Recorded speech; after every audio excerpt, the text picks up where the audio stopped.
Under the ground, the worms wiggle by, a spider spin webs up in the sky. Creepy crawls all through the night, but none of them give a scary fright. Wiggly worms in pumpkin patches, slithering through the leaves in batches. Creepy crawlers in the trees, dancing softly in the breeze. But don't you worry, they're here for fun, joining the games of everyone. They may be slimy, long and small, but they bring joy to one and all. So if you see them in the dark, watch them wiggle and leave a mark. Wiggly worms and creepy crawls, Halloween fun for one and all.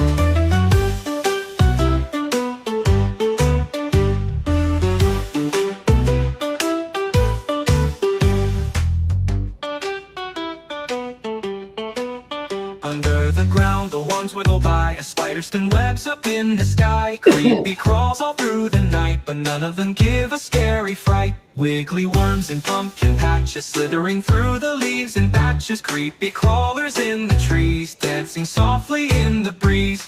But don't you worry, they're here for fun, joining the games of everyone. They may be slimy, long and small, but they bring joy to one and all. So if you see them in the dark, watch them wiggle and leave a mark. Wiggly worms and creepy crawls, Halloween fun for one and all. So if you see them in the dark, watch them wiggle and leave a mark. Wiggly worms and creepy crawls, Halloween fun for one and all. But don't you worry, they're here for fun, joining the games of everyone. They may be slimy, long and small, but they bring joy to one and all. So if you see them in the dark, watch them wiggle and leave a mark. Wiggly worms and creepy crawls, Halloween fun for one and all.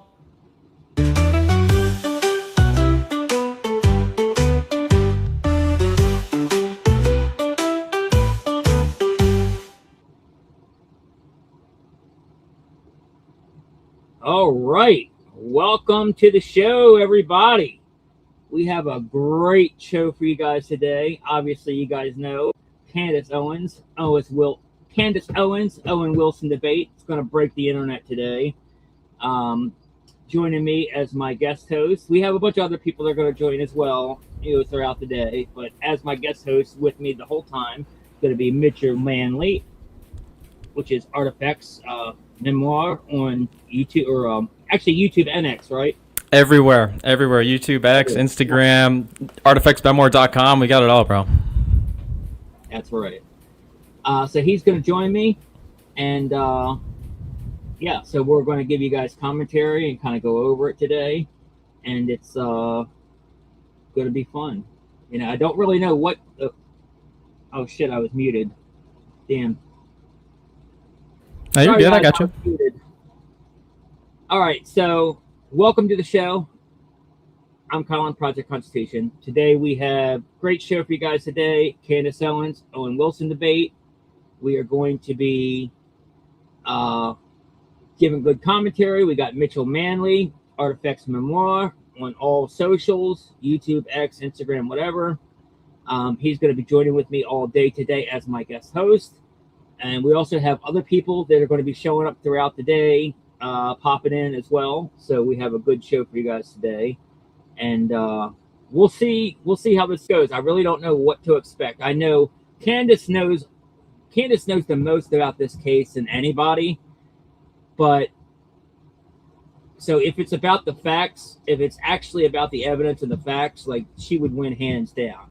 But Andrew Wilson, he's a bad faith debater. He doesn't, he wants to debate definitions. He wants to debate, all kind of, he just used a lot of bad faith tactics. So I don't really know how this is going to go. It's going to be a fun one. Show right away. And it'll be a long one too, because Andrew Wilson is actually known for doing like 8-10 hour debates. So it's going to be a fun one. I'm looking forward to it. Definitely. All right. Real quick, I just want to address one thing real quick, as Tim Pool apparently was mentioning me on his show today or whatever. So obviously you guys know what happened yesterday I posted the Hunter Kozak article, and then Brandy and Billy flipped out on me because it revealed something that I guess they weren't supposed to tell Hunter, or that Hunter told, or not Hunter, but his wife Shelby told them that they were not supposed to tell. They told him that, they told them that in confidence, and they weren't supposed to tell other people, but they did. And that got back to me, and I felt it was relevant. It was very important, considering that one of the biggest accusations against them is that they are, pedophils, that they are, crisis actors. So the fact that she would say right before that Shelby would say to Brandy and Billy right before their debate that that she applied to work for the CIA multiple times, and it's her dream job. I think that's pretty relevant. So obviously I put that out. I didn't betray anybody's trust by doing it because, like I said, Brandy and Billy isn't the one I got the information from. So that's just a whole bunch of crap. And no, I'm not blowing up like what he says here is, that I'm spilling the beans and I'm exposing everyone. No, I'm not. Okay, all I did was Billy. I exposed her as being a bad actor. Is what I did. You could see it in the text messages talking about you people when she says you people have no sympathy at all, and then defending Hunter Kozak and stuff. You people implies like what people, the people that are asking questions, the people that want the truth and are investigating. Because, when she says you people, that kind of implies she's not with us. She's against us. So, yeah, I exposed that. And then she crashed out even more, even going and trashing Candace Owens on the Spaces last night with Gary. Really showed her true ass. So that's all I did. I exposed somebody who was working with or sympathetic to TPUSA, and because we police ourselves. Obviously, if there's people that are bad actors within our midst, we're going to expose them, and that's all I did. So I'm not blowing everything up. I'm not going after everybody. No, I saw something that wasn't right, and I said something, and that's all it's about. So that's all I did. Anyway, guys, so I just wanted to get that out of the way real quick because people are making a big deal about it, more of a big deal about it than it is, because obviously the Fed sloppers are going to try to capitalize on that. Oh, and the other thing is, they're trying to say, oh, well, look, it's proof that Candace Owens' side is working with Z and unfuck America. That's a lie as well. Okay, the only reason that that Brandy and Billy talked to Z is because when Hunter did that interview with Brandy and Billy, he told a whole bunch of lies about her and about the organization. And I am friends with Z personally. So Z reached out to me and asked me if I know them, and to ask them, if they would be willing to interview her. That way she could set the record straight or whatever. So that's all I did. I connected them. They had that one conversation, and that's all it was. So it's not like we're all colluding together and talking to each other. Not at all. So don't let anybody tell you differently. They're full of shit, lying to you.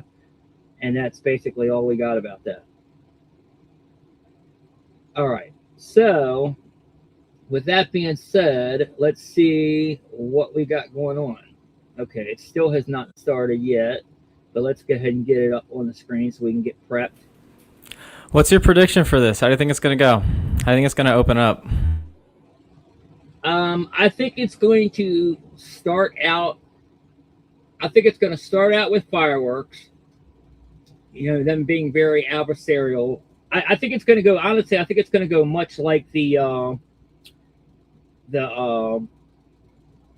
Victor Marks one. I think that's what's going to happen. Yeah, I think there's going to be. It's going to be a fun morning for sure. I think they're both going to come out the gate swinging, to say the least. Oh yeah, I think like I said, I think originally when we first start, they're going to come out swinging. They're going to be very adversarial towards each other, and then I don't know, maybe give it like 20 minutes or so, and then eventually they'll things will calm down and they'll actually try to start talking to each other. And then I think Andrew will eventually just keep doing his.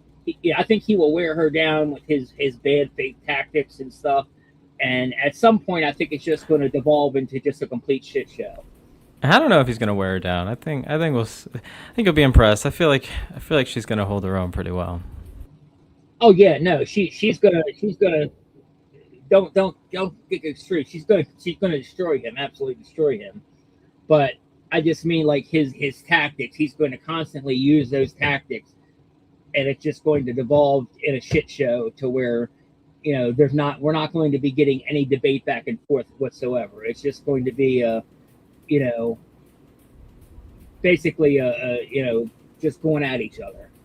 The one thing I hope is that it doesn't devolve into just like a shouting match, right? That's kind of my biggest frustration with what's happening on Twitter Spaces a lot of the times these days. Is just like it devolves into a shouting match and we get nowhere and no productive conversation happens, right? And that's unfortunately like when the talking stops is when the violence starts, and that's like kind of what this is all a test of, right? Like hopefully we can maintain some semblance of civility today. Yeah, I agree. Yeah, that's what I said. That's my biggest fear. Especially because I know it'll go on for a long time. It's going to be a long debate, and I don't know when. Hopefully, we'll get a lot of good, honest debate in there before that happens. But I really do feel that at some point it's going to devolve into, when I say a shit show, that's exactly what I mean. Well, that's why we have a moderator, right? And hopefully we trust that Patrick Bet David's coming at this in good faith, and that's all we know he's not. For. We know he's not. He's a simp for Israel, big time. He's honestly he's a cock too, because he even they remember when they said something. I forget what it was, but he said something on a show about about TPUSA, and it was factual, but then, Andrew Colwett tweeted at him, how dare you take that down? And he did. Oh, wasn't it the Aspen video controversy? That's what kind of launched it, right? Okay, yeah, exactly. I think that's what it was about. Axe Capital, $20 super chat. Thank you very much, brother. Says Hiram Abith ritual was used to mark JFK and CJK, both taken out by security team called the Three Ruffians, Freemasons, and Kabbalists like our president. Yeah, I'm going to have to look into that. Yeah, definitely, I agree with you. Security team for sure, and the Freemasons are involved, and yeah, absolutely, our president is involved as well. Thank you for the super chat. Okay, so while we are, it's about to start. So here we go. Hold on, It's time. It's time. Here we go, guys. All right. So by the way, you can either super chat us, or if you want, you can send me a buy me a coffee. Just scan that QR code right down there at the bottom of the screen on the right hand side, and you can leave a comment on there, and I will read your comments out at the end of the show. I'm not going to do it. I'll do it during breaks. I'll read super chats and comments during breaks, if we get breaks, or towards the end. Once the debate's over, I'll read all the super chats. But I'm not going to be, saying them during the show, though. I don't want to interrupt it. Yeah, I want to be able to hear these points that are made.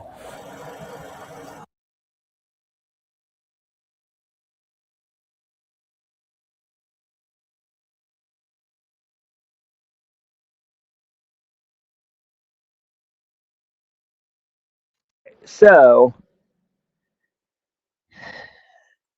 yeah, so this is gonna be fun. See, that's how this trashy Andrew operates. He's a Johnny come lately that will be destroyed and forgotten as quickly as he arrived. Much like Destiny, he also came from the Whatever podcast. Yeah, I agree. Yeah, that's where he defended rape too. That's why I keep calling him the rape defender, like in that video I put out today. Yo, if you're trying to kill time, you should run that. It's like less than 90 seconds, and it'll be a good way to start this. Yeah, send me the link in the private chat. Okay.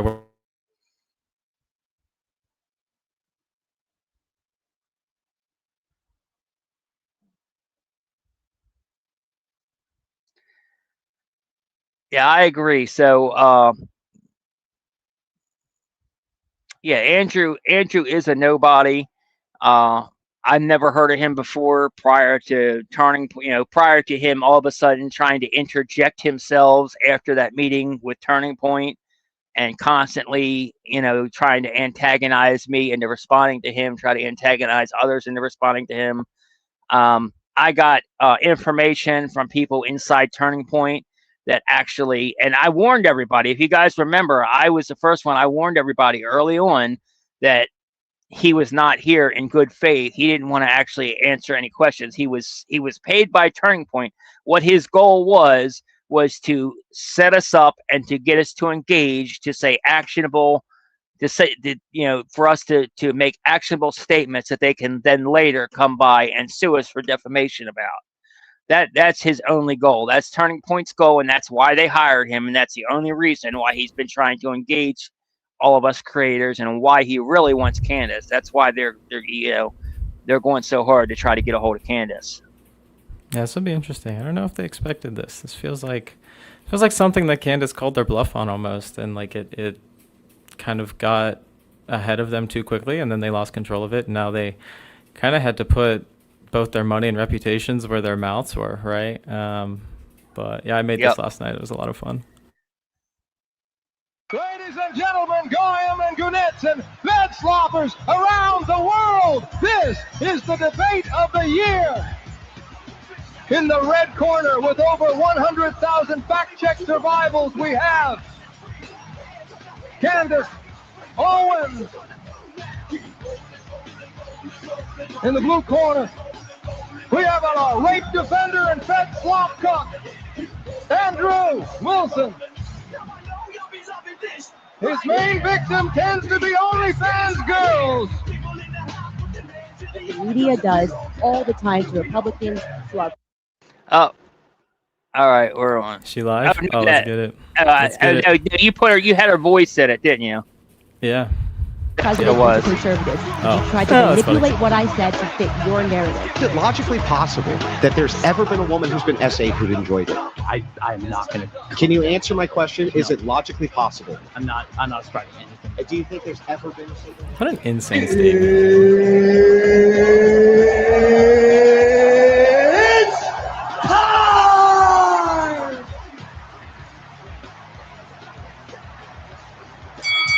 Oh, let's get it. I'm so ready for this, dude. Let's go. This is going to be so fun. Thanks for asking me to come on, man. I think you're muted. I can't hear you. Yeah, thanks for coming on, bro. I appreciate it. Yeah, the other co-host that I had scheduled to come on, he has another job. He has a full-time job and got called an emergency call for his other job at 3 o'clock in the morning. So he didn't even get back in until 9 o'clock this morning. So he's like, dude, no way. So, yeah, you came last minute, so I definitely appreciate that. Happy to be here, for real. Everybody definitely follow him, man. He's a good guy. I've interviewed him on my channel before.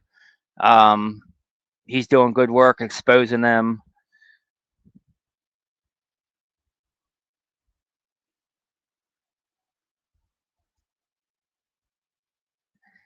Got another $2 super chat from Struggle Society. God bless y'all. Stay safe. Thank you very much.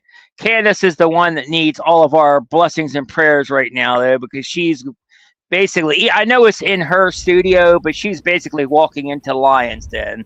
Like she's inviting the enemy into the protected area. So exactly, it's a bold move. And she's going to be outnumbered. So Andrew wants to play like he's the victim, like he's the underdog. No, Candace clearly is the underdog here because he has more people that are going to be there with him.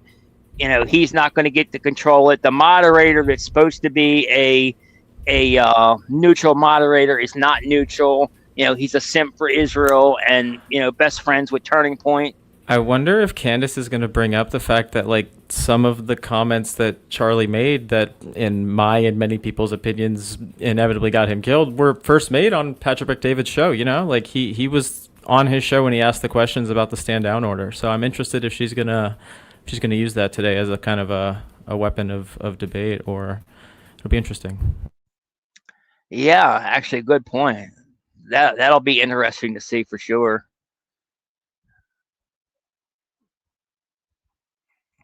Yeah, here we go. Father God, please give Candace clarity and strength. Amen. Absolutely.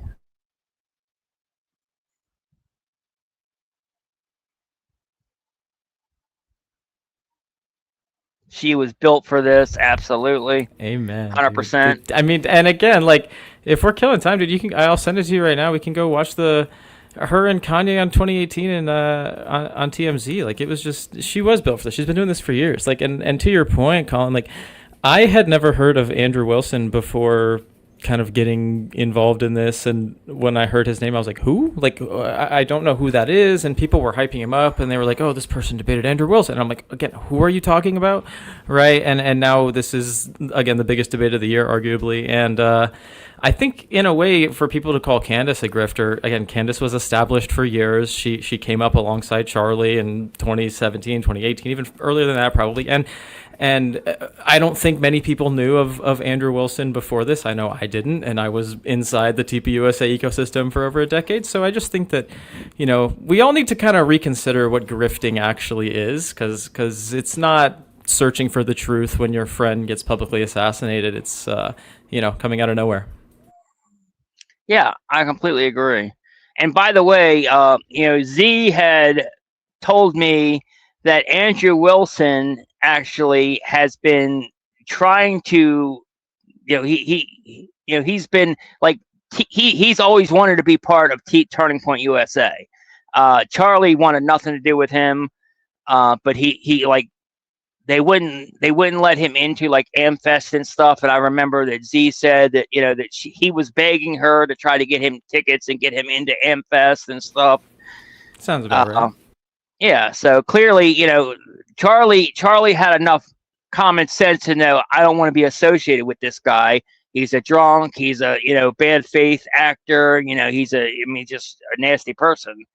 But the new Turning Point 2.0, clearly they think otherwise. They think it's a good idea to involve themselves with lowlifes like him, with Paramount Tactical, with this Lisa Knows Nothing. All these people. So, I mean, you could just see the people they associate with are people that Charlie would absolutely never, ever, ever, ever, ever have had anything to do with previously. And I think it gets the deeper point of it. It's completely opposite of everything he stood for, which was always questioning things, always challenging the narrative, right? Whether it was COVID or Jussie Smollett or anything, right? He was always kind of the devil's advocate as far as like conspiracy theories are concerned, right? And so now for all of these people who claim to be his friends to turn around and say, no, just trust the state on this. The government's always right. The justice system is not flawed. There's never been evidence fabricated in our history when he's on record challenging pretty much all of these claims, it's laughable. We are living in the upside down. It feels like the Matrix has kind of gone off the rails, and those of us who are out here speaking out are, in my opinion, doing what more people should be doing. And that's what's even more surprising is how people just don't really seem to care that much outside of, these circles. Well, I say it all the time. You're 100% right on that. The Matrix has glitched. It's gone haywire, and people have noticed. And Charlie's death has woken a lot of people up. And I really do believe that it is the catalyst for the next revolution. And I think that all of us that right now that are speaking out and doing the right thing, we are the people that are, we are the we are the beginning of that revolution. We are the people that are laying the seeds, seeding the soil getting the setting the foundation for that to happen. Because people are woken up, they realize that both sides are evil, both sides are corrupt, and it's no longer a Republican versus Democrat thing. It's us versus them. You know, it's all of us versus the elites, the Epstein class. You know, that the sooner people realize that, the sooner we can fix this mess that we're all living in. No, you're 100% right. And it's like that clip that, you know, I've kept resharing that Honest Ash originally put out, which is, you know, the clip from Charlie in 2024, where he says, you know, this is not a Republican or Democrat issue. This is we the people versus the establishment, versus the oligarchs, versus the deep state, right? And all the way up to months and even weeks before his assassination, right, he was out here saying that the imminent threat to our republic is the deep state. It's not, you know, transgenders. It's not the left. It's not communism, as the White House and both Jack Posobiec are now trying to force down our throats, right? It was the deep state. And what we've seen is what I am now calling a color revolution, because that's what people were calling for as far back as 2023 when Charlie was challenging the narrative and siding with Elon Musk on the greater Israel issue and questions, right? And so it is rather interesting. You're right. It is up to us. I think, as Candace has said many times, you know, Charlie is present throughout this, and it's rather, I don't know, hypocritical, funny, ironic. I don't know which way you want to put it, that the people who were telling us all to pick up the mic, right, carry on Charlie's legacy after this ended, are now, you know, giving you cease and desist letters, telling people to stop asking questions, right, are mad at Candace Owens for picking up the mic and doing what Charlie would do, which is ask questions, challenge the narrative, etc.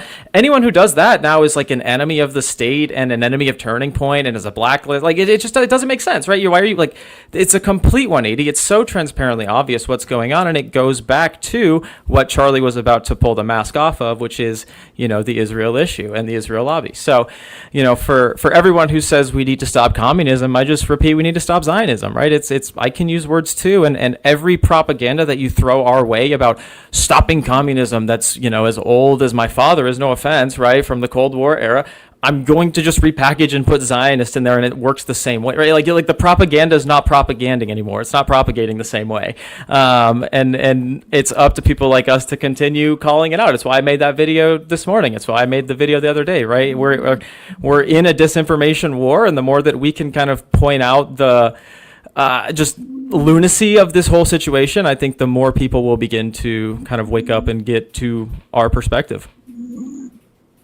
I completely agree, brother. Got another $5 super chat from Ashley Galady here. Says, thank you for your work. Big day. Thank you very much. We appreciate it. Then we have 200 joules from Christy Goins. I don't know what the hell joules are, but thank you. I appreciate it. Says Jammin. We got 2 joules from Christy again. 100. Thank you very much.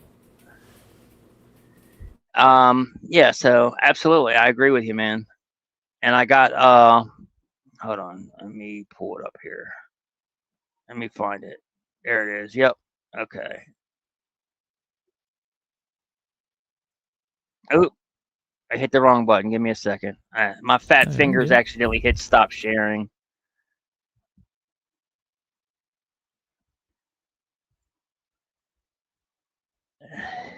Share screen.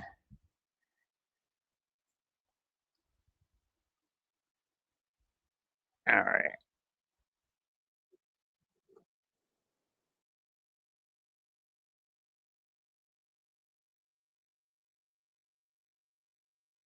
Classic moment. For those of you who haven't seen it, this is like peak 2018. This is when Charlie, Candace, and Kanye went to TMZ. People are feeling. How many people felt something that I said today?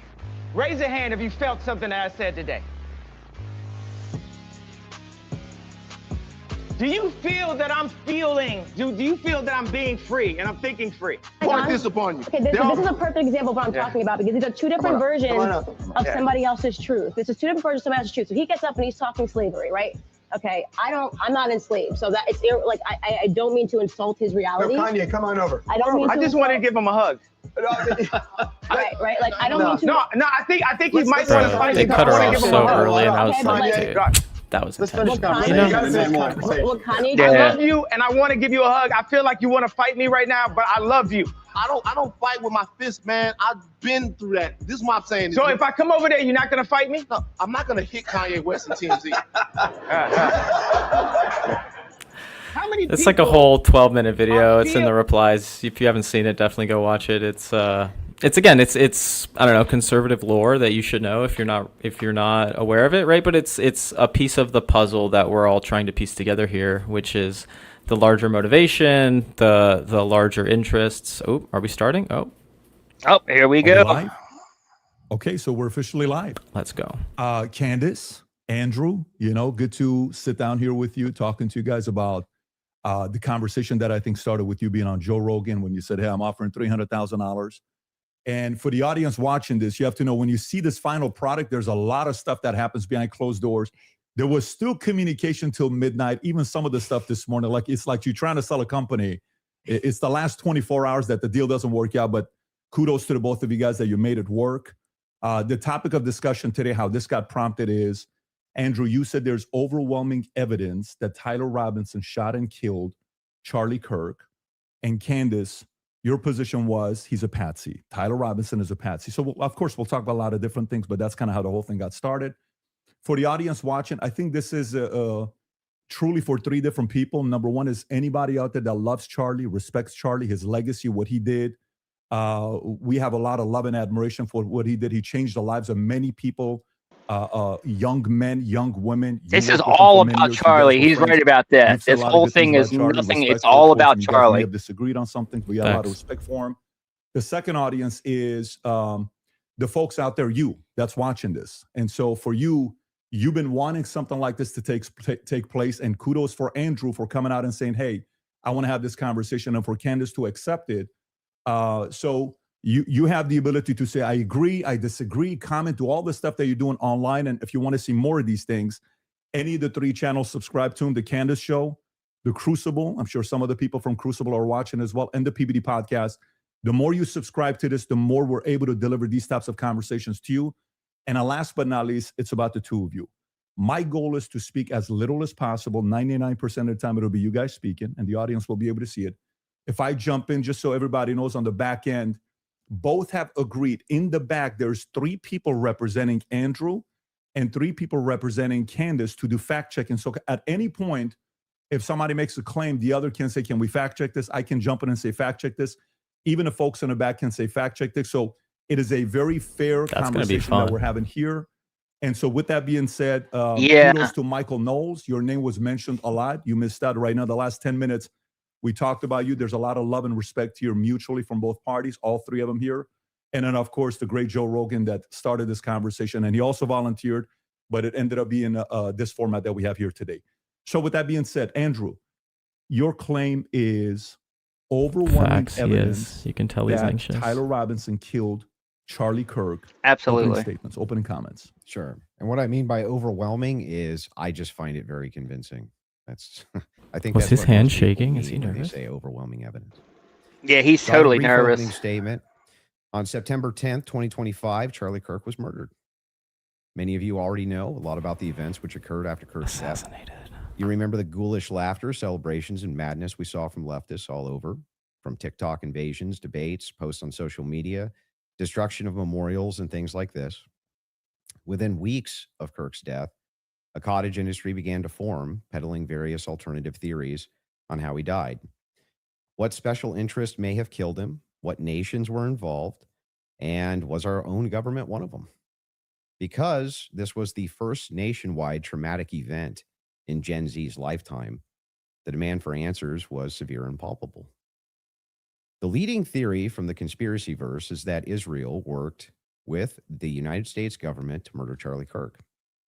Within a day or two of Kirk's death, Ian Carroll claimed that Israel killed Charlie Kirk, and the conspiracy caught on like wildfire. This theory was built on one misleading piece of evidence, that in his final days, on or around September 8th, Charlie sent a text message reading, Jewish donors play into all the stereotypes. I cannot and will not be bullied like this, leaving me no choice but to leave the pro-Israel cause. Facts. Blake did This was right sent in this. the context of a platform totally. dispute regarding Tucker Carlson. From this scintilla of misleading information, it was speculated He gonna that Israel mention killed Charlie Shlomo Kirk Pearl? because he would have successfully opposed the Iranian war. Now, that's a fun theory, and who doesn't like a good, fun conspiracy theory? I like them. But there is no evidence that Israel actually killed Charlie Kirk. This is open. This is statement. If open- Candace has some, I'd like her Yeah. to actually show it to me. I'm open to suggestions, but to date, there hasn't been any. There is, however, tons of evidence that a leftist killed Charlie Kirk, just as Charlie feared they would. I believe Charlie Kirk, and I have the receipts. No, I didn't have a dream where he came to me and told me that the left killed him. No, he didn't come to me a dream and say, Candace Owens betrayed him. That never happened. In fact, I don't need dreams of any kind because I hold in my possession never before seen messages from Charlie Kirk to his security team on September 9th, 2025. I'm going to share the message with you today, which is the first time this information's ever been publicly revealed. On September 9th, Charlie's security team wrote to him, yes, law enforcement has been fully supportive and agreed to a security plan and posture. Tomorrow's event will be covered by both my team and the campus PD. If additional support is required, patrol units will be available. I have 11 on site. Charlie responded with this. Okay, great. Remind them that they are there for one person's security only because I'm somewhat worried the left is trying to kill me. That was a message sent September 9th. Whatever I could call he have meant bullshit by on that. Well, Either I of think the he meant left is exactly what he not said. real. Anyways, it's all a That joke. he was worried the left was going to try to kill him. The left isn't a real Now, we'll thing. discuss It's this like, more later on in the debate, and maybe I have more never before seen evidence that exposes just how wrong and, in my opinion, idiotic many of these conspiracy theories have been. But that's what So how do you happens when you fact check rely that? on what's called the evidence of the gaps. In other words, Yeah, where's they the don't have proof? evidence. They seem to just make yeah, up evidence. like, can we And what see did they make up? the metadata on Well, that in my message? opinion, Like, kind of whatever lined the pockets. And I think it's ghoulish to profit off of the death of a good man. lined the pockets. Again, Well, we Turning came Point here USA today has to made debate. billions of So let's dollars get since to it. Charlie The Kirk debate died. topic today is one, my belief that there's overwhelming evidence that Tyler Robinson killed Charlie Kirk, and two, Candace's belief that there's overwhelming evidence that Tyler Robinson was a patsy and didn't kill Charlie Kirk. In sum, the audience is going to decide who has more evidence supporting their theory. My theory is that the state is correct that Tyler Robinson is the killer, at least based on evidence so far, and Candace's theory that Tyler Robinson is not the killer and he's a patsy set up by the feds. To be clear, this is not a question of reasonable doubt. If it was reasonable doubt, and that's all it was, and that's all Candace was proffering, Yes, it I is. wouldn't even be here having the debate with her. That's what it's all fair to have about. doubts. That's what the trial has justice yet to system is occur. founded on. The Is state reasonable hasn't doubt. even begun to try to prove their case Exactly. beyond a reasonable doubt. But Candace makes a more forceful claim. She claims that there's more evidence that Tyler is not guilty of murder and was set up as a patsy than there is for the state's case. And I just think that that's absurd. And she will That's not how be you able to make demonstrate reasonable that doubt. anyway. In That's fact, what she has reasonable almost no real doubt evidence at is. all of her These theory. people are trying to What redefine is supported justice, by dude. They're compelling witness Bolsheviks. testimony, physical evidence, multiple confessions, all of which are independently compelling, but which are even more convincing as each piece of evidence corroborates the others.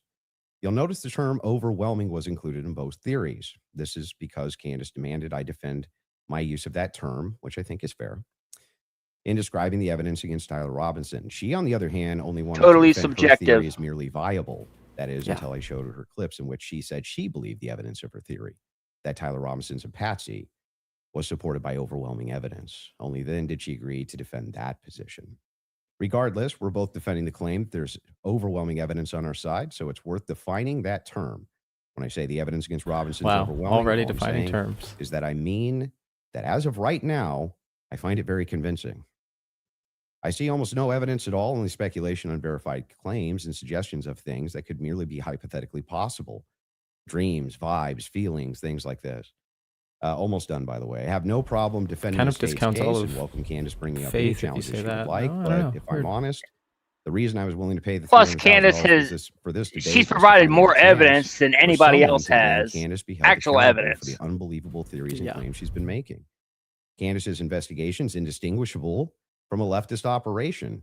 She couldn't be doing more. There it damage, is. right? Yep, we're trying to make her into a leftist. Uses her considerable Leftism's platform not to real. relentlessly attack one of the most influential That's their new conservative tactic, in outreach case you guys organizations for haven't young figured it people. out yet. She's making a mockery of the online right-wing commentary class. She's harming Republicans in an election year by dividing them. She's attacking the very organization Charlie spent his life building. And she's attacking the people he loved, including his wife. And it cost me $300,000. But today, I hope that she finally answers for some of that. Cost Turning Point $300,000. Candace? Did you get it out of your system? I did. Oh, Great. Well, I'm not going to waste time with the preamble because I think I just want to get to the I substance. love of how the she's debate not reading and, off we'll just anything. Speak So to the based. audience. I've obviously had an audience since we've been covering this case. People know that there was a person. She's authentic. That's something he isn't. And diminishing the pursuit of something that makes sense regarding what happened on September 10th. By throwing it to this is just people who are conspiracy theorists. These are people who are just trying to generate clicks. I don't think that people should be satisfied by that. I want people to remember that it's important to think. We've been lied to by the government a great many times over, just the last couple of years, if you just think of the things that we've learned about our government. And I do want to say this. What's been the most disturbing element, I think, for everyone is that not only does the narrative not make any sense, which I'm going to demonstrate, I don't need to waste time with the preamble going through the points or trying to insult you or pretending that I've been running a podcast saying it's just dreams and vibes like I'm Miss Cleo. And that's the reason why it's taking so many influencers. It looks like $1 billion industry of influencers to dispute everything Candace says. Is not because I'm on my platform saying I had a dream last night. I don't think I think that diminishes you as an argument. Obviously, we have presented a lot of evidence. You just presented a text message and said this is evidence. Well, that's how this entire thing began. You're talking about how Israel got into the conversation. It was because immediately after Charlie died, one of the first things we saw was this push to make us all think and remember how much he loved Israel. It's because the prime minister of Israel was fighting like a 27 front war, felt that he needed to come do a little mini tour and to be strangely to state that I did not kill Charlie Kirk. And he announced Charlie was dead even before Trump did. Nobody was going, I wonder if Bibi Netanyahu killed Charlie Kirk. And then we had a round of influencers who lied and said Charlie was not changing on Israel, that he wasn't having any disagreements regarding that topic, that the day he died, he just loved Israel so much. And I demonstrated via a text message, which you just mentioned, and you're now contextualizing and pretending it was just about Tucker Carlson, which is not true. It was a part of a broader shift that Charlie was having over the last, I would say, actually, on your show, it began since October 7th, which is when I began asking myself more questions about Israel as well. And so I'm glad she capitalized on all that. of these things happen in the immediate aftermath. And then I drop a text message after everyone is denying that. Tucker Carlson then comes out and confirms the conversations that he had with Charlie. Megyn Kelly then comes out and confirms the private conversations that she had with Charlie. People then begin to ask a reasonable Very question, true. which is, Explain why all are we the lying all the about Google this? trends from Israel of They were everybody involved with the forthcoming case. that, and they had said, hey, yeah, Charlie was starting Prior to to ask Charlie's questions. death. I think after October 7th, it's reasonable that people are starting to re-examine our relationship with Israel. We wouldn't be here today, but it has been lie after lie after lie, debunk after debunk after debunk. Yes, I did share that I had a dream that Charlie was betrayed. It's not a dream anymore. It's a reality. I look at what the organization has become, the people that they are partnering with, the lies that they are telling, the extraordinary people that they're sending out to say that I hadn't speak to Charlie since 2018, and it begins to look like a conspiracy. And just as a historical fact, that entire term was created by the CIA to gaslight people after the assassination of JFK. So it's not exactly one that makes me nervous. Like calling somebody a conspiracy theorist is essentially saying that they demand further answers and they're not accepting the Fed slop. So Amen. I'm grateful that you came today. I don't need to, like I said, take cheap shots and discuss your manner of debate or your strategy. And I'm also grateful that you shared that you had that text message today, because everybody watching knows that I have been demanding not a debate, just an open conversation with Turning Point USA. They should be here. It shouldn't be you in that chair. It should be the person that took Charlie's place, maybe Erica Kirk, maybe Andrew Colvat. He's a spokesperson. And rather than doing that, they send us another influencer. So let's see how it goes. They've been hiding behind all these shell influencers. Let's see. From 0 to 100, what is the likelihood that you think Tyler Robinson shot Charlie Kirk and killed him? Based on the evidence right now, I don't know. I'd say 75, 85%. Candace? 0%. 0%. I'm at 0. So With what we've seen in terms of the evidence, I'm at 0%. So not only, that maybe somebody was behind him as a patsy influencing him, you're not even saying that he didn't even shoot Charlie Kirk. Right. I would, if you said, was he involved that day, as I have consistently said on my platform, I would say, yes, he was. I don't know what role he played, but as the shooter, 0%. Do you have any evidence for it? For what? My percentage? The fact that he didn't shoot and kill Charlie Kirk. She didn't say it was a fact. Oh my God, there's so He much asked her what evidence. percentage. He also asked her like what percentage. Like that's a subjective question, and then for him to ask for a fact feels from weird. the rooftop on Losi that day. Yeah. Based on the evidence that has been. Do you think he was shot? I do not think that Charlie was shot from a 30-06 from but Losi. just shot at all.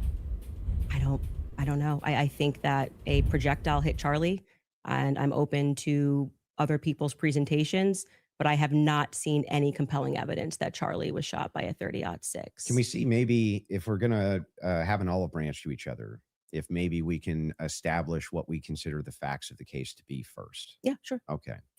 So you're not sure if he was actually shot.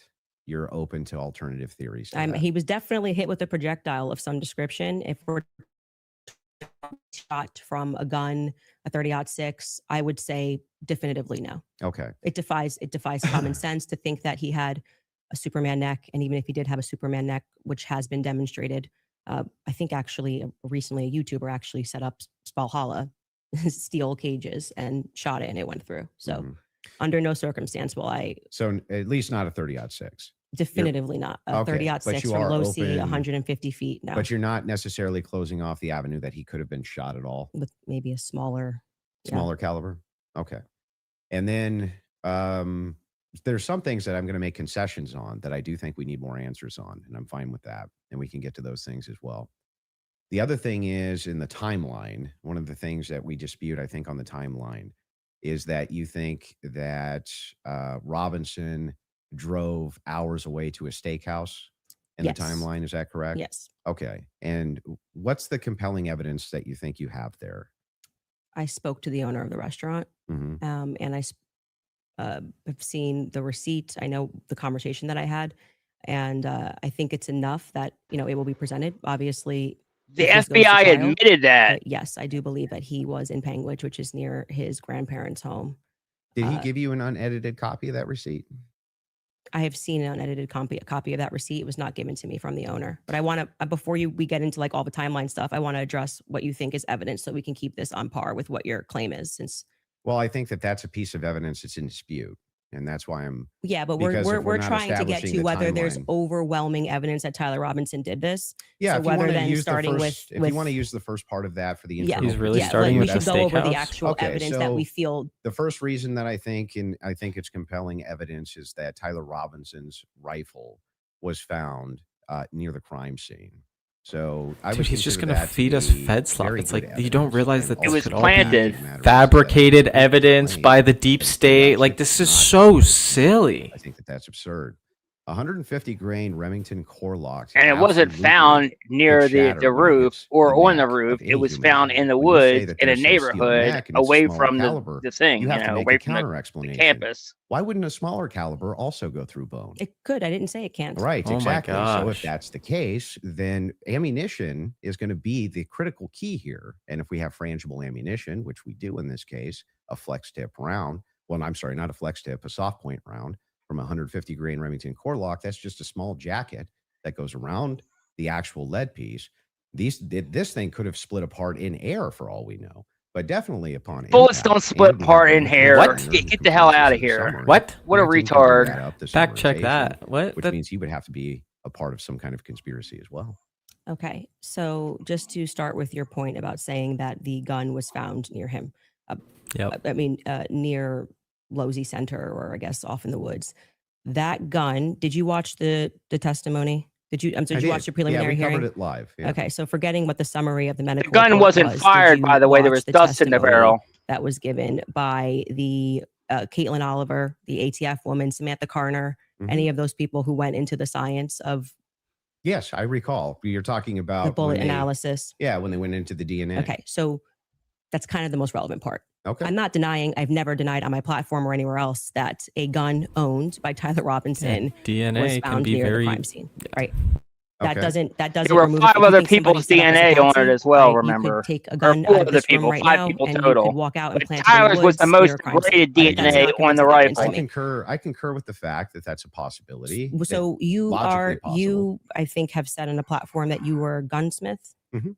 Okay. And for how many years? Many years. wow. For many I didn't years. know that. You also said that you were an Army sniper. I wasn't a sniper in the Army. Okay. And I never said that. by the Sorry, way. your wife tweeted that you were an Army sniper. Yeah, I don't know. Like 15 years ago, she said something. Does it She said change that 15 years later? She said that it was colloquial. Stolen valor. Army sniper is a colloquial term. Yeah. What a loser, man. Oh Okay. my God. But did hey, he you defends teach his wife all the this in the time, course? remember? You said So you taught rifles in the Army? No, I didn't teach rifle. No, I taught rifles as a private citizen. Okay. And I was an NRA instructor for many Okay. years So- alongside my Wow. my gun shop. As with your expertise, Mhm. when she gave testimony on the stand, Samantha Carner, that there was dust and there was debris Mhm. that Bingo. was She brought it found up in the good. gun barrel. Yep. And then when we had the person who, and this was, I believe, Caitlin Oliver, who explained painfully about the DNA, the prints. Well, let's start with a No, point no, at no, a time. I'm not done. You said something, so I'm going to finish my there he thought, goes, right? You want to do a interrupting. point in time? No, well, sure. If you want to respond to, Well, I but wanted I to want you to start respond to with 2 the points. I debris. want you to start with 2 points. Okay.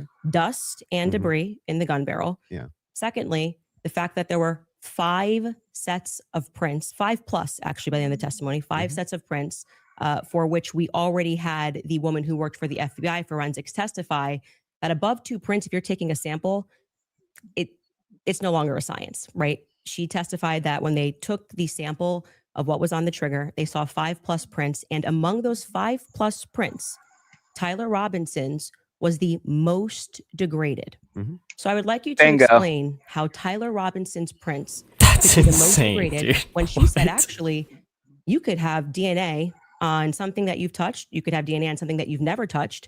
And to get DNA degradation, they've looked at pieces, items 20, 40 years on that don't have degradation. Yet Tyler Robinson's Wow. prints, amongst 5 plus other prints, were the most degraded on that weapon. Yeah. So let's get into all 3 of the claims. First, with debris. When it comes to debris, firing a rifle doesn't always blow the debris out of the barrel. Okay, that So you think there could be debris and dust. Yeah. He just fired the weapon. Sure. Okay. Not only that, he left it in a forest. Now, I don't know if you agree with me, but if you leave a rifle in a wooded area, it's also possible that debris could get in that way. But I'm not even sure that that's what the case is. I think it's far more likely that he fired the shot, it just didn't blow all the debris out, and it often doesn't. You'll find this if you take Grandpappy's dirty rifle. If the gun is and it's all fired, dusty any inside the dust bore, would be you go blown fire out of it, go off and look dumbass. down the bore and there's still dust. Bro, also, Okay. I like, how does this Okay, kid just and like the prints? nail his first Yeah, so shot? the Like, prints, it's just we don't know come all on, of the dude. details on just yet. We do. It was excruciatingly long. It's testimony ridiculous. on the We prints. don't because they haven't gone to trial. And manages so to we get don't off the know, roof, unscrew the rifle, print screw it back but together. Tyler Like, that's why I made the Robinson's video I DNA did the other day. was 'Cause it's explained so the claims. insane. It's so DNA was on insane. there, and it was not. Well, when she gave the testimony, no, hold on. First, let's go to your first point because that's wrong. We can get a fact check on that. What do you mean we don't know until it goes to trial about the degraded prints? She testified, and Yeah. this is the person who took Just the prints. happened. But Yeah. the problem is that inside of this particular testimony, you agree with me that there's going to be much more of the DNA Well, analysis well, during the trial, right? But you also would agree that her fact is not going to change. That among the prints, his was the most degraded. Even so I'm if- asking you to but let's- address that. How well, could that be here, possible? Let's give it. Let's just grant this for a second as a possibility that his fingerprints were degraded. No, it's not a possibility. It's a fact. It's a Person fact. has- It's a fact. They said it at the trial. because it's a Okay, fact that so she now, presented. so now it's Okay. granted. So what? What do you mean? So what? Yeah, So What does what? that prove? It proves that his prints were the most Are we degraded amongst 5 of them. So You're what? gonna have to Nanny, nanny, explain how boo, that's Did he really possible. just say, Oh my so God. what? Recently fired So the what, weapon. Andrew Wilson? Yeah. So wait a second. You're saying that it's an impossibility that if his fingerprints are the most degraded, I'm telling you if to that's the explain it. case- You're the gunsmith. Well, so wait a explain it. second. How would a gunsmith give an analysis? It's your on fingerprints or responsibility. You're the DNA? one Do you who's think that I've worked in a defending the Fed DNA slot, bro. laboratory So with your answer fingerprints? is I don't know. You can just say you don't know. But You I don't did. have to. But I did. But I did. No, you said so what? Yeah, So No, you I don't didn't. know. But I what would actually don't that- have an what explanation would that for that, prove, Candace. though, is my question. Well, I think that what it would prove is that it is a more viable theory that people who had stronger prints on the gun Mhm. may have used it more recently. Did they say who else had fingerprints on the gun? They named Matt Robinson explicitly. Okay. And this was a part of the testimony where she was speaking about how they got samples of elimination samples from the home of Amber Robinson, Mhm. Matt Robinson, and Lance Twiggs. Those were the three names they named. So are you saying that Twiggs Would you like me to fingerprints? finish my statement? I just want to make sure I'm clarifying. I'm trying to finish the answer, but it can't be clarified until the answer comes out of my mouth. Okay, So go ahead. This was a portion of her testimony where she was explaining how they got elimination samples from the home. And she named Matt Robinson, Amber Robinson, and Lance Twiggs as the elimination samples that she was using. And so she explicitly said, some of them, so we can assume 2 out of the 3, were their prints were found on the gun. She explicitly named Matt Robinson as someone who had prints on the gun, and then said there were 5 people that they had taken that sample from. And again, what's also relevant here is the earlier testimony, which came from the FBI forensics analyst, I believe it was on day 2, where she said that when you're using those mixtures and those samples and you get up to 5+, it's really hard to make any sort of a determination. So both of those things are relevant. If you can't explain why his prints are the most degraded and you're saying he is the shooter, it's not really a so what. It's an open-ended question that people have a right to pursue. It's not a conspiracy. It's actually proof of my claim that there is evidence that he was set up as a patsy. That wouldn't prove anything about him being a patsy. It said it's evidence to support the claim that he could have been set up as a patsy. So this is why I said earlier, so what? Because even if it's the case, this doesn't have an explanation for it yet. That doesn't actually give you any evidence in your corner for Tyler Robinson being a patsy. Okay, hang on. I didn't cut you off. Right? If the gun wasn't fired, that means it was planted, you idiot. Tyler Robinson. This is tied into Robinson being a patsy. If the gun was planted, obviously for Lance Twiggs, or that he had any DNA there. I'm saying that it could be Matt Robinson, it could be Amber Robinson, that sort of information. And Lance Twiggs' DNA was there, by the way. The idea that he's a patsy. Yes, though. because if his is the most degraded prints and the information Why that I would shared he on my be the lead platform is true, suspect? that this gun was given to Exactly. Tyler Robinson as an heirloom. I had conversation with members of the Robinson family, Twiggs family, both of them. You know, like I said, we're not just dreaming. Too bad he can't log and off of a Spaces. We're having those though. He's conversations, stuck, and they told me that that gun was only given to Tyler Robinson because it was I can't a family believe you said heirloom. so Okay, what? so it That's was his insane. grandfather's gun or great grandfather's gun. Okay. I don't remember the difference. I don't remember which That's one somebody it was. admitting that he they got it lost. because They he's the don't have an firstborn. argument. Facts, So, but dude. he's When not you much of a that, shooter, and that's is what I all was he told. said back. Oh my god. And so he has this because he inherited it, essentially. So if I get something from my grandpa and I put it up on the shelf and I own this, you could see that could be. How do we get to the patsy part? You don't let me Oh ever my get to the end of the sentence. So how gosh. could we get to the patsy part Okay, if I can't I'll get wait. to the end of I'll the wait sentence? patiently till we get. To So the that patsy could be a part. reasonable explanation as to why there was dust in the barrel, because he doesn't often shoot this weapon and he is indeed a fisher. And it could also be a reasonable explanation for why we have Matt Robinson's prints on this. Obviously, Lance Twiggs, even if he has prints on things, they live together. That doesn't really mean anything. But that could demonstrate that somebody took his weapon and put it somewhere. His prints are the most degraded. Somebody else's prints, there's more presence of somebody else's prints. And that could demonstrate that somebody is taking items from his house and putting it into But it various also places. could demonstrate nothing. So the problem you have here is that this is pure conjecture. No, This is hang on. This is Everything's conjecture not because he's evidence still that innocent Tyler until proven Robinson is a guilty. patsy. It's only evidence that you have conjectured up that, well, if it's the case that these are the more degraded prints, And guess then what? Therefore, that the means burden rests must on the be state patsy to prove because that guilt, not It's probable conspiracy cause, theorists. exactly. So like, describe how this actually. Our job links is to to poke holes in their Robinson case being a and show patsy. probable Okay, I cause. just described that for you, so I can explain it to you, but I can't understand it for you, so I'm going to move on from that.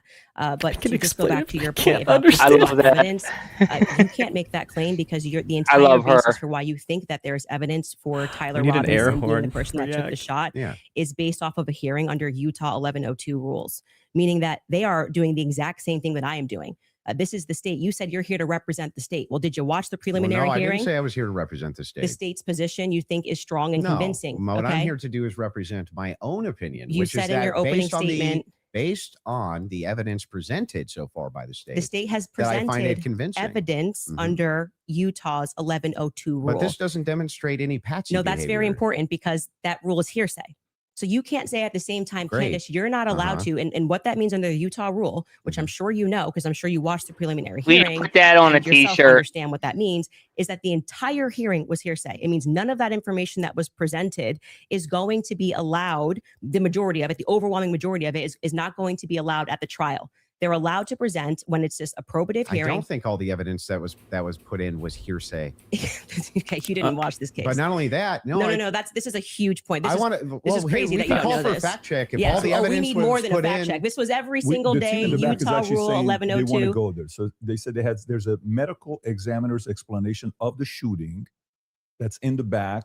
Rob, if you want to pull it up, and then Candace, if anybody from your team wants to pull something up, no problem as well. But they're requesting it. If you guys got it, pull it up so we can show it. And in the interim, is that it? Yeah. So I'll read this. Just what are we looking at, just so we know? Yeah. So this says the bullet, or at least part of it, sequentially perforated Doesn't the answer interior what we're left reading. of Mr. Kirk's neck, strap muscles of the left side of the neck. This is a summary, by the way. Left They common, don't know it was a bullet. Partoid on the left internal external jugular veins. The bullet also obliterated. Did we forget the left everything we side learned about the C2 medical 7 examiner vertebrae, and the furry transacted wife the and cervical spinal cord? the Medical hospital? examiner observed a significant portion Exactly. of Kirk's cervical spinal cord was traumatically absent. Mr. Kirk suffered from other severe injuries, including bilateral, apical, and posterior intercostal hemorrhages, pulmonary, apical hemorrhages. By the way, a bullet multiple doesn't cause disruptions those to the kind of firing injuries. That's the Exactly. other I thing was we just brought gonna out. say The summary it. of the examination said he was shot. Sounds like That a was lot what more than they just were a pulling that up. gunshot Okay, wound and to I the don't- throat. I'm not disputing that he could have been hit with a projectile. We're not disputing that, so I don't know why this was brought up as a fact check.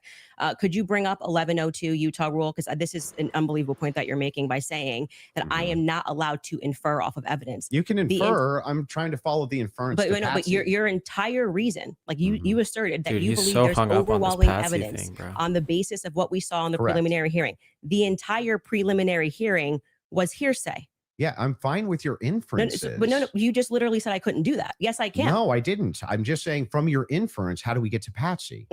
This is how you got to Shooter. The Tyler Robinson did it No, the same no, way no, that I you got didn't to do it. Tyler Just It's the Robinson. same way, Andrew. Yes, you it's did. the same way. Again, this is something important, so we should pull up a fact check about what the 1102 Utah and under their constitution, for the sake of a preliminary hearing, Yeah. they do not have to have hard evidence. They don't have to put people on the I trial, agree they swear don't them have in. to. But no, that's why the entire hearing was basically hearsay. I'll But put yeah, you let's back. trust not the all of government. it, like They're I said. definitely The giving everything. overwhelming And again, majority. no I mean, dispute. outside of the one But that you there's don't no- that you don't that's want to not give. what's Please don't in cut me off. dispute, though. Outside of no, that is what's in dispute. It It's means not. that your entire brand of saying you don't have evidence, falls apart when the entire preliminary hearing is based off of hearsay. In fact, Lance's testimony before they had about an hour debate, actually maybe it was more than an hour debate before he sat, and they said this is not going to be You can allowed. You tell wouldn't he's even be allowed to do annoyed. this. We'd be able to cross-examine him.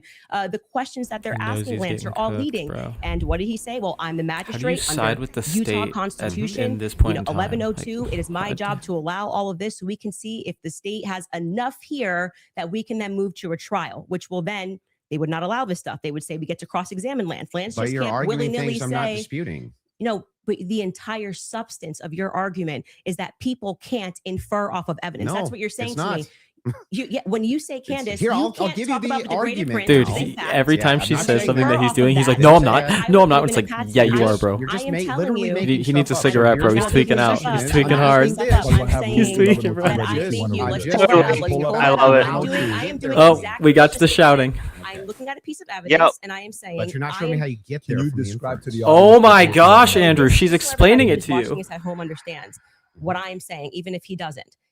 What Andrew is arguing is that I don't have the right to extrapolate from Never a made that fact argument. like Just making it up. n- Just purely making it up. I'm asking based on Andrew, based on can I your show my evidence? You just inference. showed yours. Reliable hearsay. You'll get a chance. Reliable hearsay in criminal preliminary examinations. The entire preliminary hearing that you just saw was on the basis of reliable hearsay. And what that means essentially Did you is catch his the little people look who into are the making the camera? statements can just say, Patrick Oh, told yeah. me that he He's did crying this for on help. Monday. Patrick's not here. And that is they can allow that into the hearing. That's just because it's just meant to be probative. And so it's the state saying, here's what we have inferred. So you are allowed to take a piece of evidence and then you are allowed to infer off of that evidence. Okay. Case in point, that's a demonstration that's a demonstration of what I just sent you a thumbnail, bro, to your ex were the most DM. degraded off of Tyler Robinson. And from that, what I am inferring is that it's plausible that Tyler Robinson was set up. That doesn't, that's the point in contention. That's not a point in contention. That's the point in contention. It's not a point in contention. If you're saying it's a It point, is the point in contention. it's not the point in contention. I'm telling you that was Okay. you're hearing aloud. Sure, Jan. He is describing we're asking you that he is using to argue his case is all based on inference, not fact. Great. Inference, not fact. So what they are inferring off of the facts. So again, we're going to take this, and I'm just going to even grant it because it's irrelevant. I'm asking how you get to the inference that even if you dispute that piece of evidence, that means Patsy. I'm looking for the logical chain for how you get to that inference. What I am telling you is it's the exact same way that same when you thing. tweeted, I think that this evidence is overwhelming. When they say that looks like Tyler Robinson's car, he drives a similar car. Okay. They are inferring that that's Tyler Robinson. Can you walk me through the inference?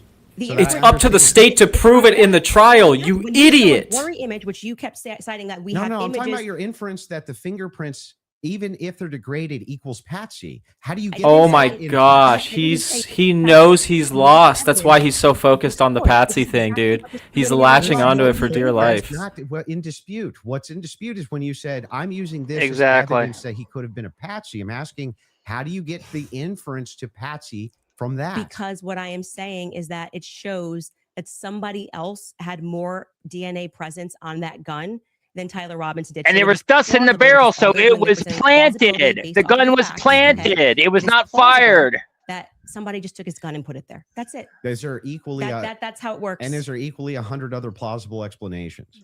I think that's the reason why most people are exploring when things don't make sense. Got it. So, Yes. yes. At the beginning of that, this is how If there's 100 evidence plausible and they're inferring. explanations, then Candace, why is it that we should go with this idea that it was a Patsy? Because there's a Oh bunch my of God. there's a bunch of other evidence He that lines he up smirked like he just got her too. Like, dude, because it was a public assassination against the guy who was waging war against the deep state. Like, as a patsy. How does that equal evidence of Patsy? I don't know how many times I can say this. Like I'm saying that I am using the exact same mechanism that you are accepting for some reason in the Utah courtroom. Yeah. Right. To say, I'm going to look at the evidence and I'm going to infer an alternative theory. So you just saw the states and you're accepting it. And they have not presented any concrete facts. You listed on your own Twitter that what you found to be convincing was something that looked like his car pulled into the driveway, a blurry image. No, I didn't. The standard white guy coming up the steps that could literally be anyone. This never happened. Can we get a fact check on that? Can we pull up his tweet where he goes over I didn't the four? say that's what convinced me. When you actually didn't say it's what convinced me, but you said this is the evidence that you found to be overwhelming, and you named, I believe, actually 5 things. I think you said it was his car. You said it was. Well, there's multitudes of things that I find. You just to said be you didn't say compelling it, so we're going to evidence. get a fact check on that. You Sure. did. Go ahead. You said the blurry images coming up the steps. Quite literally, when Officer Bagley testified, they talk about when I'm talking about making inference. This is the most I thought was the most absurd Body testimony I've ever cam? heard. And pardon me, it was actually Hull, David Hull. They asked him a question. How did you know the guy in the maroon shirt was the same as the guy that came up the stairs later that was wearing the American flag black shirt? And he said, they're wearing the same shoes. Why is that absurd? oh That's my how you decided these gosh, two are the because you're on a same people. college Oh wow, campus. what a scientific! They're both wearing Converses. Okay, that's an absurd thing to say. That is not evidence that these are the same people if we're both wearing Converses. That was what he said. That's what flew on the stand. But I still don't understand how that would be absurd. If somebody, it's an absurd thing. For instance, if somebody were to change their clothes but keep the same shoes on, wouldn't you utilize the shoes to try to track that person? If The they were changing idea their that on a clothes? college campus, 2 people wearing Thank you. this totally different outfits, but both wearing Converses can't happen is such an absurdity that I don't even need to argue that. I'm just going to let people why is it absurd? Just concede that point. Obviously, it's an absurd thing to say. I'm not I know sure, these are the same people sure because they're both wearing Converse. Yeah, I'm not sure if in context that's what happened, but It even is. if it You is, can get a fact check on it is it. what Even if it happened. is, again, Yeah. And it was if we're Hall. utilizing Oh, and by the inferences, way, it's whenever we're dealing with logic, and Tyler we're had a making different color logical Converse. The ones we're that gonna the take person the was entire wearing in the collaboration stairwell of evidence, was and we're gonna actually make gray inferences Converse, from which that. is what You would do that with Lance any type of has. logical Lance owns proposition. them, Otherwise, you could never have a true or false not claim. Tyler. You just told me I couldn't. So do when that. we're, I never, that never happened. You're just making stuff up. So anyway, when we're talking about logical Just inferences, making stuff what I'm up. looking for That's is funny. logical inferences that you have that Tyler Robinson's a patsy based on the totality of evidence that you have. We can It's keep the going through same other evidence. We standard should that find the you tweet are where he applying, where he dude. Like, lists the reasons that he was convinced. So I let's mean, start with the 30-06. I think that that's fine. Your team's looking for. Do you remember how long ago that was? the tweet of the 5. Did you delete it or no? No, Did I you don't delete delete tweets? tweets. Okay, cool. I just look for. He said Unless it I was his misspelled. car. It was his. It was the car, and it was definitely the staircase photos, and it was when the trial was Okay, going she on. has it. Perfect. She has it. If you got Skylar has it. If you want to pull it up so we can Fantastic. see it. Somebody said, so give me the clear evidence right here. I want you to provide it right here. All I heard from the investigator was, we believe this to be Tyler Robinson. Is belief something you go as a fact? You wrote the car pulling in. That's a totally blurry image. Robinson getting out of it. You have no idea Don't if know that's it's him. Tyler Robinson. The fact that he is seen 4 other times on camera, the fact being just a standard white boy with brown hair was seen walking up staircase. The DNA on the roof, we should discuss that. And on the screwdriver that I actually think left he's doing a decent behind, job. He's it's letting them kind of overwhelming sort it now. out. Yeah, Like but this that's is not up to the exhaustive. public to Just so we're decide. clear, you did tweet generally. But it's not exhausted. Yeah, well, but just you 5 said seconds ago, you should concede. You said I only He needs to said concede one what he thing. said. Yeah. I said that was overwhelming. If he said each other like they were before, You could then he should jump in and Can you fact Stop check it. if that was said or not? I did not hear her say So the this. thing is funny here is like we still aren't getting to any of these inferences. So Why these, are you pivoting? so but that- just say well, you were I'm wrong. not. I'm It's gonna- cool to Yeah, just say I there was it wrong. goes. I Just say wasn't, it. I'm not wrong. So back to the tweet aspect here. It was really funny. That's not an exhaustive list of why I find it. I didn't say it overwhelming. was exhaustive. I just said you And- said it. And on top of well, no, Yeah, you he's didn't. pivoting You hard. said that I only said this one thing, and then said based on that it's over. Well, I didn't. You didn't mention that. I She mentioned the literally said you screwdriver, said 5 things, DNA, dude. all these other things. You never mentioned any of that. So no, you're actually incorrect. Yes, she there. did. That's But on how top she of found the moving tweet. over to What? the actual evidence Are you itself? are you Yes, I'm okay. Anyway, back to wasn't the gonna ask evidence if you're itself. okay. Yes, Actually, I'm I'm fine. glad you're asserting that you're But okay. back- I wasn't worried about your health. I'm just but saying back to that I just said this. you tweeted this. You said no, I didn't. We got a fact check, and now you're like just gonna gaslight me and pretend that I There's said no gaslighting. it wasn't exhaustive. I never This said is that. I just said you did There's say this. Zero gaslighting. I didn't say you couldn't have said more, Yeah. but I would like to address I what mean, you this said is in your that tweet. time. If this is how you want to spend it interrogating my position, you can do it that way. That's I'm just what you're addressing what here you to- asserted on your Twitter was like the hard evidence that convinced you was overwhelming. That's literally That's your not debate what claim. you said. That's not actually, in fact, what happened in that exchange. I was here for it. So what's your position here? Yeah, so my position is that based on all of the evidence which has been demonstrated, Patrick should have at said least all something the there, evidence bro. has Like, been come on. acknowledged, We all heard him that say I'm it. actually not seeing exactly. anything that's compelling as an alternative theory. I'm not seeing anything which is convincing me of something otherwise than what the state is presenting as evidence. That's my position. If Okay. that's what you're asking me. So just going back to what you did actually tweet, is it fair for me to ask questions about that? That's Is that the only evidence. tweet you're going to ask me about? Well, we're addressing your claim that the evidence is overwhelming, and this is a tweet where you listed what you felt was overwhelming. I think that's fair, but not right? ex- I feel like sure, that's fair, but not exhaustive. Just so you know. and I never said it was Okay. exhaustive, Go even though ahead. you said I did. Sure, whatever you want. But yeah, so No. going back to that, all of that, as you say to me, Absolutely. well, Candace, why are you 100% addressing agree. and making inferences off of the testimony? No, I of- never asked you why. You're making inferences. I asked you how, with the inference you made, you got to the conclusion. Okay, so I would like to know how you got to the conclusion. And I'm just going to throw it right back at you because Yeah, for some that's reason fair. you permit yourself to do it. And that's what I'm demonstrating is that you permit yourself to do it. Mhm. And then you say, when I do it, it's a conspiracy, right? No. How are you able to infer off of blurry staircase images that is Tyler Robinson? Yeah. So in that particular case, what you do is you take that evidence, you combine it with other evidence. So it's not just that Tyler Robinson is seen in the staircase. Why are you calling him Tyler Robinson in the staircase? That's what I want to get to. Yeah, because I mean, we'll just use this. If you don't agree that that's Tyler Robinson, then you would just have to humor me. I think it is, so I'm using the name. But why do you think it is? Because you I'm make trying- everybody, you that's call them literally what I'm conspiracy trying to theorists. explain to you. We need the facts, bro. So Prove if it. You're Like, asking come for on. my inference why I think it's Tyler Robinson is because Tyler Robinson said in his text messages, you'll be able to see me on security footage at the campus. He said it in his own message. No, he didn't. On top of What are that, you talking please, about? Yes, you can pull them up if you want to fact check that. He did say. On Yeah, I top would. of I'm sorry. I that, actually think I really did miss that. I'm not saying you're wrong. I just Yeah. I don't remember him saying you're going to see me in. Yeah, I'm in footage. paraphrasing. Let me pull that up. Yeah, If I you don't. may I, feel, have I it, think if you And that's by the not way, pull right. it up. Twigs Yeah, that's a himself lie, said that dude. he You're going had to see me some in the staircase. that he had some maybe a tiny bit of doubt, but it sure looked like Tyler Robinson inside of this various surveillance footage that he saw. So Lance, sorry. There's hang Go on. ahead. You're hang right. on. Now, So he there's said it looks- there's multiple reasons why it is that I believe that that's Tyler Robinson, not just because of blurry footage. He was I would agree. hesitant. Just kidding. No, it's because I combined multitudes sorry. of evidences. Okay, so let's address those multitude of evidences. The first one we're working on a fact check on because I do not ever remember him tweeting. That's me in the stair. I mean, or Well, he didn't tweet texting. it.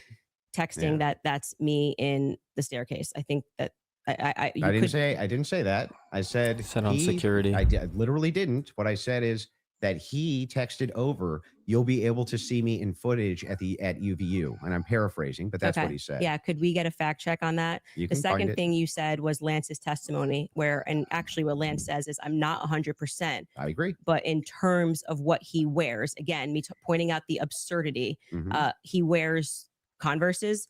He wears sneakers. If his boyfriend is not 100%, I'd like to understand why Andrew Wilson is overwhelmed by it. That's what I'm trying to get to. And lastly, I would like to remind you that Lance's statement would not be permitted. This was a huge part of the preliminary hearing. Exactly. Leading, all the questions that were asked of him were leading, so they would be struck down at the actual trial. And also, I would like to remind you that he got use immunity for that.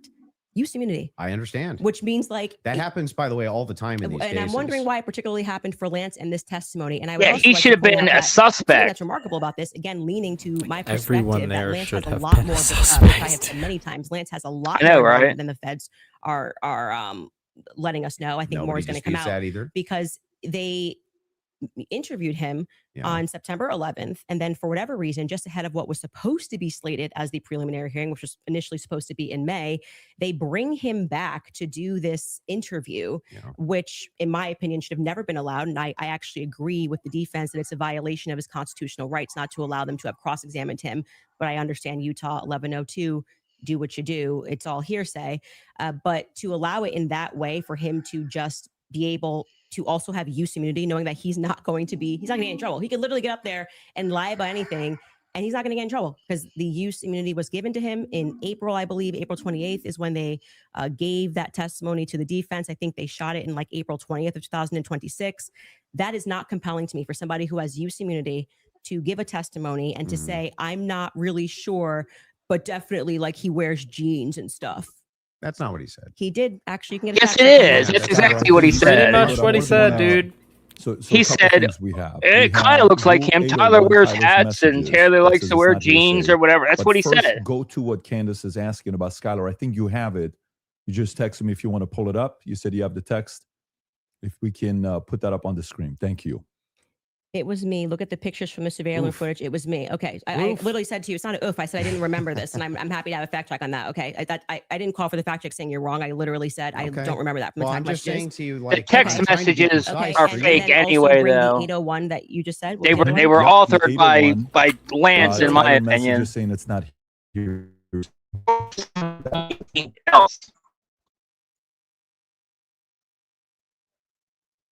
There you go. Wait, what are we saying is not hearsay? I thought Statements you said that the are not messages. hearsay. A statement that meets the following conditions is not hearsay. It was hearsay. They said it in the trial. Hang on. Okay. Okay. Is consistent A with toddler the testimony debating a and the toddler. declarant denies having made the statement or has forgotten, or is consistent with the declarant's testimony and is offered to rebut the express implied charge that the declarant recently fabricated or acted in recent improper influence or motive and testify. Wouldn't that mean that a bunch of this wasn't hearsay? So the issue with his I just want to make sure. Yeah. Would that mean that a bunch of this wasn't hearsay? So the opposing party, which down the line, like I said, they talked about this for about an hour and a half, and they discussed how if Lance was in court and he was giving his first party, giving his testimony as the opposing party, whatever, all of this would be fine. They had an issue with how the questions were being asked and that they were not allowed to cross-examine him. So that is why his video testimony would not be accepted in the main trial. And what I said to you is this entire preliminary hearing is under Utah's 1102. So they are allowed to just use hearsay. And No, so the you didn't judge, say when that. he You said most of it was hearsay, actually. Yeah, The it was. overwhelming majority. Well, I mean, I'm leaning now into my opinion that some scientific aspects, which they kept asserting, like the federal rule 403 or 402. It was mostly Some of those hearsay. parts were quite Sounds like scientific. you're backtracking quite a bit. No, I'm not backtracking at all. What do you feel Okay. like let me help you. Where do you feel like I'm backtracking? It Well, literally was done under Utah's 1102. Yeah, nobody disputed that. Okay. What the dispute was is whether or not most of it was overwhelmingly hearsay. Is that Yes, the case? it was. Yes, that's Okay. a fact. I'm not backtracking on And that what at are all. the things? How many times did you? I mean, Yeah. if you watch the video here, it's like Yeah. they constantly. I'm 1102, 1102, 1102, Mhm. 1102, That's true. 1102, and the reason for that is because it's allowed. I'm not saying it's illegal. It's allowed at this stage, but I'm just reminding you that when you're going to sit across from someone and your claim is going to be, "Where is your hard evidence? This is what I heard, and I agree with what I'm watching." Facts. You are Yep. watching the state put on a hearsay show. preliminary There's gonna be hearing, hearsay. True. and all of those things are not going to be allowed, right? Even when they got into witness statements and things of that nature. There's a reason why they swear you in and they say, "You swear to tell the truth, the whole truth. Did you?" Excellent point. write I'm this glad she statement?" brought this up. So it's Amen. the Justice overwhelming system majority still of what you matters, saw was dude. hearsay because other people were representing other people's statements. They were saying they had conversations. We don't know where it came from. All allowed at this stage.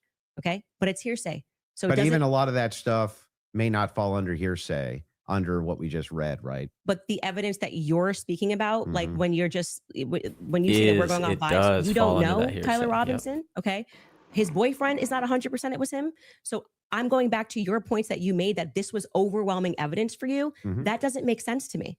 Well, overwhelming just You, means you can't convincing. consider another option that there Well, could have been hang another on. white Do you guy Overwhelming agree now that means I- versus on convincing? campus? No. Do you agree with me that I said that what overwhelming means to me is that it's just very convincing to me? Yeah, and I find it to be completely unconvincing. And that's fair. I Because understand that I you looked can at those find- blurry photos Yeah. that they presented and said, Mhm.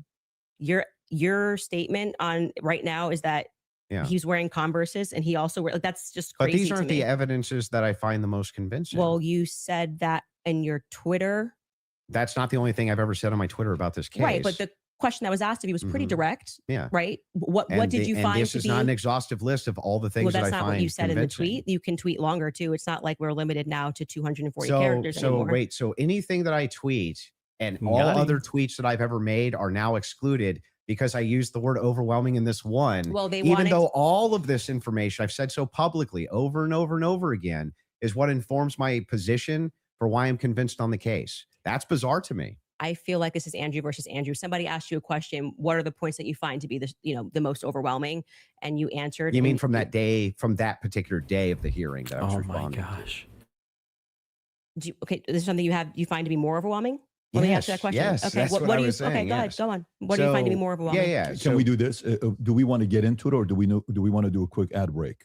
Are you guys good to keep going, or I'm fine to keep going, but we can would also. you like to take a quick break? Doesn't or matter to me either if way. we're going into a different topic, that may be another 30 minutes, 40 minutes. I don't want to stop you Yeah, guys in the middle let's of it. end So it what on would you what like you to find do? to be more overwhelming. Yeah. So if we're for me, it's the confessions, the text messages, all of that is what I consider to be, from my opinion, that's the most convincing for The me. Fed Okay, slop. We should discuss the text message the Fed confessions slop. when we get back, if you'd like to. Okay. That's a good idea. Folks, we're going to take a quick ad break. We will be back in 3.5 minutes. Thank you. All right, you guys, for nearly 2,000 years, Christians have lived continuously in a small All village just right. outside of Jerusalem called Taibeh. Actually, let me just mute it. I'll leave it running. I'll mute it so I can keep an eye on it. Make sure it's going. Okay. All right. So, yeah, man. What, so far, I think, Andrew's in, Candace is clearly wiping the floor with him, obviously. All he's doing is presenting, just Fed slop crap and trying to Dude, debate. he's interrupting her every time she definitions. tries to answer him. It's like he's not even. This is embarrassing for him, dude. This is gonna be his legacy. He's like, good luck after this, bro. I don't know what to tell you. Oh, he's going to be done after this. And then, when he said, so what? Like, I couldn't believe when he actually said that. Oh, I hope people are already clipping it and memeing it. If not, do it. Get after it. Like, just meme this dude into non-existence, please. Exactly. So what? That's just crazy to me. And honestly, like I said earlier, that's him admitting that he doesn't have any evidence to support it. I mean, he doesn't have a position. He can't defend his position. That's what that means right there. He eats the Fed slop up. Facts. And that was like the first thing he said too, to her first like kind of rebuttal. He was like, "So what? Like, bro, you've already lost the debate. Like, debate's over." Totally. Exactly. Candace is cooking him. He's definitely in trouble.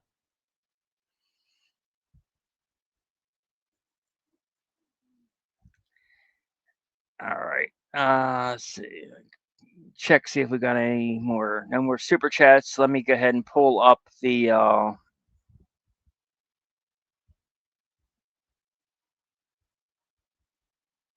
his little baby hands on his face the whole time shows so much. Yeah, too, exactly. When he put his face, like, he's getting frustrated and clearly, and he was shaking at the beginning, obviously. Did you know that, how nervous he was and shaking in the beginning? Like, that was super I telling saw to his me. like his phone like his hand like started shaking and everything, dude.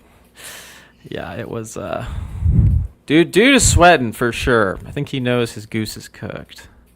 And it's like, whoever sent that super chat that was like, Blake Neff wrote this, like, you're 100% right. Like, TPUSA's legal reviewed that opening statement countless times. Like, I mean, you have to imagine. I'm imagining, I'm guessing, right? Like, given the circumstances of everything.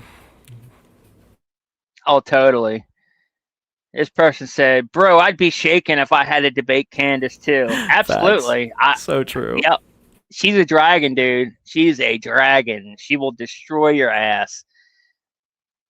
She breathes fire. I mean, she's ended so many people's careers, man. I mean, it's wild.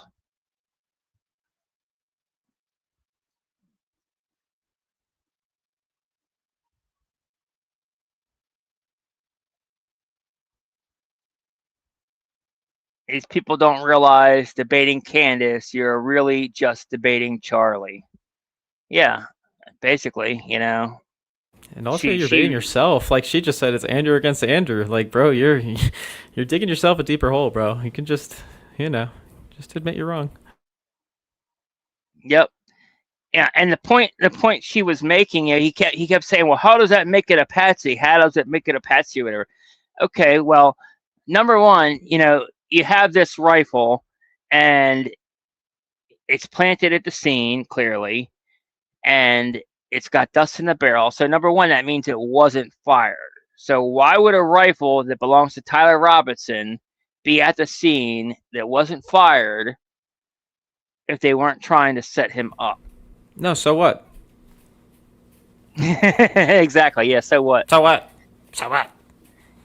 And then, like, when you take the DNA evidence on top of that, too, how Tyler Robinson was the most degraded DNA out of all of them, then that is even more evidence. That he is not the last one that touched that rifle. So that means somebody else touched that rifle. They're the ones that planted it there, trying to set him up. So why would somebody be setting him up to take the fall? That means, what's that mean? That means he's a patsy, right?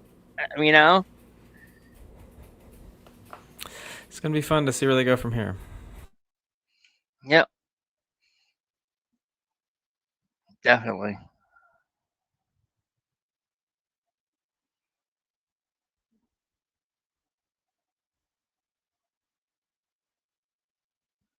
He just paid for her to end his career. LOL. Yep. Absolutely. Dude must have like a humiliation kink or something, bro. Because like I don't get it.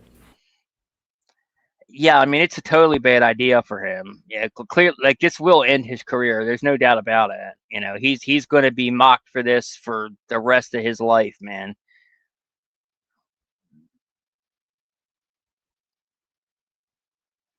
Yeah, if his previous statements and memes weren't damning enough already, bro, this should put the nail in the coffin for sure.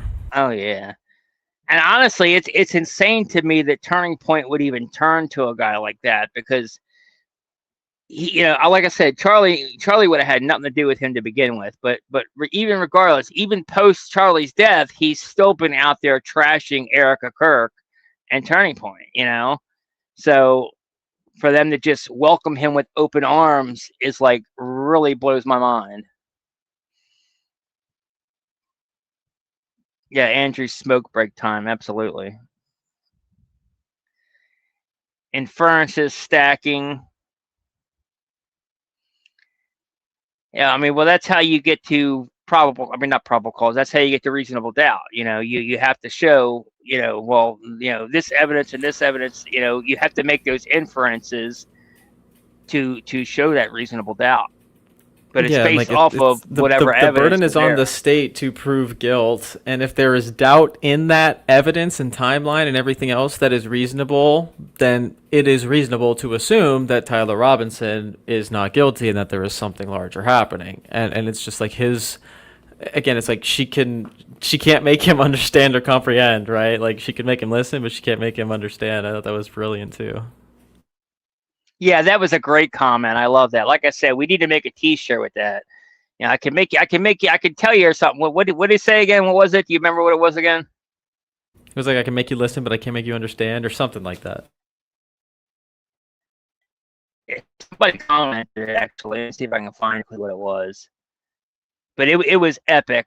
We definitely need to make a T-shirt out of this. Like Candace should totally put this on a T-shirt. She would sell $1 million in these T-shirts. Where is it? Come on now. Oh yeah, here it is. Here it is. I can explain it, but I can't understand it for you. Yep. So good. That was epic. Absolutely.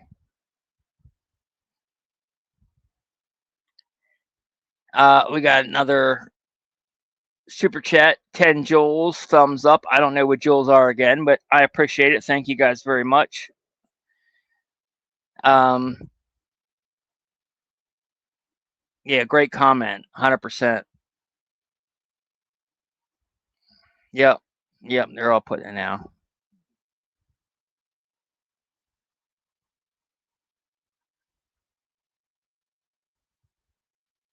You know what? This is actually a really good point. Nobody else is willing to take on Candace. And I think that's true. That makes sense because, we've all been asking.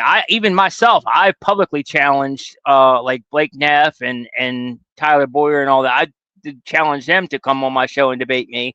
They wouldn't debate me. So they've all been hiding. Candace has asked them as well. They refuse to actually come out and engage with any of us on the facts, especially Candace. So they're all scared of her, especially like I said, because she is a dragon. She breathes fire on them. She ends people's careers. And the facts are on her side. That's another thing. None of them are confident. One of the big reasons that none of these people. Okay, we're back on. Hold on. Let me go ahead and.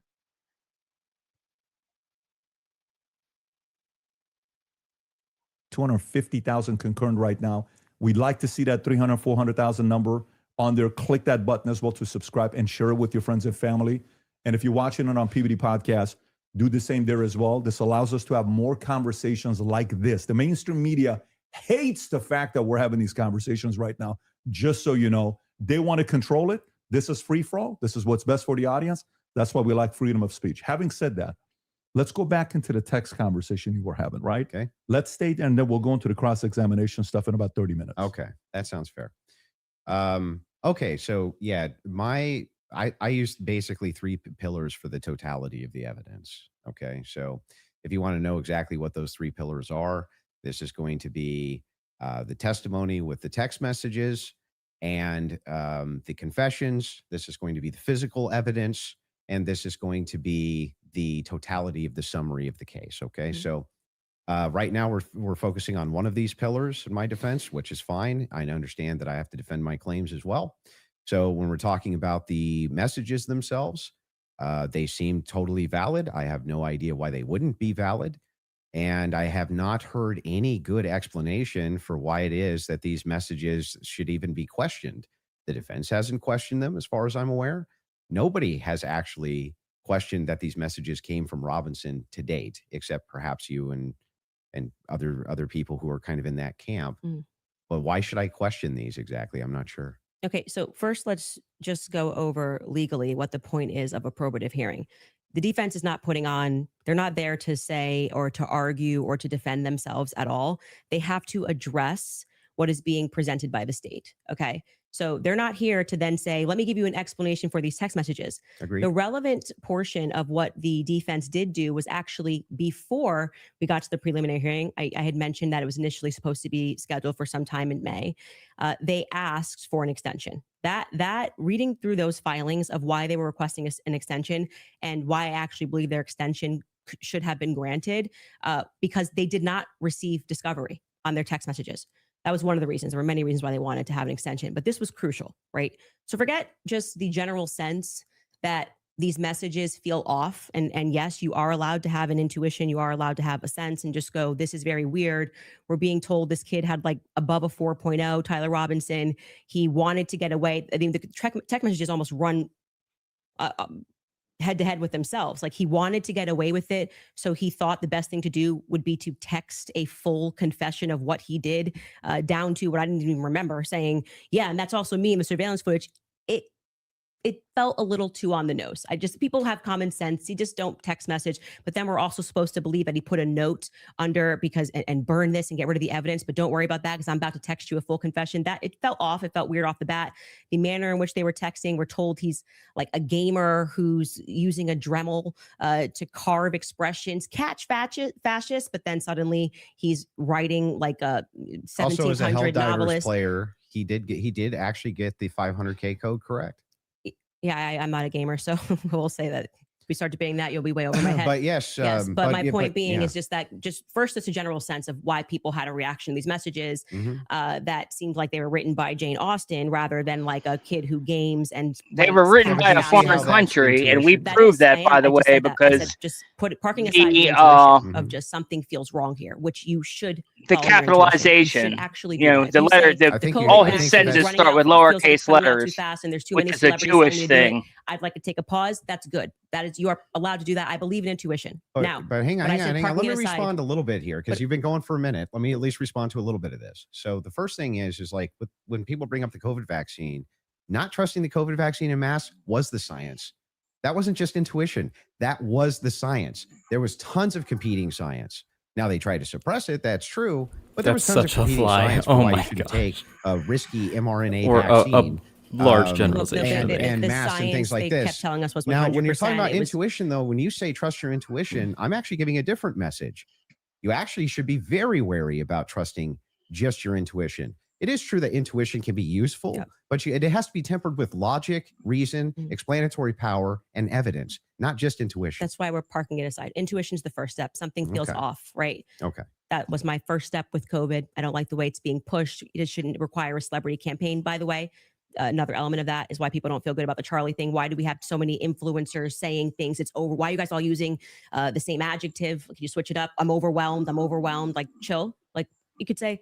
Yeah, it's clearly all coordinated. Like Fed slop. Yeah. I found some parts compelling. Maybe we should, see at the trial. That would be Don't you think Fed slop's a buzzword for the counter industry? But everyone on the same day of watching this trial, which was, I would say, not overwhelming at all.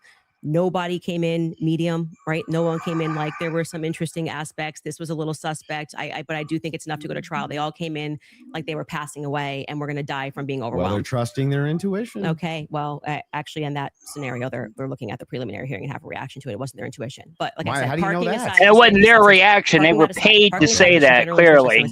Messages. Then we look at the all these influencers were paid to say the same thing. They were requesting an extension saying, we have gone. That's the first time in history the government is telling the absolute truth and isn't corrupt. It's just like, yes, you are saying that you took Lance's phone, okay? Yep. And that you collected his phone on September 11th and that you sent it off or whatever. You took a picture of the text messages and we are being given these text messages to review.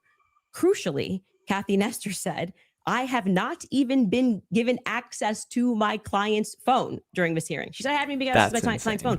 She can't tell you as a part of the discovery. Yeah, exactly. That's a huge suspicious part of the whole thing. Text message from Candace, and I say I didn't send that text message. Maybe that's what her client's saying. We don't know because we're not at the trial, right?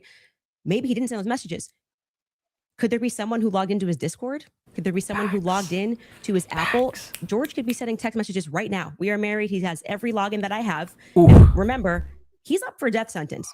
So if I'm able to sow reasonable doubt with common sense, He may come during the trial, and when they actually have to address these points, say, I did not write those messages. I was here. Lance, my boyfriend, was logged into my phone, logged into my Apple ID and my iCloud, Straight sending up. messages. I know that we have the capability because my husband does it. He has the capability to send messages from my phone. It is not convincing to the public when, That's for reasonable whatever doubt. reason, the FBI would not, FBI combined with the SBI, it was not the prosecution's fault. They made that clear during that hearing, would not allow them What's that up, discovery Mitch? request Good to be see you, able my see brother. where did that message come from? Because you're saying my client was here, right? I want to know if that message actually was generated from his iPhone when he was waiting to retrieve his, rifle, hoping that the pooch doesn't have a bad sniffer, like just weird messages. I want to make sure that, yes, it was actually him. He was holding his phone, and his boyfriend. Yeah, remember, they just didn't show us log any in to his metadata, no computer when he was home. Lance timestamps, was no his boyfriend. nothing. That is a crucial fact here. That discovery was And not met Discord until the actually preliminary hearing. said, they So came out and I said that remain conversation did not happen unconvinced on their by these text platform messages. early on in the that. investigation. I remember that. I feel unconvinced by them. Okay. So then the idea here is the reason that you don't think that these are valid text messages, and you don't, right? It has not been proven that these messages are valid, and they don't sound valid to me. Mhm. I don't think anyone, even if Oh, someone was totally. saying, You're 100% like, correct, Mitch. Yeah, it's I don't that's know, why I was saying pop earlier. on They're the both court would saying be the same smarter thing. than to write Andrew's a just full-fledged too confession. He even writes, stubborn to I admit thought it. I would get away with it, and I was hoping Yep. never to tell you until old age. And That's then what we're I've been being saying. told that Beyond he a wanted reasonable to commit doubt until he suicide, faces a okay, trial. but he just said This he is wanted to all get just away with it. But he's hearsay, not smart like Candace enough was saying. to, It's I irrelevant. don't know, maybe not text it's such a confession like we've never seen. I think this would be like the first time ever somebody has start to finish written an entire. I'm in this surveillance footage, and I'm here, and I'm wearing my Converse. I'm being a little facetious here, but it was a little ridiculous. It didn't pass a sniff test for me. You have kids, and I you do. love them more than anything. I do. If it was the case that you thought that your kid was innocent, wouldn't you be out It telling can be everybody and their manipulated. brother that you thought that they were Absolutely. innocent? And also, wouldn't No, you the say? deep state I mean, doesn't there is a exist. possibility. The deep state has You never can't forced just people to say, be "Hey, I did silent. The Epstein list isn't real. Like, He didn't actually confess to me. He didn't Yep. actually. None of this happened the way that the state is presenting it. What would have prevented the parents from testifying? At Well, that two things preliminary? I can answer that. And if you watch my show, I keep telling you it's not vibes. So right after the shooting happened, Lance Twiggs, the FBI put him into a safe house they paid for. They went to the parents as well, to Matt Robinson and Amber, basically. Yeah, saying that your life's also at was risk very, of being very somebody who jumps strange. up and wants to avenge Super Charlie weird. Kirk, and we're going to watch you. And Why they would went they? Why would into they? a federal safe house. Why would they What put him happens in witness next protection is that when they he started thinking potentially that the feds was were a maybe suspect? gonna, like, maybe not as honest as they thought. And How do you know any of that? so you gotta watch the show, right? Yeah, no. How do you know that? I had a source within the Robinson family. You have a source, Yeah. an anonymous source, of course. So there's no way for us to verify that what you're saying right now. Is She just even said it's true. in the Robinson family, you idiot. No, I don't find it to be reliable at all. It's Well, just a source. I'm just doing what the What you're prosecution doing is did. a cool story. It's You're not giving- cool. Well, Hang you on, must hang have on. You're hated giving watching. us. You must have hated Hang watching. on. It's a cool story. Versus that the reason that the parents haven't recanted any of this. Recanted what? They have no statement from the parents. Wait, I just want to make sure that if it was the case, it was being reported in mainstream media that your father came to you and said, "Hey, The mainstream media is lied, this you you? idiot." What's going on?" yeah, here?" literally, And then dude. he So we and believe one the of his, media now? Like, what? buddies You're not a took you in, conservative. where you turned yourself in. You wouldn't go out and be like, "No, that's not what happened." That isn't what happened, though. You're just wrong on this. Okay, You're lying. maybe I'm paraphrasing. What am I wrong So on? what is your? Sorry, just so I'm clear. Where is your evidence that the parents turned him in? Well, no. I didn't say that. You said I it was the with mainstream media? I said with a sheriff friend. Yes. But the father did confront him, the father confronted what? Tyler Robinson. And where did you learn this? That the Tyler Well, I mean, that's confronted part him? of the official documents. Our fact checkers can pull that up. But yes. But I'm saying, but when you Very say official true. documents, do you mean you saw this on CNN or you saw this play out in the hearing? No, this was one of the things that I went through in fact check pre-debate. Are you talking about like the charging Yeah, we documents? can see you. I think it was it could have been in the charging documents, but we can pull them up. No. And yes, are you disputing this? Do we have that in the back to pull it up? 'Cause I do can know- already tell you what you're talking about, the charging documents, because Okay, this go is ahead. where we had to figure out where this story came from, because everyone was operating under the assumption that Matt Robinson turned him in until we got to the preliminary hearing. And we understood, like I said, even for that, when you are charging someone, you can use hearsay. It's all probative, right? Sure. Nothing. Yep. So they didn't have statements. the It's not like Matt trial is Robinson, even though for. he was interviewed that night. Amber Robinson was interviewed that night by a Fed, separate rooms. Tyler Robinson was interviewed by a Fed. They did not produce statements saying, my son did this. My son, I believe my son did this. But what happened was they did interviews, but also the crucial person here who you just brought up is Mike Mitchell. Mike Mitchell is the biggest unknown in this entire case. Everyone keeps saying they heard from Mike Mitchell this, they heard from Mike Mitchell that. So when the person wrote up the report that night, and it was Brian Davis who wrote up what became the charging document, he after they transported Tyler Robinson from the Washington Sheriff's County office up to, I think it's Salt Lake City.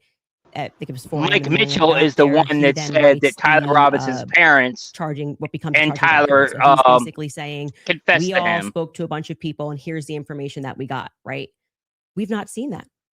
So it could have come from Mike Mitchell. Mike Mitchell could be saying, I don't know how this negates the point though. it Why wouldn't truly the negates parents? the point because you don't have a statement from the parents. Yeah, you are going. Why wouldn't they just correct the It's not the correcting. That doesn't misinformation? negate the point. The point is that we now got the preliminary hearing.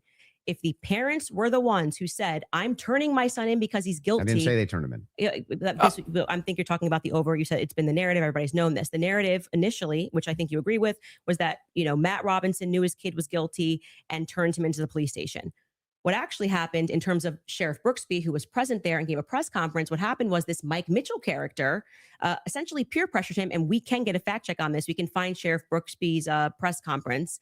And he said, they know it's you and you're going to come in peaceably or people are going to be banging down your door. He was a undercover cop, which I don't like that. I don't know what he did undercover. It's very hard to find anything about Mike Mitchell, but he worked with them for 20 plus years, the police officers.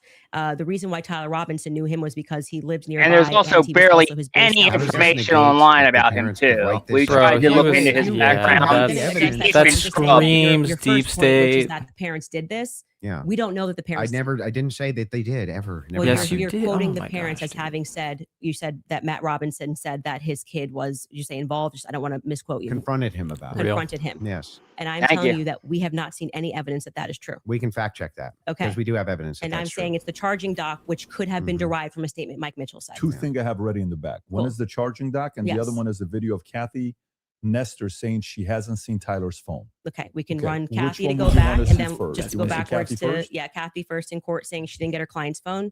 Yeah, and then I think we'll go to the. If you're okay with that, thing not in dispute. I didn't know that. These are all things that are not even disputing. Okay, so we don't have to show it. We never get to the. Yeah, they haven't even had a chance to look at the phone to prove. We were coming back in any of this is true because you were talking about the text messages, something that you felt was concrete. So it was just my rebuttal to you that it's not concrete because they haven't had a chance to actually answer that, and she didn't even get to see your client's phone. So that's effectively, again, the state saying these messages are real.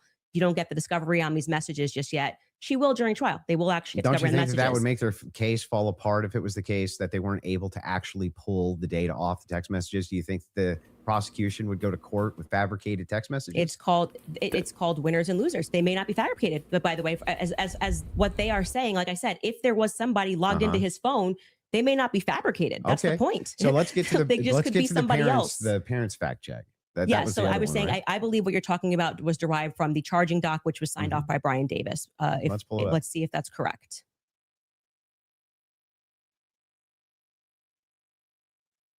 What are we looking at Robinson's mother explained that over the last year or so, I'm sorry. Can you zoom in a little bit? Is this the charging doc? I can't see it. Robinson's father reported that when his wife showed him the surveillance image of the suspected shooter in the news, he agreed that it looked like their son. He also believed that the rifle that police suspected the shooter used matched the rifle that was given to his son as a gift. As a result, Robinson's father contacted his son and asked him to send a photo of the rifle, which makes sense with the text messages. Robinson did not respond. However, Robinson's father spoke on the phone with Robinson. Robinson implied he planned to take his own life. Robinson's parents were able to convince him to meet at their home. Yes. So this is proving my point. This is from the charging document, correct? Yeah. So what I'm saying to you is that 3 people got interviewed on that night. Mike Mitchell got interviewed, Amber Robinson got interviewed, and Matt Robinson got interviewed. Of the 3 of them, only one of them actually wrote a statement, which was referred to in this preliminary trial. He came in, I believe, in March, Mike Mitchell, and he wrote a statement, which I find to be very shady that they decided to bring. But why aren't the parents disputing that? No. Well, first off, That's the question First I've off, been the asking. parents are not going to ever play in court, play to the cameras in court when they have a legal team that is going to be advising them not to speak to the court because your son could go to prison But they're forever. playing to somebody else who's your source. I'm not going to address that. They're 'cause playing to I don't- someone I- else I don't who's your think- I don't source, think but it's- won't go publicly tell the media this yes. is not true. Well, what I did not say to you that I just said I have a source, so I want to be very clear and take it from somebody who is involved and permanently sued. When I have to take my lawyer's advice, I mean, there's so many things that I want to respond to when people are speaking about. Yeah, but it's bizarre that they would utilize a source which would get the information to you, but wouldn't just go to the media and be like, actually, that's all wrong. I am telling you that you would nary find a lawyer who would advise you to go to the media. Oh, this mother, especially when your son. If I thought that my kid was up for death, if I thought that my kid was in any way, shape, or form going to be up, you couldn't shut me up. Or my wife, she would be like, "That's not true. That's ridiculous. There's no possible. That never happened. These people are lying through their teeth.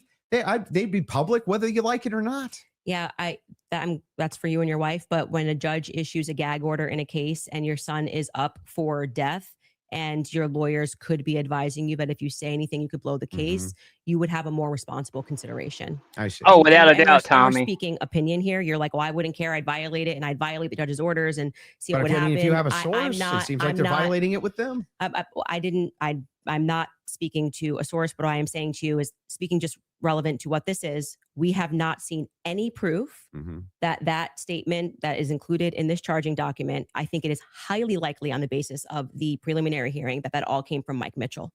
And Mike Mitchell would be a part. He's based saying, on the statements of it's him saying the parents told me this. The parents could dispute that. That's going to come down the line, right? They're going to be able to seat the parents. I will say this, putting together context clues.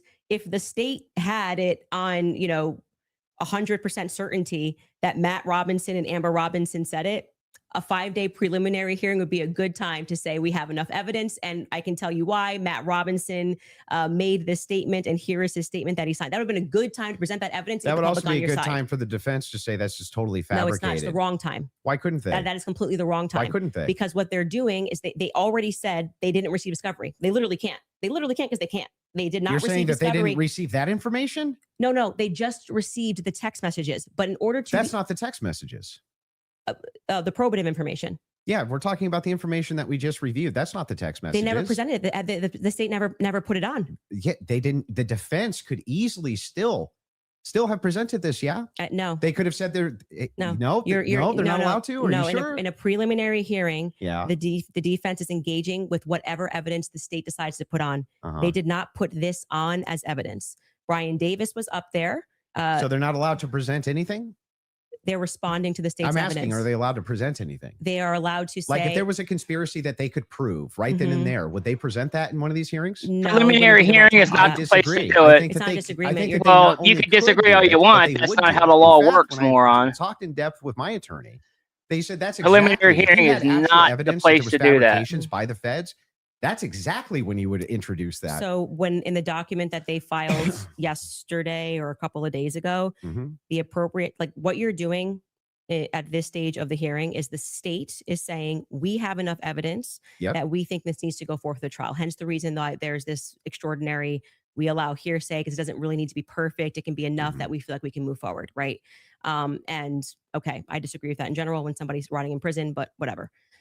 The next phase is for them to meet in court and for the defense to essentially present an argument to the state that says, we find this filing to be defective in and of itself. We don't even have to defend ourselves because you, the state, have enough, you know what the laws are on the books, and this filing is defective and you should get rid of these charges because they don't make sense based on what you can decide based on a law on the books. So then that's why they then file the dismissal. Right. So in the dismissal, what they're doing is they are engaging, and this is what was widely misinterpreted. Well, yeah, they're engaging as though as it's a hypothetical. If this is hypothetically true, then so they're saying all of these but charges. I'm not disputing any of that. So that's what you're asking. Why you're saying could they just what I'm asking specifically is like who could shut parents up who are like, no way, there's no possible. This never happened. This is ridiculous. They would be shouting. Everything on gets CNN. twisted. They would be That's shouting it why from the they're not rooftops. saying They'd be anything, losing their because they're minds. And you're afraid like, that nope, you'll the twist gag the order would be words. enough I to keep I them can't quiet. believe Not enough Andrew for them to Wilson talk Not is to earshot. mention trying there to is a gag defend. order. I think that that's I quite can't believe he's ridiculous. trying to But defend, I'll even like, concede oh this yeah, one. I would just Let's run just to the say media if my maybe this child was was up for a misconstrued, death sentence. right? Like, If no, there's, you would there's not. no You good would reasons listen to about your it lawyers because and you're still shut waiting up. for the evidence for trial. If Exactly. that's Plus the the case, media then why that's not been take the lying same about standard them the for whole the evidence that time you and present, just waiting trying for to throw trial? him under the Well, bus. you didn't do that. That's Wait the a reason we're second. here. Wait a second. I just want to make sure that I got this right. That's your argument to me, right? My argument to you is what? My Sorry. argument, your argument to me Uh-huh. is that, hey, wait a second, Andrew. There's not enough here that convinces me, right? Well, that's actually my rebuttal to you, is that you are saying, why are people engaging in what you term to be conspiracy theories? No. I term it to be thinking. They're Mhm. just thinking because they're recognizing there are a lot of holes in these stories and that this is not strong evidence, right? This is the reason they're doing it. I'm explaining to you, this is the reason that they're doing it. I'm addressing what you view to be Yeah. overwhelming evidence. Mhm. And by the way, I want to be clear, That which what convinces you're, me. yeah, well, but thus far, And this is just like, every that's, point that you doesn't brought convince up, you. every point that you've brought up, did you feel like this is beyond a reasonable doubt? I mean, you realize remember what I said in my he's opening. going to be It's not beyond a reasonable doubt. Mhm. It's just what I find convincing is what I find Oh my overwhelming. So why gosh, are this you so dude is upset when people say they insufferable. don't find it If convincing? that was the limitation of the claims that you made, He if it really was is. just, It wait a hurts my second, head. It there's a hurts little my bit of brain to problems, listen there's to some him. Like, problems with at the least case he that I could, like, questioned for that I stand want on his answers to. side Nobody instead of, has like, problems with it. tiptoeing At around least it. involve It's me. like, I would dude, be at the least likely grow a person to have pair an and issue with be you, a any of man your and, fans, like, anybody saying. stand on I your would have had tons side. of Discord calls about He's this. not even doing that. He's like, My oh no, I'm position's not always been saying that. clear. Like, yeah, you Of are. course, conspiracies exist. Some of them have way better evidence than others, but I've That's- seen them myself. I know conspiracy. In fact, the federal government has hundreds of thousands of laws about conspiracies. They see them everywhere. We both know this, right? That's never what the problem is. The problem is when you make claims outside of, well, wait a second. I'm just questioning evidence here. I'm just questioning what the state's case is here. I'm just asking questions. It's when you make claims outside of that, where you claim that there's good evidence or good Like when standards someone's you guilty should before a believe, verdict has been, because, like, and then it turns oh out my that it's all God. nonsense. Yeah, like they've been or doing it's this entire wackadoodle, like what time. happened with or Kyle it makes Rittenhouse, no like what sense. happened with the And when you have a chance McCloskeys. to Did we learn cross-examine your nothing from evidence that you this? Like, presented, come I'm on. gonna show a lot of that. A lot of Okay. this conjecture that's based on literally nothing, that leads from no inferences whatsoever. Like you couldn't even infer it logically. That's the problem. The problem has never been whether or not you just said, you know, there's not enough in this case so far until we get to the trial. I remain unconvinced. I'm sure there's tons of people who remain unconvinced yet until we get to the trial. I think that's fine. I think it's fine. There's people who are convinced too. No, you don't That's think it's never been fine, my Andrew. problem. We My know problem is this. the claims which are external to that. Okay. Fact check false. Not sure I really care if you have a problem with what I think in my own spare time. I don't understand this like lecture that you just gave. But beyond that, what I'm saying is that What if the state lecture? is allowed to use I didn't this is lecture what you. this is what my problem is. You guys are not Oh like, my yeah, you guys think while it's still legal. You actually you can. You are allowed to do that. So but mean, anyway, nobody said you can't. going back to you saying I wouldn't have a problem. I think I just demonstrated pretty thoroughly that what you claim that you have a problem with is exactly what the state is engaged in at this stage. So it just doesn't make sense. That's not the case. In fact, So the if people thing look is, and they say, the thing I'm is looking at the funny- gun and I see and I'm inferring this, and someone else says, I'm looking at the gun evidence and I'm inferring that, they're both doing the exact same thing. They're not. You're just saying, I want to do it for the state. That's propositionally false. and That I'll is not explain- I'll propositionally explain false. exactly how.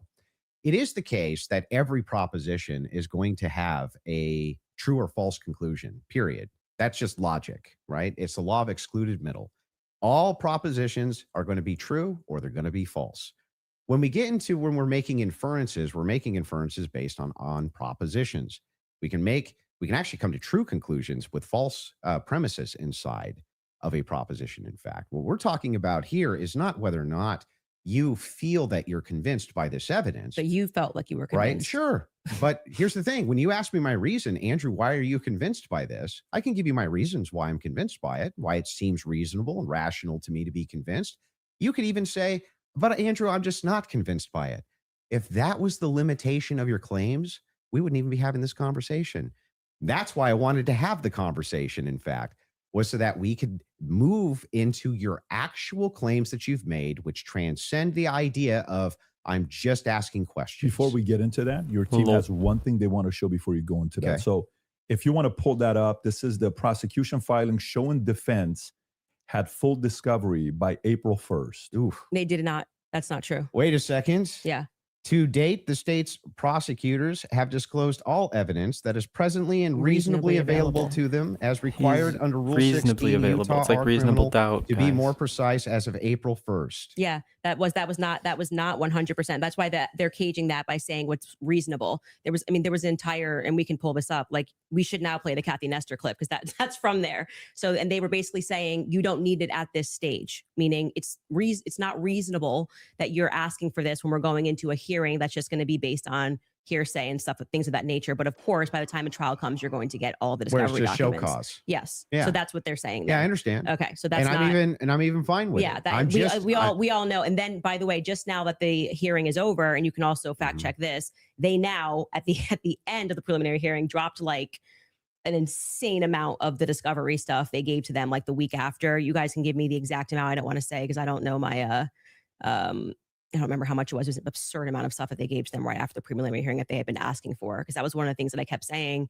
on my show is as we were watching that preliminary of the preliminary, why not just give them the stuff now so they can engage in these arguments? Because I feel like it's like, I want to hear what they have to say about the text messages. Why can't you just give them what they're asking for so that they can actually engage you? And it didn't happen. So, but the judge ruled that it wasn't necessary at this stage. And that was the whole point of that because it's preliminary to the preliminary. Yeah. Would you like to play the Kathy video? Well, he's saying he's not disagreeing, so I don't think we need There's to. no point here. There's no Okay. disagreement All right, that she said that. Yeah.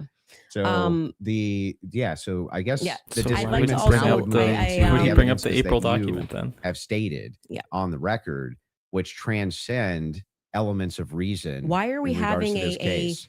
transcendental conversation now? Because I mean, Because first, they're all because related to this your case. entire thing was about looking at the evidence, which never made sense to me. Again, because all of the evidence that you felt to be overwhelming was hearsay. That was bizarre to me. You told me that I could take as much time as I No, wanted you to can. question you on No, these but things. I'm just asking you just to lay the groundwork of what you're saying is Because you've problematic. made That many, you many decide that it trips claims. into I'll something explain. else. And I do still want to hold you for going through because we discussed the gun, we've discussed your. And you can hold me to those things, but I yeah. would like to get into the And things we that should you've discuss said. the screwdriver as So, well. and I'll explain exactly what the groundwork is. Mhm. When you make claims which pass the idea of I'm just asking questions because the state's evidence is not convincing, I think you have to answer for those claims because they are in regards to this case. You're saying This is America. I have a No, you claim. don't. It is in regards to the assassination of Charlie Kirk, This which is is America. what we're talking about. We have Not free just the speech. case of Charlie Kirk, his assassination. You should have to answer for the claims that you've made in regards to the assassination itself. You should, yeah, agreed. So if that's the case, then I would like to finally dive into some of that evidence and dive into Well, it. just to be clear, and I'm happy to have you talk about, like I said publicly, you want to engage in some conspiracies, but I said I want to make sure that we get to the substance of our debate. The substance of our This is debate is the major is me substance. demonstrating that all of the quote unquote evidence that you feel that you have, which demonstrates that Tyler Robinson, that Tyler And Robinson notice how shot he's Charlie trying to Kirk. get into like And personally it's attacking been her instead invalidated of by addressing the testimony evidence. that we saw. And in your answer, He's for trying one to of pivot right now that hard. the most degraded Prince was, I don't know. Okay, well, there lies my ability to process that. It's just fine for you to not be convinced up to this point. All of your viewers, everybody watching, nobody's you're conceding. Nobody's on giving a that. dispute that if all your claims ever were just up to now, the evidence that the state's given, I'm just kind of not convinced. That is You not can what's been theorize, happening. What's bro. actually This been is happening America. is that We're you've allowed to made tons hypothesize. of Like, claims, in regards to this case and in regards to the Kirk assassination, which are far above and beyond, I just doubt the state's theory. Okay, yeah, I mean, sure. those are I the do things doubt, that I do doubt I- the Okay. state's theory. I also am I get welcome it. to say what I think. If you want to move into opinions, if you want to talk about Erica Kirk, if you want to talk about Yeah. Turning Point USA, I'd like to talk about all and of get it. into it, I'm Yeah. totally happy to do that. But I just want to say that, like, I do not feel, because I've said what's important to me is that we exhaust this topic Mhm. first of our actual debate claims. I do not feel that you sufficiently have argued that the evidence is overwhelming. Sorry, question for you. That What- Tyler but I am Robinson. sorry you feel that way. Candace, one question. What evidence do you need to see for you to say Tyler Robinson killed Charlie Kirk? That's a great question. So I actually expected in this preliminary hearing, actually the inverse of what he was saying is true, right? So this is now the time the state is putting on their evidence. That's the purpose of this hearing, right? The state is using hearsay, but they're also putting on their evidence. So I was just expecting some sort of a slam dunk. Like, we got him on camera taking the shot. At least we have him clear on camera. You're telling me this guy drove 13 hours all around. Like, we can definitely show you a picture that it's going to be beyond a reasonable doubt before we even get to the trial. People are going to see and go, oh crap, like it was really Tyler Robinson. I was expecting to at least and that's not what we got, clearly. I had reported early on that the source was saying that Tyler did not step foot on campus that day. It is my perspective that he had something to do with something. I do believe he was disposing clothes at this stage, at this phase. I do believe he was disposing clothes. He was involved somehow. I find Lance to be more suspicious, if I'm being honest with you. And also, like I said, the use immunity that was given to Lance by the feds, the fact that the feds didn't ask him any questions, the fact that I spoke with Lance Twiggs' family, and they were like, it's very weird that the feds are not asking him more questions. He's exactly the person that I would imagine to be involved in some stuff. Allegedly, I'll say allegedly. But when we got to the preliminary hearing, there was not a single piece of evidence that I felt was slam dunk. I was waiting for that, a photo. I mean, anything would have made me go, all right, I think this could be the guy. Yeah, the preliminary actually the discovery on the text messages, since that did was the exact opposite for me. If the evidence was good, they wouldn't have needed Jack Posobiec to lie to the public. But actually, who was holding it up? Like I said, it wasn't the prosecution. Precisely. We were handing things over, and we heard the defense. The evidence they presented only furthered our position. It's not the SBI; it's the FBI that's holding on to things. As the FBI took everything. The FBI took the gun. The FBI took initially the screwdriver, and then when I heard testimony about the things that they found that were suspicious, thank you, brother. Example being the backpack. That's something that really bothers me.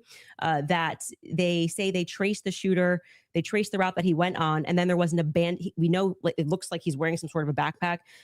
We know that there was an abandoned backpack found at the bus stop in front of a library, and they felt that this should be taken into evidence. They took it. The FBI, this was the testimony of Amanda Baker, I believe her last name is, but you might want to fact check that because I think I'm blending last names. She was the forensics for the FBI. And then she says she gets a call on the 13th and they stop testing on this backpack because they find that the backpack actually belongs to somebody on Charlie's team. But if you know the map, the layout of the campus, you're going, well, what the hell are they doing all the way up? This is nowhere near anywhere. And by the way, that's not an acceptable answer for why you just gave it back. That's like, why would you give it back? You're acting like no one's ever been killed by somebody on their team before, right? So I found that to be very strange that it was on the exact route that the alleged gunman ran, and that their excuse was, we just gave it back because we heard that this belonged to somebody on Charlie's team. So that to me is, this is why the investigation itself feels underwhelming. When you learn, and this is completely crazy to me, that some of the artifacts that Charlie was wearing were immediately returned to artifacts. That's absurd. That is absurd. Everything should be in evidence. When you learn that the car that they carried Charlie in to go to the hospital, they had immediately towed, cleaned, and back up for resale, that's absurd. That should be sitting in evidence. And any police officer that you speak to will say, or a person that's been involved in a crime will say, I didn't get my stuff back for years. That had nothing to do with anything. It was just around. And they kept it into evidence until the trial was over, and it has to be approved. I think somebody said by the attorney general has to sign off on giving you those objects back. And we were told this is all fine. And we see, this is just one example, Erica holding the crucifix. That should be in evidence. Irrespective of if you feel bad for her and think she should have it and it's sweet, that should be in evidence. Immediately paving over the crime scene. Is this like the craziest thing ever? This defies common sense. You immediately, and when you heard the guy who did it actually go up on a podcast and explain, I got the call. They said it was a paver emergency. I've never in my entire career heard of a paver emergency. They had already had someone come up and dig up the dirt. So by the time he got there on Sunday, the dirt had already been dug up for him to lay down pavers. That is what people are looking at and going, this is weird. There needs to be answers for why this was done. And he tells us the call came from the feds and the governor's office. UVUs wash their hands of it. And what he's saying sounds true, because we heard during the testimony, one person described the regions of who was in control of everything. The feds were in control of the courtyard. So in order for anybody to have paved anything, that was federal territory, so to speak. I'm maybe not using that in the best cop term, but the feds were in control of the courtyard. So these are things that I think should be answered for. Why are we doing things differently than you would in any other criminal scenario of keeping the evidence until we know more, until we're confident? The various decoys. I did it. It just doesn't look right. Okay, so go back to the question. So what would you need to see for you to say something? If they had, I was expecting, here we have him, he took the concrete shot, here it evidence, is, and then I'd be like, great, a clear image of him on the staircase where I'm like, that's definitively Tyler Robinson and he was on campus. We got nothing. We got literally nothing but hearsay of people saying. But you basically get no case. What? You basically no case on planet Earth. You get the sure. Oh, we got a picture. Okay, Here's him with the murder weapon. Right. Here's him taking the shot. Most of this doesn't take place on a college campus that has surveillance everywhere.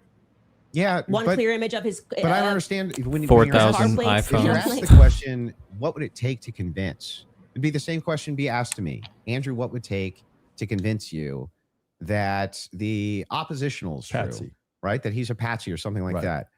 Just good, clear, concise evidence that's been presented, right? And is being presented that I could go through and link all together to see if there's actually some clear picture of there being a patsy. That's what it would take for me. Okay. Just a good. Well, he clearly has been watching our anything we put out over the last 10 months. My mind. So just to qualify this, so there is a possibility in the next few months that you may come out and say, guys, it's done. Tyler killed him. Yeah. So you're saying yesterday. Yeah. I think it's very important for the audience here. That from without question. For you, is there anything that you can how see justice for you to works? Say, yeah, this guy was a patsy. Of the government course, I'm going to always follow okay. evidence. Perfect. So my whole thing is just this. It's really important to me.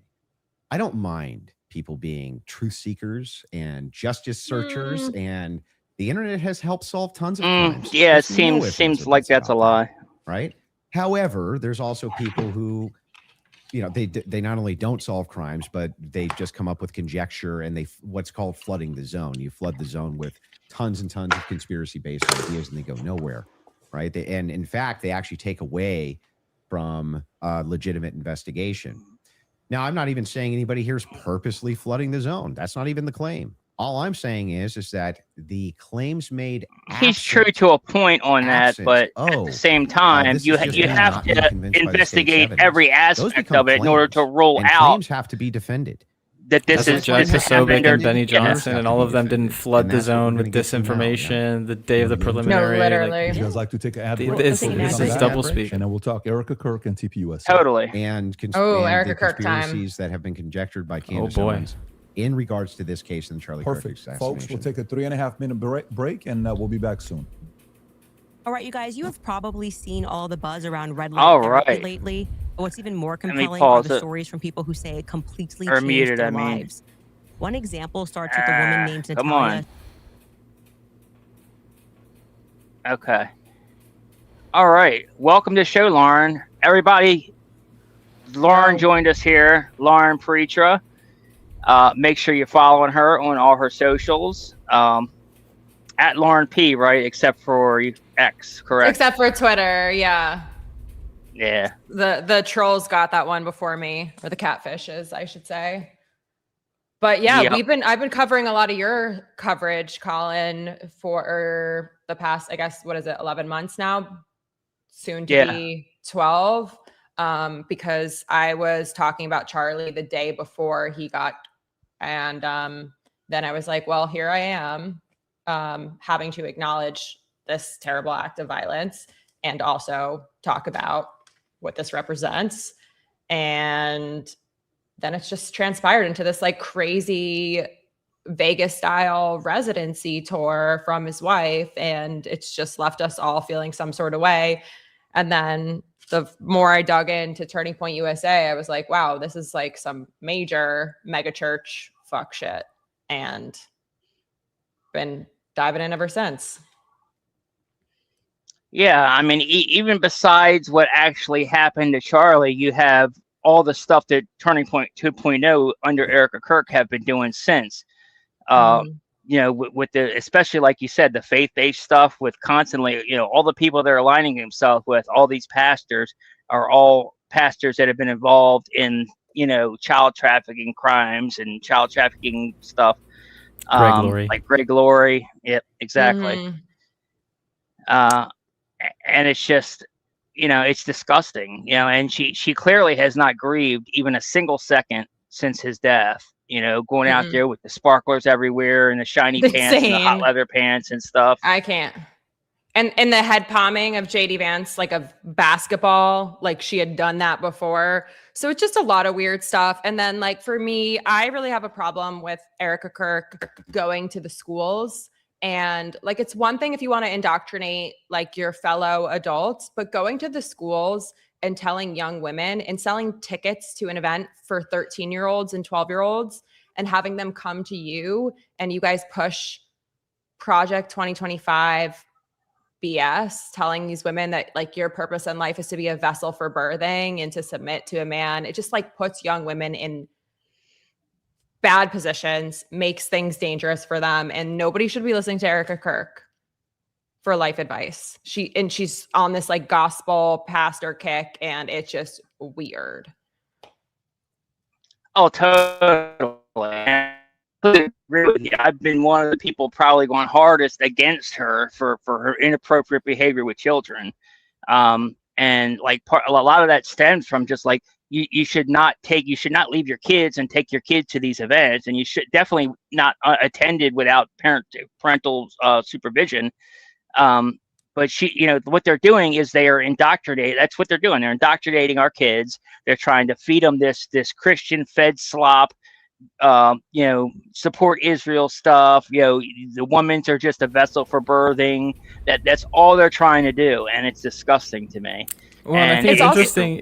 It's interesting. Andrew Wilson got up there and said, like, "Oh, I have no problem with truth seekers," right? When, in the same breath, he's telling us to just trust the state, trust the government, right? This gets to a deeper issue of like Charlie Kirk raised up a generation of truth seekers, of people who challenge the government. And I think the intelligence agencies kind of realized that, like, A, he was a threat, and that they kind of let that free speech challenging the government thing go a little bit too far, right? And we're witnessing that play out right now. But they're trying to rein that back in. And how do they do that? They do that with the next generation, right? And if we study any historical movement throughout history, the Bolsheviks, the World War II Germans, right? They always go after the youth first, and then they go after their parents, their elders, the generation above them, right? And it's because the youth is easy to influence and manipulate. Well, it's kind of like a military pipeline, what they're trying to do. They're trying to get people who are vulnerable and in need of community or resource or something. And they're like, come here, listen to our gospel prayer and do whatever. Also, another thing that really pissed me off is, Charlie Kirk, somebody I did not agree with fundamentally. And they were using him a lot this last year to push electoral politics, including endorsing candidates post-mortem that he did not even support. So going against, he was in, there's a number of instances of that. So basically turning this dead man's legacy into a cash cow for Erica Kirk, who's run this organization into the ground, and just really pimping out AI versions of him to do whatever pays most, it seems, or whatever is the most extreme, I'd imagine. Yeah, totally. And it also goes to say what candidates they didn't endorse too, because Thomas Massey, he's been on record many times saying Thomas Massey was his favorite candidate, and they did not represent. Not only did they not support Massey, but they actually went after him and attacked him. And I don't remember. I don't think they supported his candidate publicly, but they certainly went after Massey and attacked him publicly before the debate. And they also stood by silently as the administration worked to basically have him ousted right after 30 years, $1 million for each year he was in government, which is just insane, right? And if we think back, like the major issues of this election were the affordability issue, kind of uprooting the deep state, but it gets to a deeper point of like all of these people connected to Turning Point USA, the Jack Posobics, the Benny Johnsons, even the Tyler Boyers and the Eric Kirks. if the Trump administration was to fix everything in this cycle, then these people wouldn't have careers to go back to after, right? The political fight has to remain in order for them to still have jobs. Right. And so I think that's another part of it that people don't consider is like, how much money is inside of this world. Right. I think politics has kind of become the new Hollywood as we've seen Hollywood die over the last 20 years.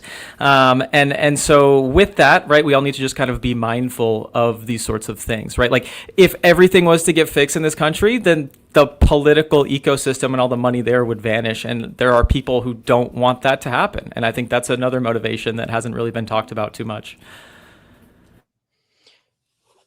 Yeah, I mean, there's a whole lot of that. And I also just think, you know, when we look at who they're trying to protect and the people in power, they're trying to protect people that are pedophiles. Like they're riding pretty hard for Donnie Dump and doing all whatever that. And it's like, you know, Erica, they're all reading from the same script because they all use the same language and the same speeches. So it's like everyone's demonic, and Erica Kirk is talking about people who oppose ICE as demonic when like Charlie Kirk was supposed to be this like anti-authoritarian figure. Meanwhile, ICE is like kidnapping, shooting people in broad daylight, and that's state violence. So, and she tries to turn it on this at a church, no less. And she does that repeatedly.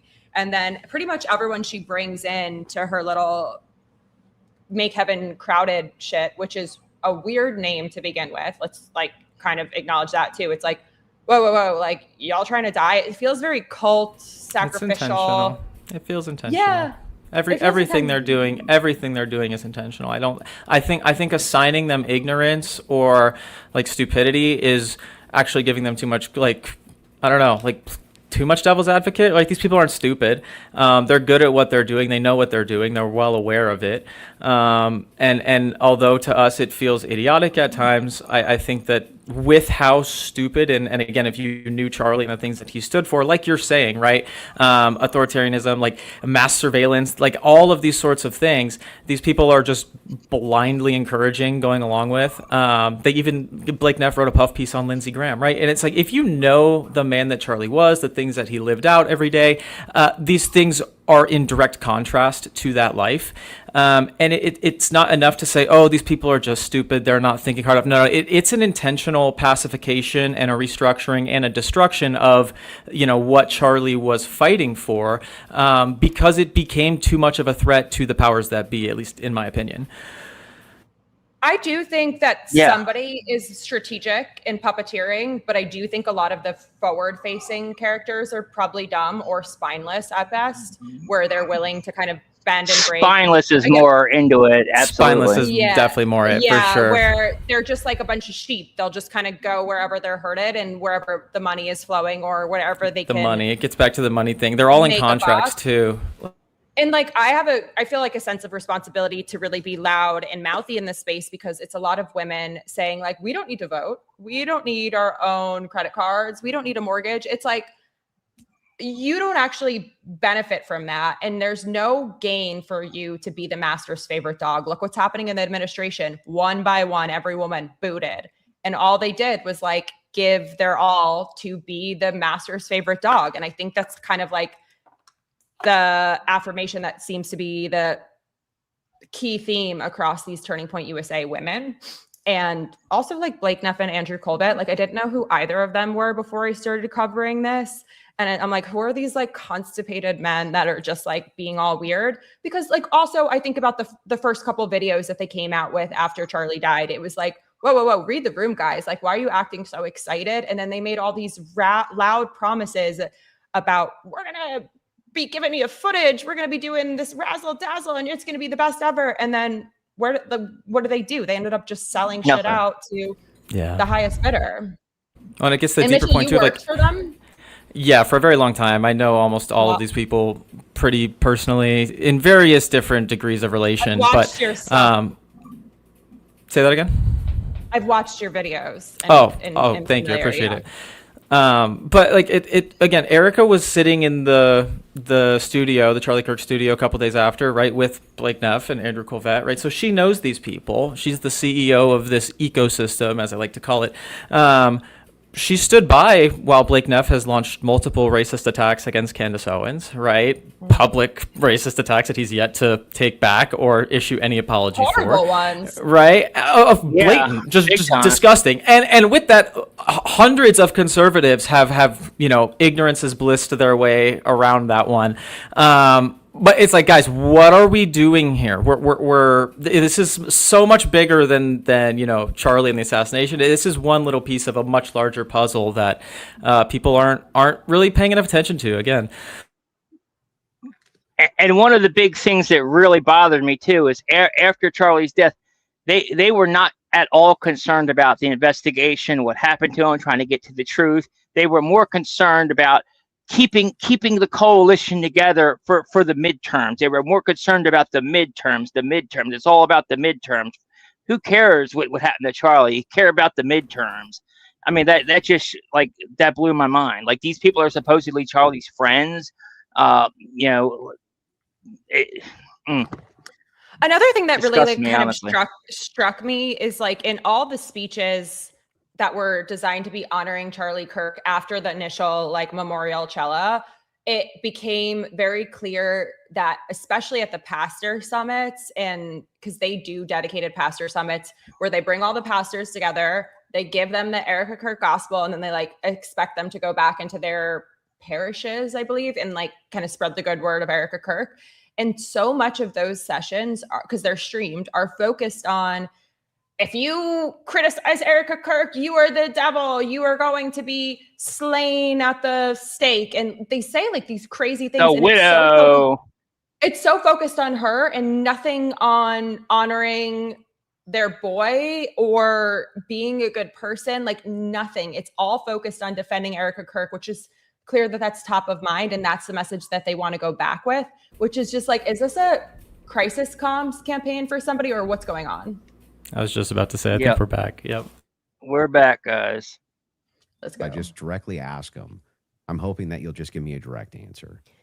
So here's the questions that I have. Wait, before we get into that, I would like to just reply to that. So just to be clear, we agreed to debate our claims, and then I agreed publicly that I have no issues having a conversation with you about other things that I've discussed that were outside of the court hearing and things like other evidence that's come across our lap and things that we've been speaking about.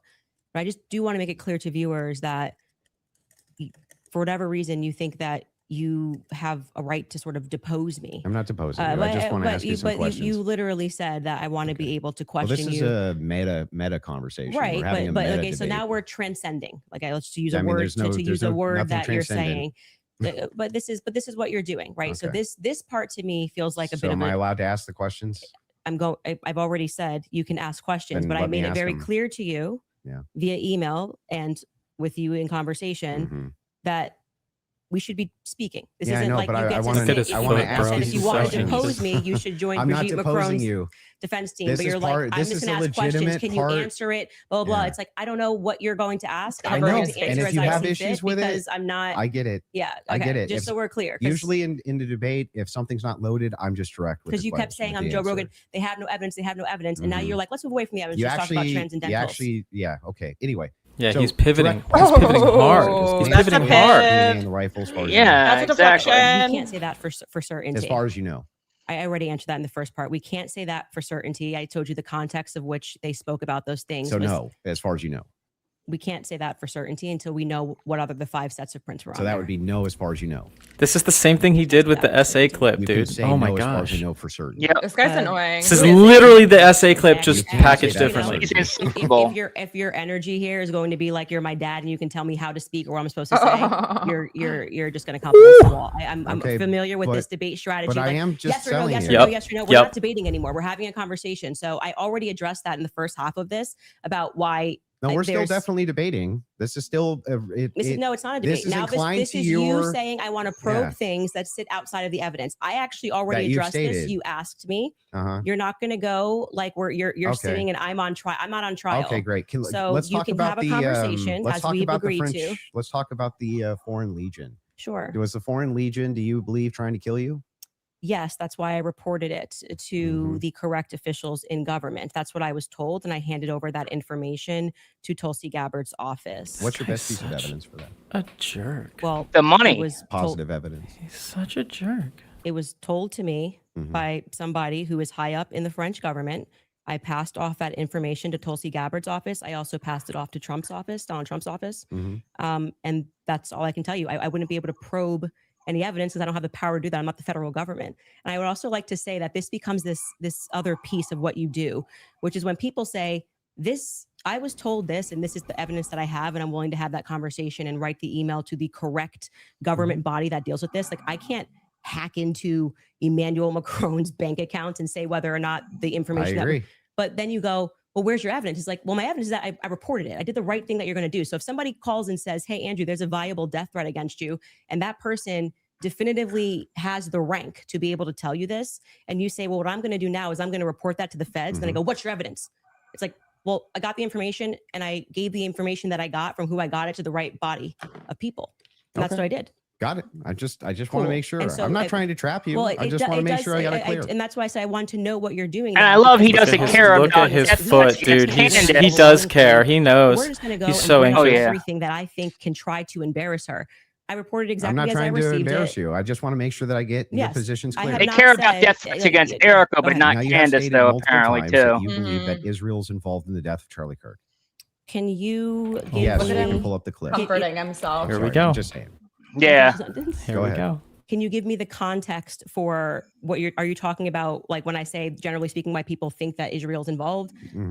Okay. Where's your question? Yeah. Do you have any positive evidence whatsoever that Israel killed Charlie? How about he was executed inside a I menorah? wouldn't say Israel was on the ground and shot and killed Charlie Kirk. I would say that there are various things that we're trying to establish, one being a motive. The And since I biggest don't one is believe there's that Tyler Robinson I and his think 15 transferring, cell phones, is a Israeli registered convincing cell phones that motive, were on the because ground he at was UVU fired that up day. about politics. And which also, Lance out of testified those that cell he never phones, spoke about they with also him, appeared nor at do the I believe that Iran he was, negotiations so into LGBTQ issues in since Lance testified he Pakistan never at spoke that about hotel LGBTQ that they were issues, doing that he stopped and ate at Chick-fil-A. the which if you are whatchamacallit, into doing the LGBTQ issues wouldn't be your lunch before you go kill Charlie Kirk for negotiating LGBTQ issues, the thing. because you know. Yeah, it's but do you just- have positive evidence? I'm answering the question as I feel like I want to answer it. Like I said, you don't get to for an hour and a half. Pepper But the question I'm questions and asking tell is me- about positive I'm evidence. telling you that in any case, establishing a motive and and again, I already explained this at the top of the show, but the reason why people find Israel to be an interesting question is because truthfully, Charlie's perspectives were changing on Israel. Sure. And he was starting to realize how much pressure was being put on not just our government to constantly fight their wars, but also being put on his organization personally. If people had come out and been honest about that, rather than rabid claiming he never flinched and everybody's lying and this is not true, you would probably have people that just go, that's life. People change their opinions. I understand. And then there was the rabid, I mean, not even that. It's like everything was about trying to convince the public how much he liked it. He So then, loved other Israel. than intuition, how you feel about things, do you have any evidence Israel was involved in killing Charlie Kirk? I have already said, and if you're watching my show and the context of what I said, this is the general sense of why people think Israel's involved. Nobody has made the claim that Israelis, there were also, obviously Ian Joe Carroll Kent. made the claim. Well, Joe Kent, who I think would have the right to assert it, noted that there were 12 Israeli cell phones on the ground that day. I think most people would like to probe that. Now, it could be maybe they were students, and they were Israeli students in Utah that day. But we'd like to probe that narrative because what we've seen after coming from the Israeli government, the Israeli prime minister, kind of denying that he did it, which wasn't really necessary, was quite busy. The phone call that happened, which no one wants to discuss in the Hamptons the week prior, or not the week prior, I think it was around August 5th or 6th that took place. And again, the almost desperate lies about Charlie shifting opinion on Israel lead us to believe that there could be an Israeli angle in this. But we cannot say for certainty that Israel called the shots and this is how it happened. But it is definitively, I think, a thread that a lot of us would like Do you to see say there's no pulled. positive evidence? Whatever you want to say, however positive, negative, however you want to say it. Well, I like don't need positive to, I evidence can just would have be a conversation. material evidence and other evidences which would what we've point you said to is on our show is what we said, which is this feels like a conspiracy building. There's no reason to lie about these things, and yet people are lying. BB ain't acting right. The Hamptons thing was weird. And the way they tried to shove the Israel narrative down our throat immediately. I mean, the day he died, posting a picture of him with an American and Israeli AI photo on the president's feed. Shlomo Pearl. Right. Do you have any evidence that Erica Kirk or TPUSA participated in the murder of Charlie Kirk? I've never said they participated in the murder of Charlie Kirk. So how could I say that I have evidence they participated in the murder of Charlie Kirk? Okay. So then you don't believe that they did? I never have said that statement. So I'm not going to get you to ask me personal questions about things that I've never said on record. Okay, fair. Your team is sending messages in the back saying they have a video they want to play. Okay, go ahead. I don't know what the video is.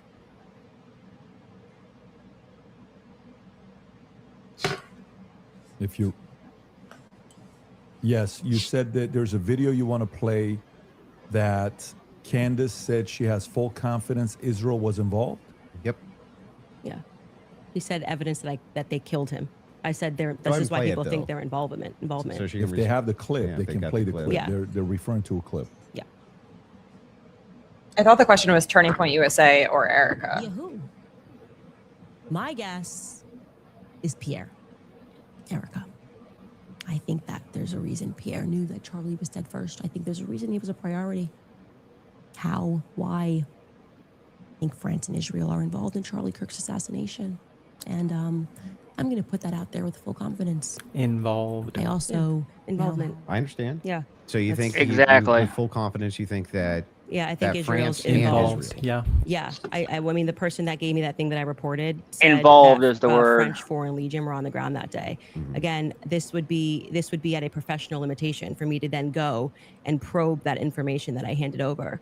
I can't do that. I'm not But the you United don't have States any government. positive evidence of Okay, that. okay. Right? Liz, I don't. Can you just stop? It's Here he actually goes just again. like annoying to hear you keep saying positive evidence. I just asked me what I think, and I just tell you, yes, I think they are that's involved. a claim.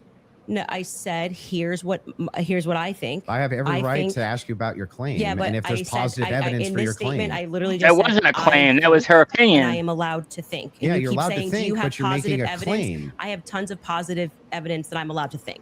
She didn't say factual claim. Nobody's disputing. It was whether not a that's factual what you claim. think. What I'm asking is but you have what's your issue then? What is your issue with the statement? evidence. I think that Israel is involved. That's not what. That's not just what you said. You said I did that say I it's with think. it's with full confidence. Full Yes. confidence. That You would I'm think that if you had full Can you have confidence confidence to think when you think? If I said, for instance, I think I'm going to be late to work, right, with full confidence, I would say my evidence for that is that I'm 20 minutes away and I need to be there in 5. Andrew, That's how you would know whether or not you had full I'm just confidence. going to tell you something. Hang on, let me finish.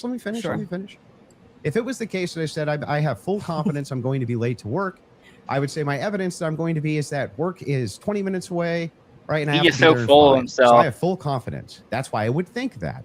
So I'm asking, if you think that Israel and France were involved in the assassination of Charlie Kirk, and you say with full confidence, I'm just asking for the evidence, or at least walk me through the mindset of why it is that you could think that with I evidence. actually don't have to walk you through why I think. I can give you something that I think with full confidence. I think with full confidence that you know you lost the substance of this debate, and now you're Amen. moving toward things that I have said that I think, which I can do. I'm They're allowed to pertinent think to this debate. It's No, not they're exactly not. pertinent to this It's debate. 100% pertinent. It's not pertinent because our debate These are claims made about Charlie Kirk's assassination. That's the complete substance of the It's debate. not about the claims. It's about We're whether talking about the evidence and the facts of the case, Would you bro. like to remind me Yeah. that you said I could ask you about any of these things I to my said heart's feel content? free, but you do not get to structure how I'm allowed to reply or ask me I'm why not are you allowed structuring to how you're think. allowed to reply. I'm just asking you direct questions. I have full confidence that you do not feel that you represented your claim well. And so now what you came That's prepared nice. to I just do is wanna to know- present yourself like a professor of I fallacies. just want to know. And to say, you're not allowed to say that. You can't. It's You my can podcast. say whatever you want.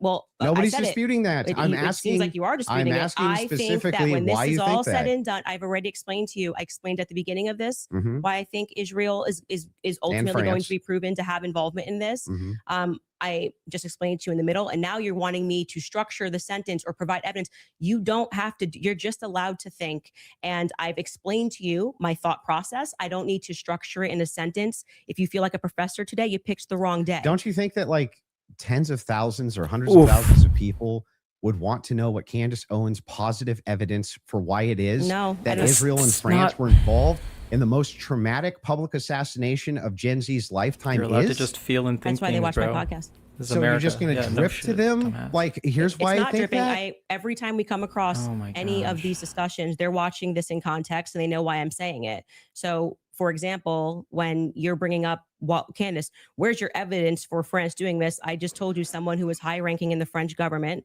right? Who's nameless? Of course. Of course. Not to mention Of course. the But So there's good reason it's to not doubt a this. conspiracy, though. If I the then took it to Egyptian the federal planes government, like, you also can't went just to go out there France. making a claim to the federal government. You get in trouble for making false statements and things of that nature. So, and then you go, well, I'm going to probe that. Well, how can you probe that? This happened I to can me. ask you, well, This that's is not my what I'm probing podcast. specifically. This is my podcast. I am sharing my life and my experiences and what has happened to me. And you're basically coming in like you're gonna regulate how I'm allowed to French say Foreign it. Legion also their color is maroon, and they wear the maroon trying hats. to regulate and say, Candace, You sound very can't say, I defensive and think. like you just don't want to answer questions. I did answer your question 3 You times. I just literally- didn't say Actually, it the way that Andrew, you wanted you me to say sound it. very Obfuscate and defensive, run big away from it, dog. but I would Let's like see- for you to let's just actually go through focus. You've every lost the clip that debate, you that's guys why you're have prepared, pivoting. because it's pretty. I think with full confidence, people will recognize the strategy that you're trying to employ. So let's get to the next clip you have prepared.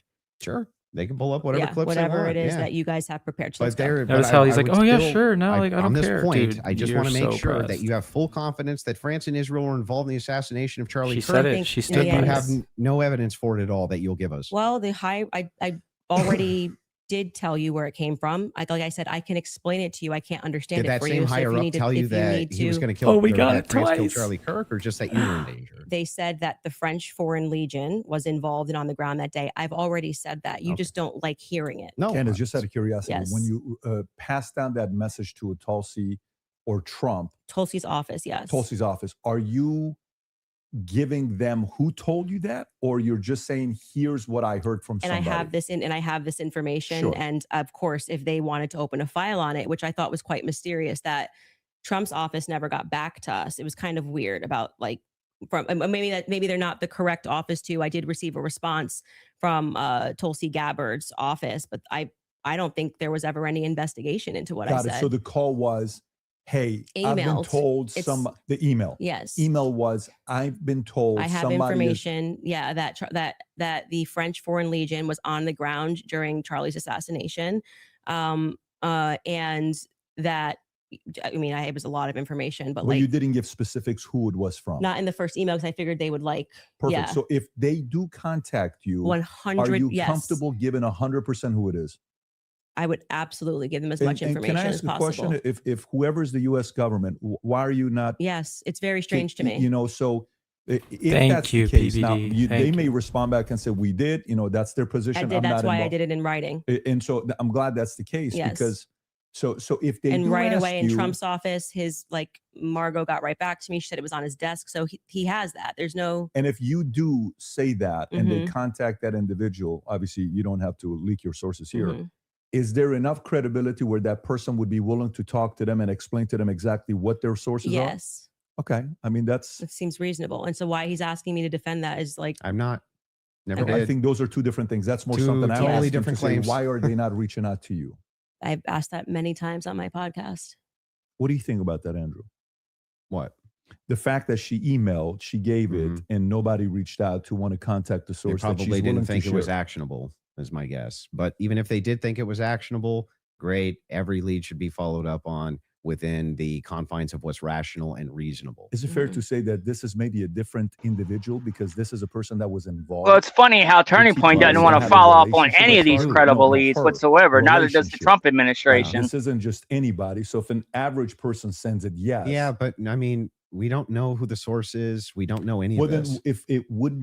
if you were in that department, wouldn't you want to, even you assign it to one of your There's guys no to guarantee say- they didn't look into it. How do we know? We don't How know. could they No, if how they didn't could they come if get she didn't give it to them? information, more of the information, because it And was a by the way, long file. Yeah. This is a separate. This has Did got you send nothing to them do the with the guy's debate. This name? is more on. Well, I sent the email, assuming that's you kept saying like you go and you make a report. You think they're going to come back to you and say, "Hey, what's more information? We're investigating this," and that didn't happen, and which is what I raised. No, I I'm found asking, that, did you send them the especially source of because the this was at claim? a time where they were saying that they wanted to explore every possible lead. I even texted Dan Bongino. But did you? So actually, it was three offices. Let me ask The one question. and then executive I'm gonna come to office, you. Dan Bongino, and Tulsi Gabbard's office. Okay, so a follow-up to that is the following. Mhm. If they contact you to say, is that specifically to the French government or Israel's involvement in the killing of Charlie Kirk? That wasn't about Those Israel. are two separate things. That wasn't about Israel. It was Okay, they were got it. saying the French foreign, that person as a part of it was saying that it was the French Foreign Legion that was on the ground that So day. I'm surprised they haven't called you. Then I find that to be very strange too. I do as well. Because who would want to make a report? Like, I mean, I've never made a report with the federal Let government. me ask one question. Let me just ask one send question. it. Let me just ask one question, and then I'm going to bring it to you. Sure. The question is in regards to, I've not seen that clip, so I'm seeing it now. Mhm. I'm full confidence. I believe that Mhm. Israel and French was involved.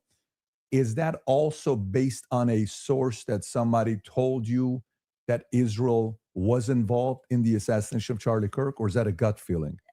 So in terms of Israel, There's I mean, actual what I've said evidence is that they were what I publicly have involved. said here. I do think that at the end of this, we are going to find that Israel was involved. I do. Now, in terms of any of the hard evidence that's been presented, I think this has been a huge problem that a lot of us have had is that Mhm. they won't even explore anything else that was going on in Charlie's life personally. So if we're not satisfied that Tyler Robinson did this in any way, then every alternative theory should be explored. Other evidence should be brought forward. We've done that in our capacity. Like when people keep saying she has no evidence, it's kind of crazy. I think we've broken like more stories than any news source in the world. I mean, down Exactly. to pictures, She's details, released police more officers, evidence, actual what the dog's evidence than name was, anybody because else, even more than the that feds. believe there's a conspiracy here. The police officers that were involved, the many police sheriff's offices that were departments that were involved that day, all believe there was a conspiracy. Down to the U.S. Marshals believe there was a conspiracy. They were my sources at the U.S. Marshals were saying they were basically sent on a wild goose chase that day. But do you see how you say my sources? Am I not allowed to have sources? Well, Like the thing is funny. So is CNN allowed to have well, sources? hang on. I but have we can't- sources. If I said I have sources that claim none of that's true. In fact, my sources claim that her sources are lying. My sources claim that none of them believe that there's a conspiracy. My sources claim all of them really think You're just that making Tyler shit up, Robinson bro. was a lone gunman. If I just said that as hypothetical, wouldn't you say, what? Yeah, I think what probably adds weight is like then when I drop photos of the car that no one was supposed to see, people go, okay, her sources are legit. So, and then when what I say is then proven in court and nobody knew those things, people are recognizing that my sources are legit. When I say Charlie was scared in the last days, and then I dropped the text message, which you've just learned about a couple of weeks ago, of him saying he was leading the pro-Israel cause when everyone was lying about that, then they say, I think Candace's sources are legit. So I think what's happened is I've actually built up a rapport with my audience that it's not vibes and dreams, and that's why they keep watching my content, because like, for example, when I just the other day released the content of the shooter on the roof doing the lateral crawl, then they're going, I don't think these are just vibes. It seems like Candace's sources are legit. So I've proven myself in the market. Yeah, I'm not sure that would legitimize your sources as being legitimate when it comes to the idea that, oh, they all believe that there's a conspiracy going on, which is actually what your claim is now. How would that actually, hang on, I'm almost done. How would that, talking to PVD how would that legitimize, well, it's not his debate. How would it legitimize these sources that even if it's the case that you get some court footage or some things like this, why would it legitimize that your sources are telling you all the marshals believe it's a conspiracy, all the police believe it's a conspiracy, everybody believes it? How would that legitimize any what of I that? am saying to you, and you are not forced to believe it. So let me just explain what I was answering here, and I think that you understood what I was saying. Is I have, because people trust me, compiled a lot of information and presented it to the public, and this information has been Andrew Wilson proven can't true. understand people We've presented trusting photos, him. we have presented videos, never It's a foreign before seen concept to stuff. him. The public has never seen it. And No, so what that not at does all. is your audience goes, okay, when she says that she has these sources, clearly she's telling the truth. Now, whether you would then go, well, I'm going to believe her when she says they think that there's a conspiracy, that's up to you. You cannot watch my content. I'm not here to tell you that you have to watch my content or believe everything I'm saying. Well, don't you think But I am- questioners should get questioned as well? By who? I'm not committing a crime, am I? By just like saying what Well, I I think and mean, collecting aren't evidence. most of the people you ask questions of not actually Bolsheviks. committing crimes? But what do you mean they should answer questions where? Like at a police station? Like no, what are you just saying? like if you want people to come in and answer questions for you. I have questions about this in the investigation. I have questions about this. I have questions about that. You want them to answer your These questions. are people connected Doesn't it to seem the totally largest fair that you assassination in answer history. back Yes, the questions Candace people is have not for you? No, connected. they're not answering our questions. So it's also fair that they don't answer them. So you're That's why I okay. said So I just Andrew want Colbert should be in this chair. He's not. But That's isn't his that a double? prerogative. But isn't that a double standard? No, it's not, because he's not doing it. No. Yeah, but what that would still be a double standard. If you're requesting that he does do it, then Mhm. that seems to infer that you think he owes you answers. Oh, so Andrew inferences are Colbert allowed is again? also They- there. so She's that not. seems to Like, infer that you think that he owes you answers. If that's the case, then don't you owe answers? Yeah, well, I feel like I'm answering your questions and his questions about. I mean, I'm talking about Andrew Colbert. His position is he's a spokesperson for Turning Point USA. Uh-huh. So when the crowd turns against Turning Point USA on the basis of a lack of information, or because he there blocked has me. He never answered a I don't single know, one of my questions. zone For the of record. distrust, I would imagine, and forget answering. Yeah, my they've all questions, 'cause blocked I me just need now to be named. Aren't you besides still in a Blake lot of those and things? Erica. Well, And I think Blake's not blocking anyone for a You reason. can blame it 'cause on he's Candace not all you want. under Well, the People same love to do contract that. the thing as is funny Andrew is, People like, act like I'm I think ground they're zero. PR. I I'll think be I'm fair with you. ground just a zero guess, of people but- not I think- trusting Turning Point USA. I think was that there was actually some kind of a PR there. last- I think there There's was a some reason PR there's there. no Sure, they logo could have next done to his better. name. There's a Absolutely, I'm reason. not disputing any of that. One Oh, thing, so he's though, that admitting I that they am, are I doing wanna just PR. directly ask you is, do you actually believe that anybody in TPUSA or Erica Kirk or Erica actually participated, had foreknowledge of, or facilitated the murder of Charlie Kirk? I'm not going to get myself into a legal pickle here. Everything I've said is on my podcast. I told you that was How would that his get you goal. involved? His goal specifically that- was Yep. to get them to say actionable If defamation I was against the them. investigating officers, I would She's so see smart. them all, and I would Yep. ask questions. I would at this phase.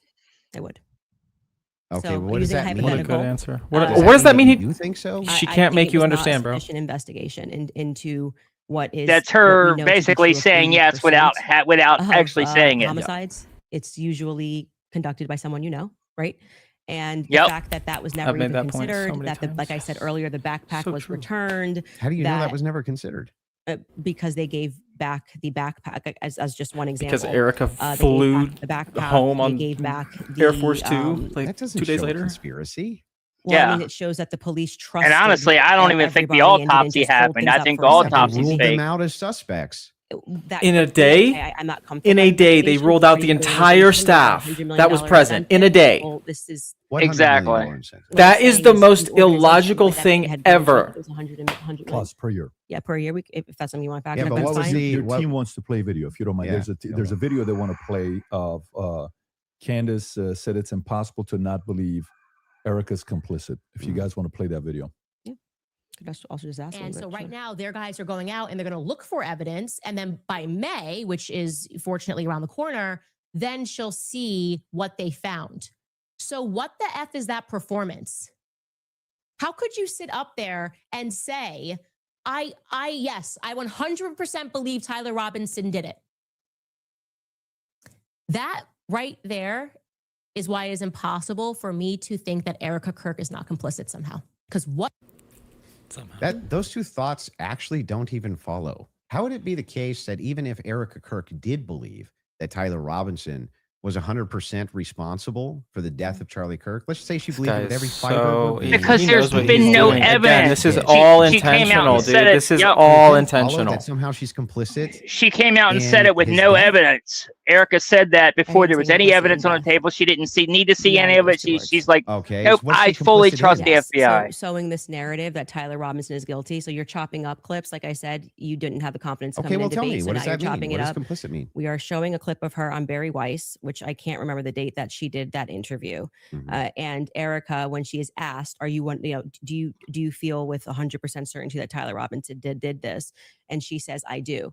Then again, context matters. I sit down with Erica for 4 hours under the assumption that she had some evidence, right? Like I'm like, I actually, this is why I did not engage in any like Erica, what she's wearing. So I was like, I'm gonna wait here because I don't know, just it feels weird to think that.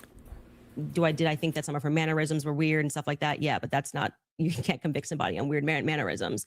And then when I sat down with her and I was expecting for her to say, well, you know, I'm obviously the victim on the case and we got to see the shot, you know, taken or this or that, whatever it is. Great. You know, that's why she has that much confidence 2 months ago. And when I sat down with her, it was nothing. It was nothing. Okay. So this is a conversation. How would that make her complicit? Complicit And again, you said complicit in the death of Charlie Kirk. Complicit in what? Yeah. Well, if you let me finish my sentence, I could tell you that. But my point being is that then you take a look at this and you go, okay, well, this is weird. Why would you have this confidence? And then when you sit across from somebody and you say, okay, great, I want to go out there and defend you now. I want people to know that you can't say this stuff publicly, but you know more things. And she just blanks. And then she says, well, I'm going to call the lawyer. And she called the lawyer. Again, all of this is on my show. So out of context clips is not going to work because I know what I say on my show. Okay. So we call her lawyer, and her lawyer says to us, she calls him on the phone, pardon me. And it's me, her, and Justin Strife. And I'm like, okay, great. What do you guys have? He goes, well, we don't have anything yet. We're not at that phase yet. And I'm like, well, what do you mean you don't have anything? And he says, well, don't you know how it works? It's a probable cause hearing. So basically the state says that they're going to bring this forward. And now our people go out and they look for the evidence to assert that Tyler Robinson is guilty. And so I asked her directly, her lawyer directly, the phone's in between us. I'm like, wait, so just so I'm clear, you haven't seen anything that the public hasn't seen? And he says no. So I'm going back in my head and I'm going, okay, so why is Erica saying with such a degree of certainty, like she was sent out to convince the public, and people bit, by the way. I remember even Megyn Kelly was like, let's wait. She's going to have access to things. I did think she had access to things that we didn't have. Why express like that she confidence said to the that, public too. as opposed to just I feel like being she like, said, I know we don't everything. know yet. Didn't I feel she? confident She he's said that he's like involved. They on made one an of her I arrest. don't first understand hits on the how Charlie would Kirk any of show. this make her complicit, and in what? Well, I've already told you she's complicit in trying to fool the public into thinking this is some open and shut How case. is she trying to fool the public into this? If she believes Like, it, don't look if she anywhere believes else. that Tyler Robinson killed Kirk, if she believes that, how would that be complicit in anything? I do. Are you believe, saying that you think she doesn't believe it? I don't believe that at that stage she sat down with Barry Weiss that's what she believes. No, but that's my opinion. Right. But so when you just say complicit, you just mean she believes that Tyler Robinson killed Kirk? That's it? That's what we were talking about. That's why I said if your strategy was to dice up clips and take it out of context and make it No seem like I strategy. said You she can was explain complicit. everything. Yeah, but then why not just play the full thing? Like why? Because we don't have like infinite amounts of time, I'm guessing. You probably don't want to watch. I'm going to go back to my theory that you didn't feel confident that you could defend your. Dude, you do 10-hour debates, retard. So you telling me you can't play, a 3-minute clip? We got this right. Yes, that what you're actually yes, saying I is do that believe that Erica is just Erica was complicit in believing it. when I re-examined her actions backward, because I did not. Look have how this fast his perspective foot is going. beginning, Oh my which is why it's gosh. so funny Dude, to me. so nervous. I know, You it's guys make it seem like wild. I'm ground zero. People thought Erica was sus from day I forgive him, and I was not a part of that. I did not lean into that. I did not contribute to that. I was getting actually terrible messages from my fans being like, Candace, you and Charlie always say to go with your intuition. You won't address this, how we all feel about her. Things changed for me when I saw that Zoom call. I will tell you that for sure. And the fact that she lied to me. So I sat across from her and, got to. As soon as we find out that she is the one that is actually directing everything behind the scenes, telling Andrew and Blake what to do, they're not, doing this on their own. That's obviously when Candace was like, yeah, this bitch is involved. When they're trying to obscure something else. Have you addressed what that lie was? Yeah, I've talked about, we have a list of lies that we've been told by Charlie. We can find that, I'm sure. In the meeting with her. Well, no, I didn't want her to cage up. I didn't want to do this, and because I didn't know what to expect. Like I didn't know if she was going to be like, I'm so overwhelmed with everything, and I don't know who to trust the organization, and I don't know what I'm doing. Like I didn't know. I didn't want to. Just out of curiosity, before anything happened with Charlie, how close were you and Erica? Not very close. So there's not a relationship. No, I would say it's totally normal. Like it's not like there was any issues at all. We were always same thing with the Andrew memes with his hand and the foot going a mile a minute, hitting the ground, running around, traveling I'm already 4 days a week. stuff. Now I get married. I find love of my life. I get married and I get pregnant. I've been pregnant. I haven't stopped being pregnant.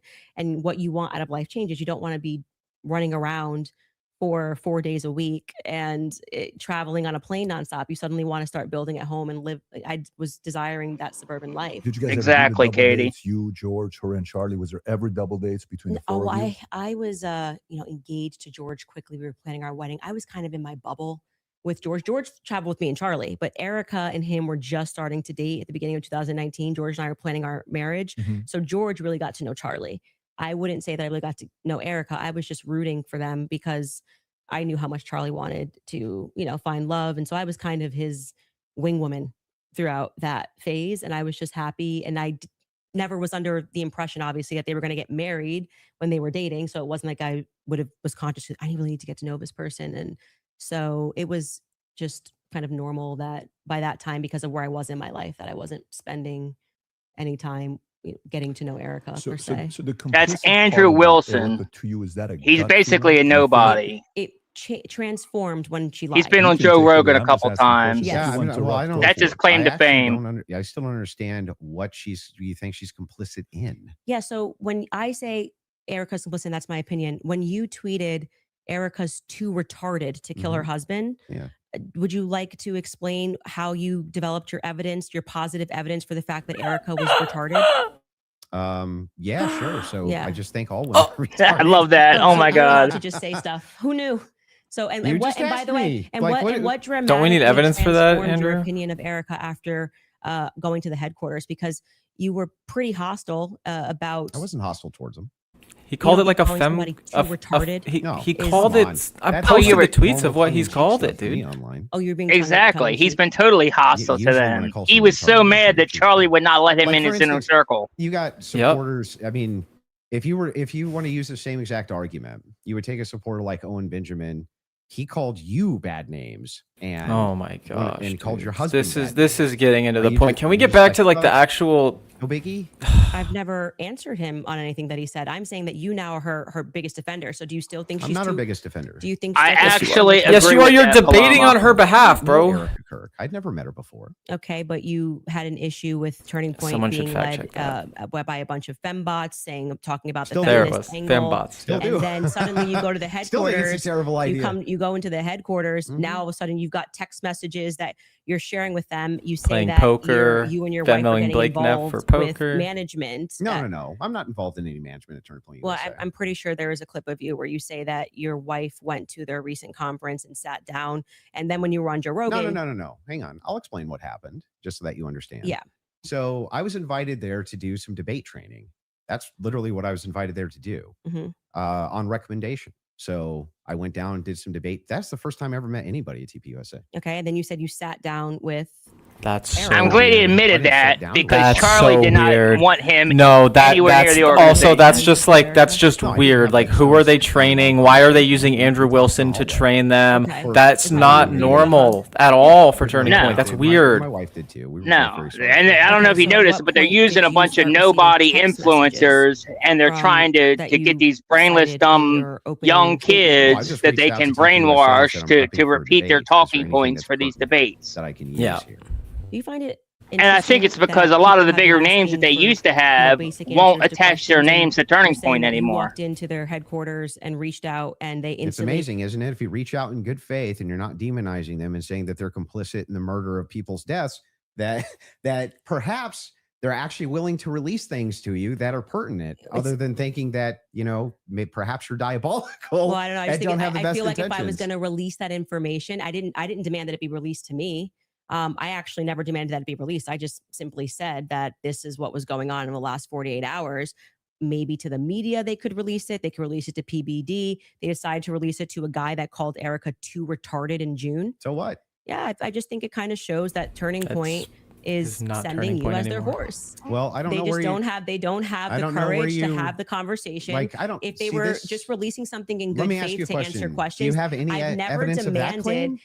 It's not evidence. That No. And honestly, the only people she's too people are so retarded. I can suspicious share my about them opinion, is because but I think it's they more wouldn't registered come because out really and just obvious to answer the the public questions we've been that asking rather this than whole presenting time. that, They throughout won't the course of put out the everybody wanting to know video what of what Charlie was happened going that through this day. last They won't days. even tell us They where decided to give Charlie's it to you to body come to is, my for house as Christ's some sort sake, of a you know? surprise. Well, Do you think the when- public's not smart enough Yeah. to Do see you through think? that? Do you think that if It's you talking know about terrible PR. if you know that there's a huge debate that's coming up that's going to be probably one of the most viewed that year, and one of the debaters calls you and says, I'm taking this position, this is the position that I feel like there's the most evidence for, and Candace also agreed to answer many of my questions in regards to this.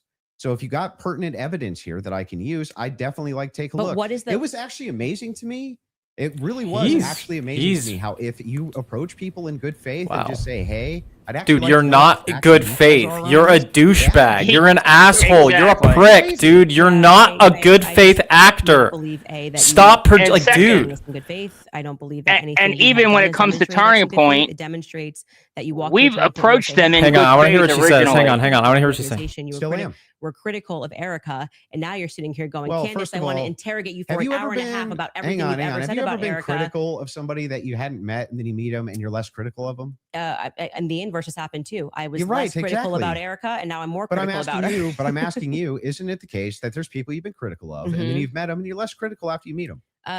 Too retarded. I feel like if you think that she's dumb and you, let's just talk about your record. I mean, you're a person that has spent time in what most people would term to be the manosphere, talking about Kind of. Well, yeah, I debate against the against feminists. and red pillars, Okay. and a lot of the actual. So I'm a Christian ethicist. I And then always you take go the on to ethics Joe position. Rogan, and you're like Christian ethicist. That is the most absurd claim I've No, ever you're not, heard in my dude. life. So now you're a Wow. You're a Christian con artist. That's what you are. That's a bizarre criticism. Like nobody's in the bigger girl boss position than you. Yeah, I'm actually no. You're in the this is- biggest of the girl boss. He's positions. the Like, only you one don't laughing have at to his do jokes that. too. That's the funny part. You Yeah, could exactly. Definitely not do it at all and be fine, right? But I you don't- still do. I would say that you are making a comparison. She that takes cannot off be all the compared time to go because- spend time with her family. because She's Erica's on for like husband 3 or 4 was weeks, just and then she takes 2 assassinated in weeks front of off the just to world. spend time with her Which makes family sense and go on why she would take the vacation and organization stuff. No, that it makes sense why you would go home to She a doesn't do to this see for that. the money. Wait a second. That's bizarre. Yeah, You because want they to don't have a protect. parent. They don't have a you wanna parent, and they've protect- just suffered a trauma. You don't Yeah. go into the Oh, office. God. You want to This is where we're protect going. your husband's legacy, Yeah, right? no. And you're trying to find some The new legacy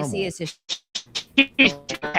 Burning a legacy. She's trying to burn his Yes, legacy and it's down, not both. protect It's totally rational and reasonable to Nope. believe. And the that kids it are would the be both legacy, you're serving to right. USA, that is part of Charlie Kirk's legacy. He worked his whole I life think for this is it. why people think she's and, sus. and his children. Now, for you though, to say that anybody's a girl boss, right? That's I like the didn't- pot that calling the came out kettle of- black. That came out of Turning your point mouth. is partly Oh my his legacy. I do God, agree with dude. that. You brought up girl boss. Girl But boss Erica's came out been of your burning mouth. that down. Yeah, I'm just saying. I'm telling you, She that hasn't you been brought trying to up this protect his idea that legacy. I'm defending some feminist nonsense. I'm not.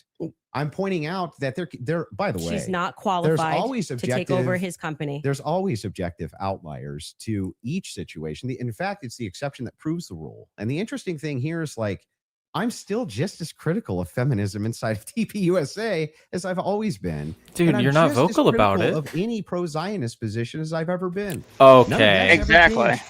By the way, Okay. Oh yeah, right. I would think it's the most rational, reasonable thing on planet Earth to do if you wanted to actually see an organization change, to try to work with leadership or reach out to leadership to try to do so.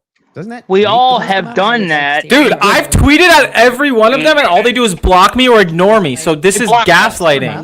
Run the Exactly. organization. And on the more emotional aspects, I agree with the what seems to be a majority opinion, because I'm not gonna say it's scientific, that any woman that would leave her kids and go right into the office after their husband was publicly assassinated does not have their priorities straight. Okay, well, I understand that you can have those criticisms, Yeah. but I'm not understanding still how that would make her complicit. I don't have to keep answering the same question. Okay, so but let's do you let's feel get like you got an answer to how it's complicit? Your team is asking to play a clip. So if we Okay. want to play this clip to just finish this segment on the Erica Kirk topic, we can spend some time. You guys are ready? We're ready. and causing that 30-06 diameter, as would happen with the patent explosives, as we've demonstrated to you in the past, it accidentally, because of how Charlie was crouched, went up and hit his neck. And that ruined everything. That ruined everything. It was problematic. It's the reason why Terrell then had to scramble to get the cameras down, because they were never supposed to see it. They could have said reasonably that a 30-06 got eaten by Charlie, much more reasonably, obviously, than saying that the chicken bones in his neck stopped it because he ate vegetables. They panicked. That was what then, that's why Terrell's nervous on the phone with me. Again, this is my theory, and I am now very much sticking to it. Okay. They panicked. It's the reason Erica had to step out. Once, that's why she would have gotten on the phone with Terrell so quickly, because I was going, why is Terrell saying, well, I didn't want Erica to relive. Oh, that's why I did it. He didn't have an answer. He was nervous. It was crazy. But he acknowledged that he spoke to Erica immediately. Why did you speak to Erica immediately? So do you that's weird. believe that there was a shape charge that killed Charlie? Hey, can I ask you why you keep starting clips mid-sentence? Probably to get to where the clip is. No, it doesn't seem that way because you can always start a clip at the beginning of a sentence. Like you're just it's completely out of context. Wait, I didn't. Yes, I didn't so prepare the in clips, but yeah, I think I didn't. like, but you were it's kinda fine ready. to ask it to back Like it I up. No, said, you this is- didn't. I guarantee you, know, Turning I Point don't need did. to say what's happening here because the internet will clock it. But in this episode, we Yeah, are facts. now going, and that's why I said we're now going to look at some alternative theories. I made it very clear that this was a theory that I didn't want to look at. This is, I believe, because I don't have every episode in my head, but I'm pretty sure this is an episode where we presented the evidence that was in the car, the photos of what was in the car, right? And so we are now inferring off of what we see in the car that this very much does look like that we see a bunch of shattered Rode microphone, which was an early theory that I was actually interested in, but couldn't really wrap my head around what was the shape charge explosive. As I say at the beginning of the episode, it was just not my expertise. And I was concerning myself with timelines and stories and statements that didn't make sense. Without question, Terrell Farnsworth is someone who made me think that we were missing a big part of the story. So I'm walking them through John Bray's theory. If we started to insert what we are actually observing with the evidence that we're taking a look at and what took place that day. So we're completely in the hypothetical right here.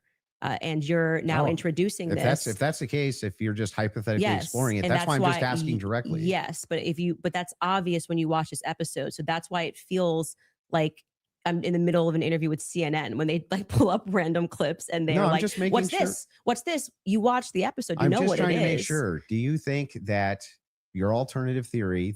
I think John Bray's theory should be explored. Yes. Okay. Do you think that Charlie Kirk was killed with an explosive? I think that is a possibility. Yes. Okay. And it good. should be explored. He's done a lot of work on it. John Bray has done good work, and I think that that's why that theory is now starting to gain steam since we released the second set of the photos of what was in the car.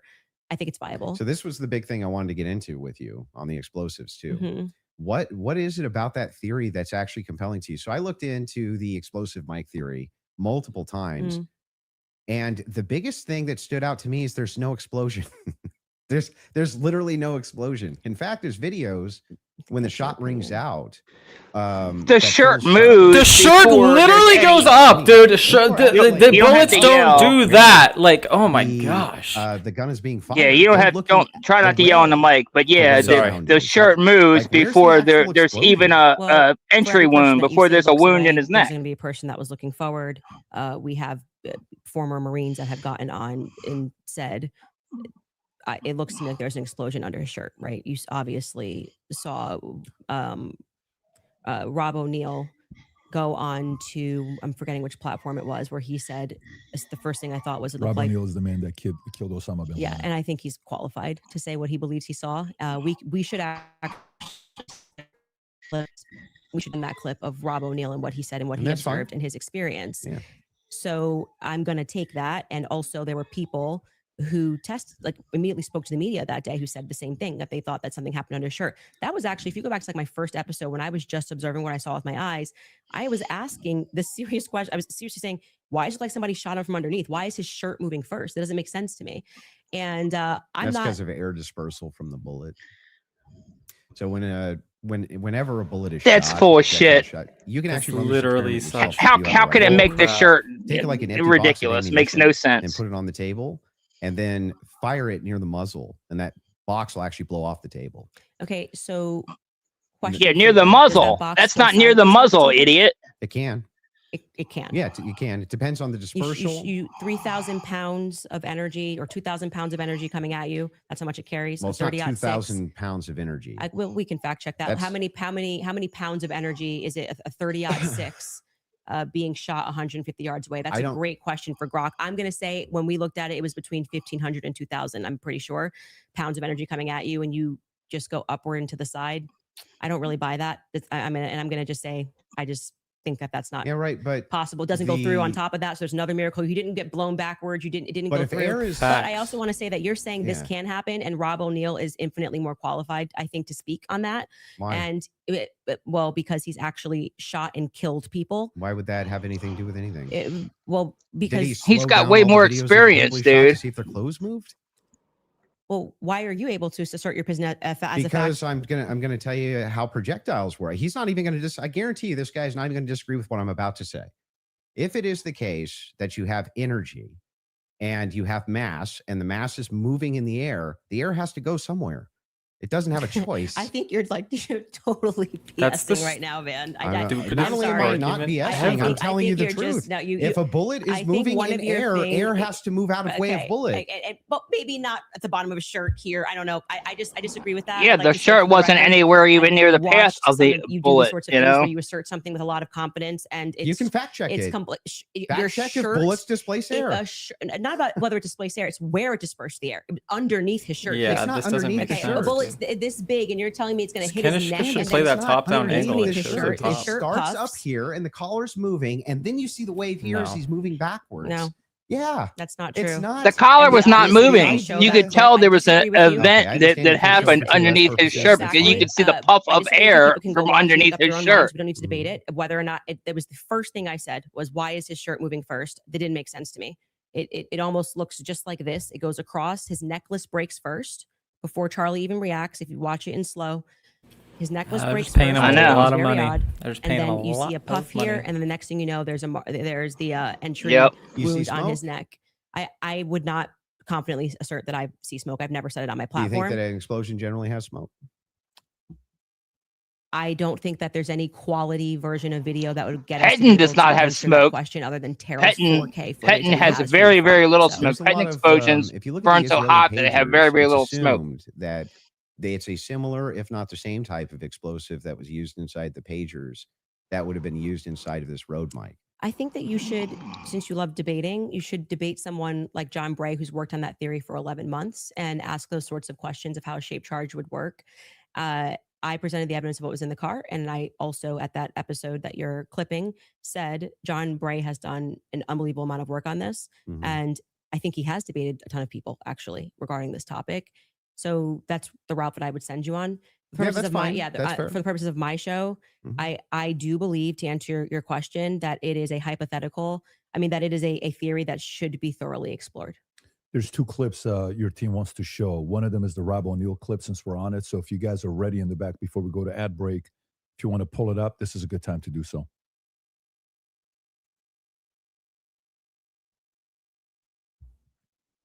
And good to see you, General Holt. A lot of things bother me. It bothers me about this.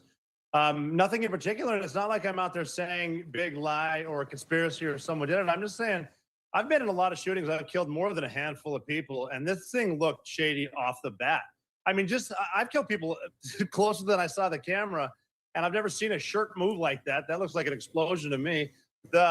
Just the fact that no one started doing first aid to Charlie Kirk, they were more concerned about getting SIM cards out of cameras, removing cameras, and then getting him off the X somehow. There didn't seem a lot of concern for his life. It seemed like just clean it up, and then I mean, I've been told they paved it over a couple of days later, and then you get Erica Kirk behind all the razzle dazzle, and she's really quick to forgive the alleged shooter, which technically says that was him because I forgive him, but that you can't forgive Candace Owens for having an opinion or asking questions. And they mock people by saying, "Oh, I'm just asking questions." Yeah, I'm a SEAL Team 6 sniper. I'm asking a lot of questions. No one wants to answer them. And you're able to ask. He's actually said very little about the explosive there. So I'm just saying he observed, he said he's shot people up close and he's never seen a shirt move like that. And it looked to him like an explosive. That's what he just said. But when I play that video at full speed, I can't see a shirt moving. I can only see a shirt moving when we slow it way down. That's why so it if worked. I'm in real time, I'm just assuming this, right? I mean, if I was that's a lie. You can see the shirt move. That's the first thing I noticed when I saw him shot. You can see the shirt move. I was like, he's literally trying to get people to deny their reality and what they see. You were arguing that it was because the bullet carried air. Now you're saying you don't see the shirt move at all. Yeah, but that's if you slow it down. He's pivoting again. He's pivoting of air. That's where you're going to see it, right? It's going to be very quick. Very, very, very, very fast. Yeah, and then that's not what I saw. And clearly it's not what he saw, and he thinks that there could be an explosive. So I'm just saying to you, When you, people Bro, disagree did you with see Your that cut? opinions are He's facts, so that's nerdy. all. He's I so understand. I think cooked. that's a good He place knows for he's us to, cooked. if we have another a break, and then we can keep answering your questions. yeah, I mean, I think Is he gonna tap? sounds good. Perfect. We'll do a quick 3.5 I thought minute he was ad about break. to We'll be tap. back for the last segment. Cool. All right, thank you.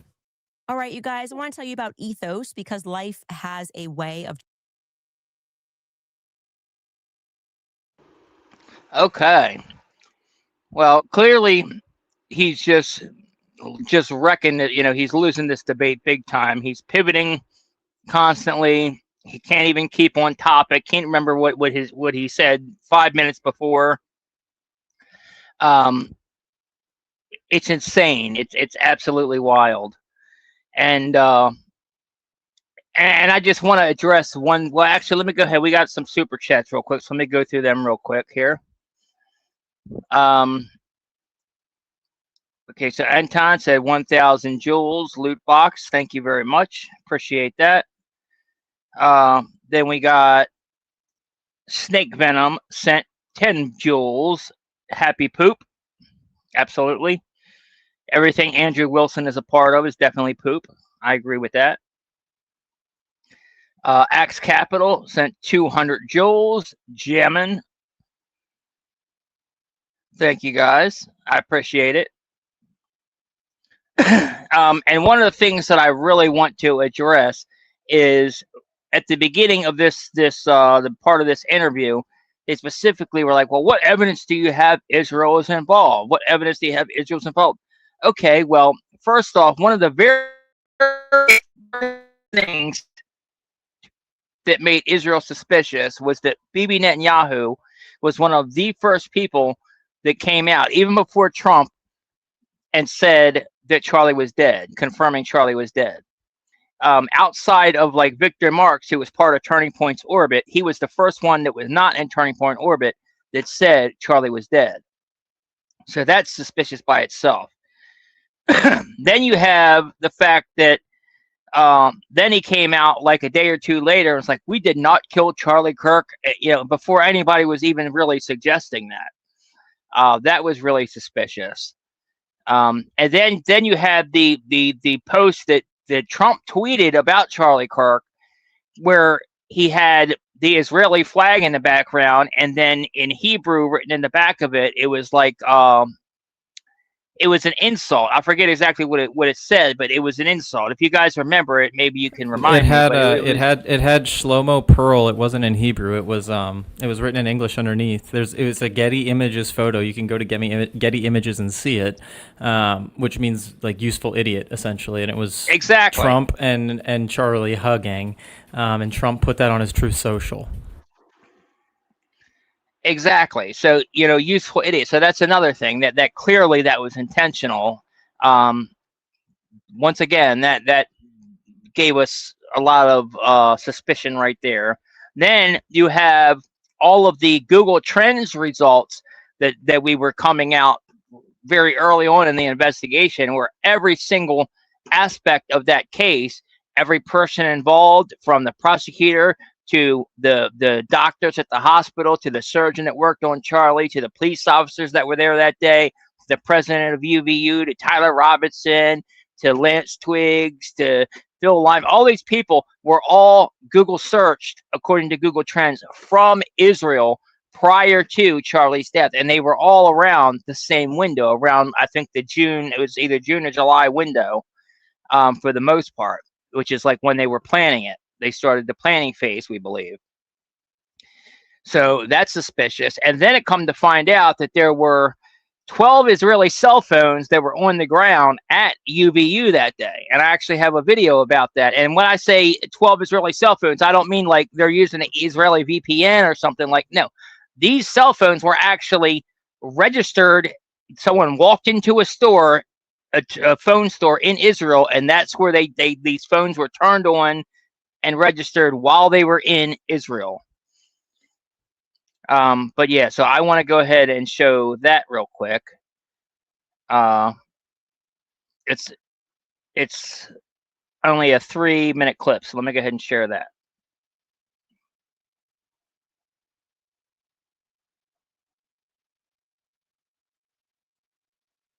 Okay, make sure I got it on screen. Yep.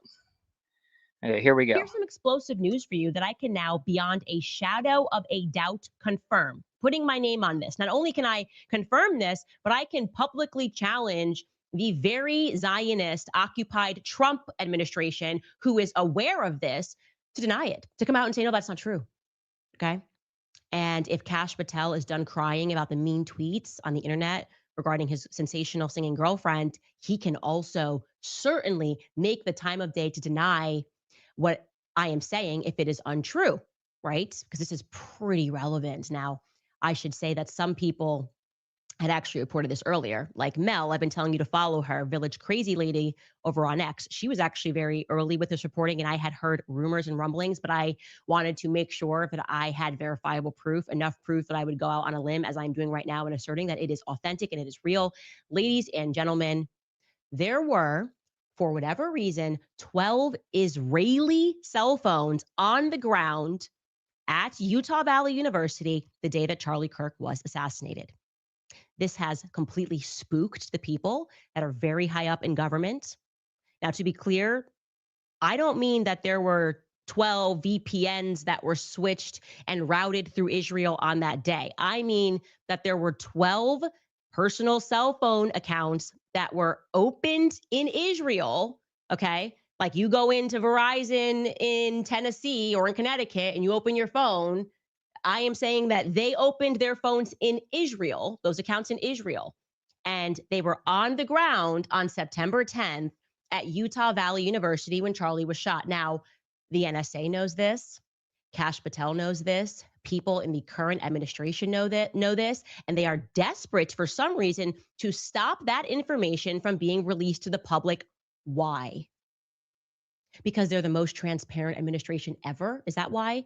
Is this like Jeffrey Epstein transparency that we're getting? Because that's what it feels like. It always seems that on the topic of this one nation that's only the size of New Jersey and has done nothing wrong ever and was truly the greatest friend to Charlie right up until the very end, never put any pressure on him, suddenly everybody abandoned their There's values. a fire clip, Colin. Friends. Yep. And then not only that, but then we come to find out. You remember when they were doing the Iran, the negotiations for a ceasefire or for a peace deal or whatever between Iran, Israel, and the United States, and Pakistan was the host country that was kind of moderating that, and they all met in a certain hotel in Pakistan. Well, sure enough, those 12 Israeli cell phones linked to Charlie Kirk surfaced at the Islamabad Serena Hotel, which is where peace talks were happening. That's insane. And exactly. And this, by the way, the guy that released this, Tony Saruga, he is a high intel source. He's a consultant for NSA or whatever. Like he's a what do they call it, a contractor, and a contractor for them. But he has all kind of tools that would be able to tell this, and he's very credible. He's always put out factual information. But yeah, his post right here. Oh, that's not it. Hold on.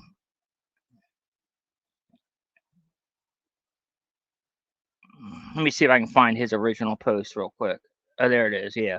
Raw GPS data shows that 44 registered cell phones were in the immediate area of Charlie Kirk on that sad day. 16 Israeli, 13 Chinese, 12 Russian, and 3 Iranian. Our system just alerted us that 4 of the 16 Israeli cell phones that were at UVU that day had arrived in Islamabad last evening at the Islamabad Serena Hotel, which, by the way, like I said, that is exactly where Israel's top people and Trump's top people were all meeting with Iran and Pakistan to do these negotiations. So the same people that were involved in the negotiations, the same people from Israel that were involved in the negotiations with Iran were also somehow at the UVU event that day with Charlie Kirk.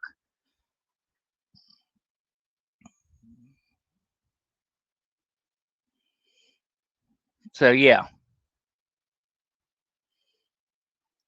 So that's why, I mean, there's other stuff that's come out since then, but like that's the big stuff that I can remember just off the top of my head.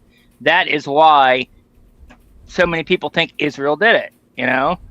And then we find another thing is we find out that Ben Shapiro, you know, one of his security team members, Ben Shapiro was getting updates from one of his security team members who was getting updates from somebody in the car with Charlie on his security team as they were going to the hospital.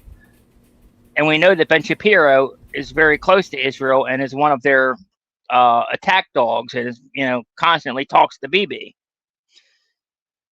Plus, obviously the text messages, you know, and the threats to Charlie.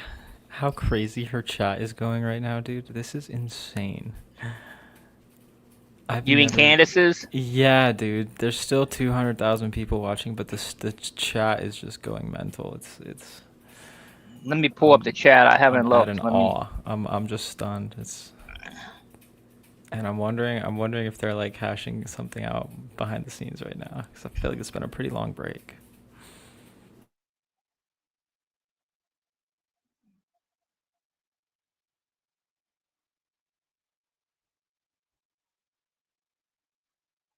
Oh wow, yeah, that's super flying. I've never seen it move that fast.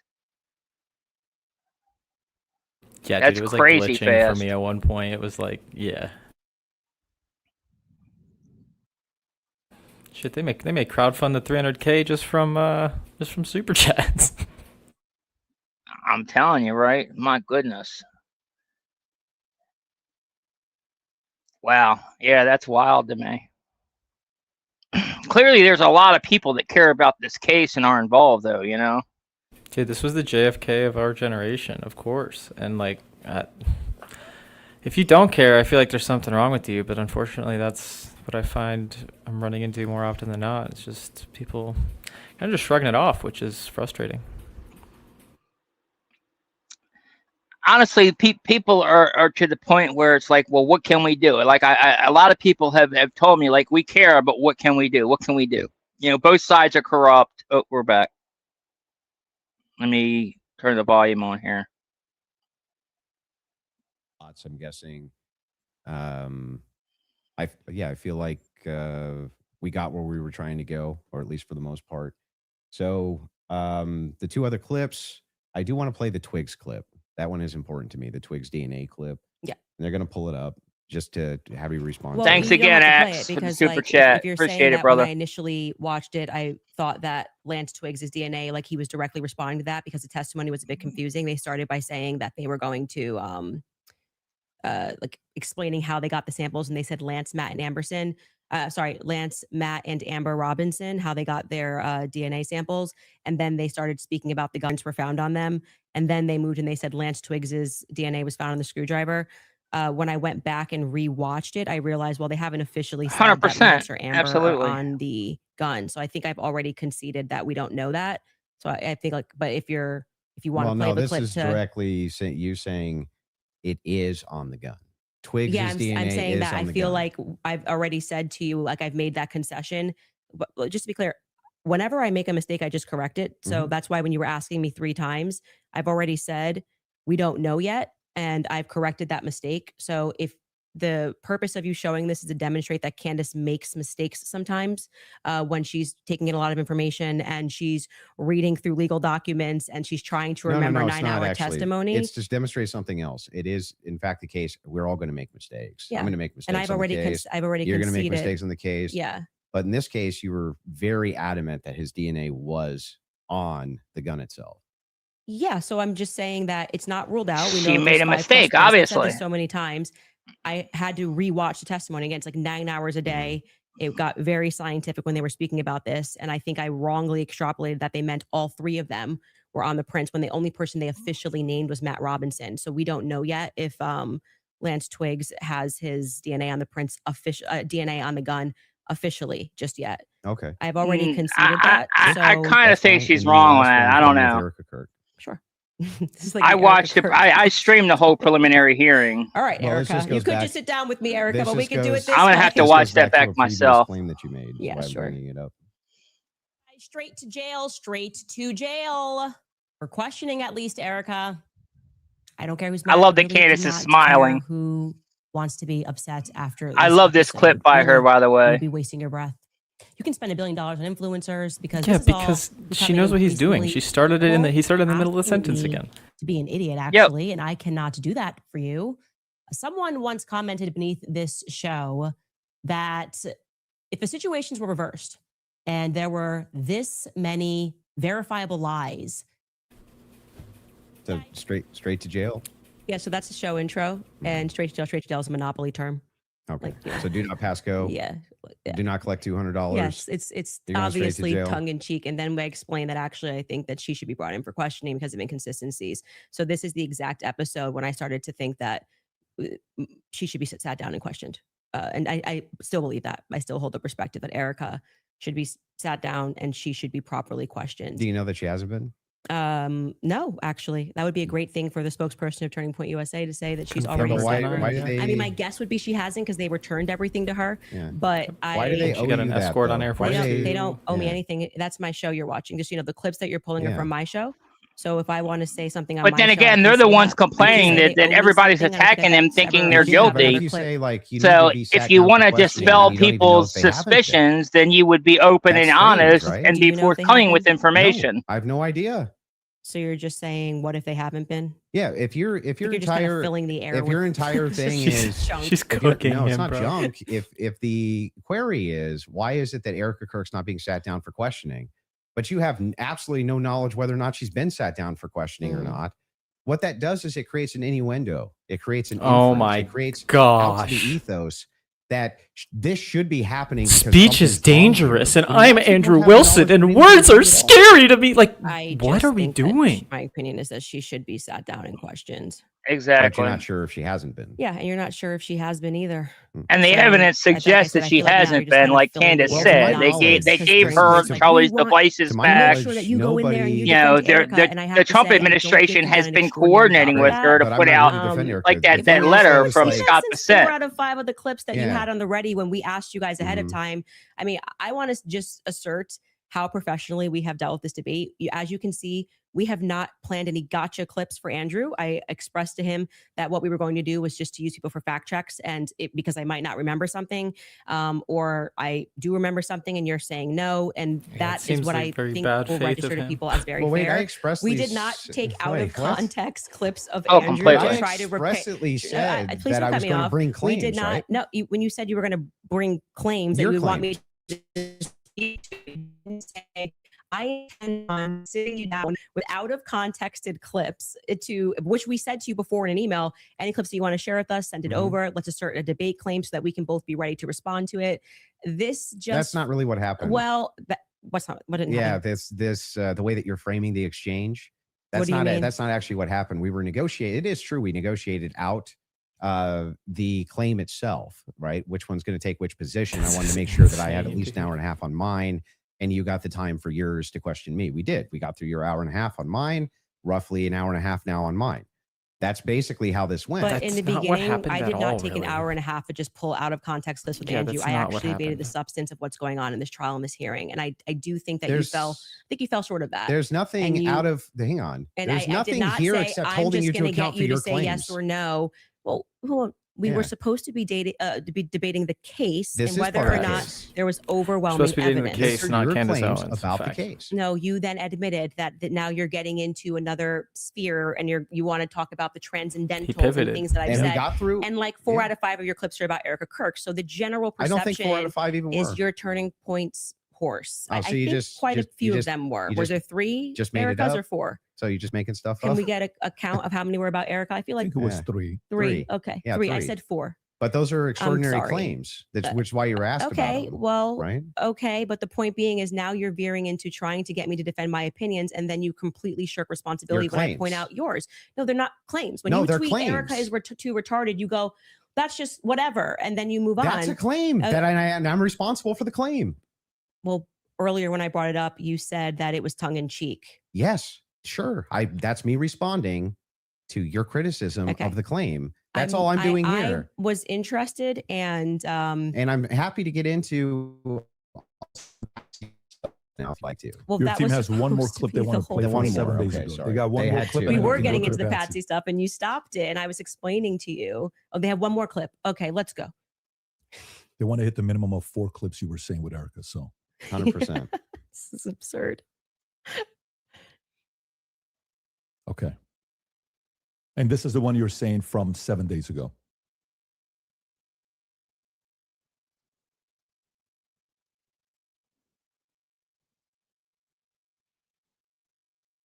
Okay. While they're looking for that, do you want to continue?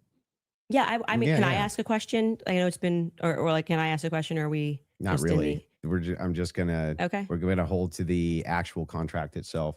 the contract does Not not say really. that you are allowed Wow. to just question me without me being able to respond to you I've never said you or can't have respond. a conversation. You've been able to respond to every question I've asked you.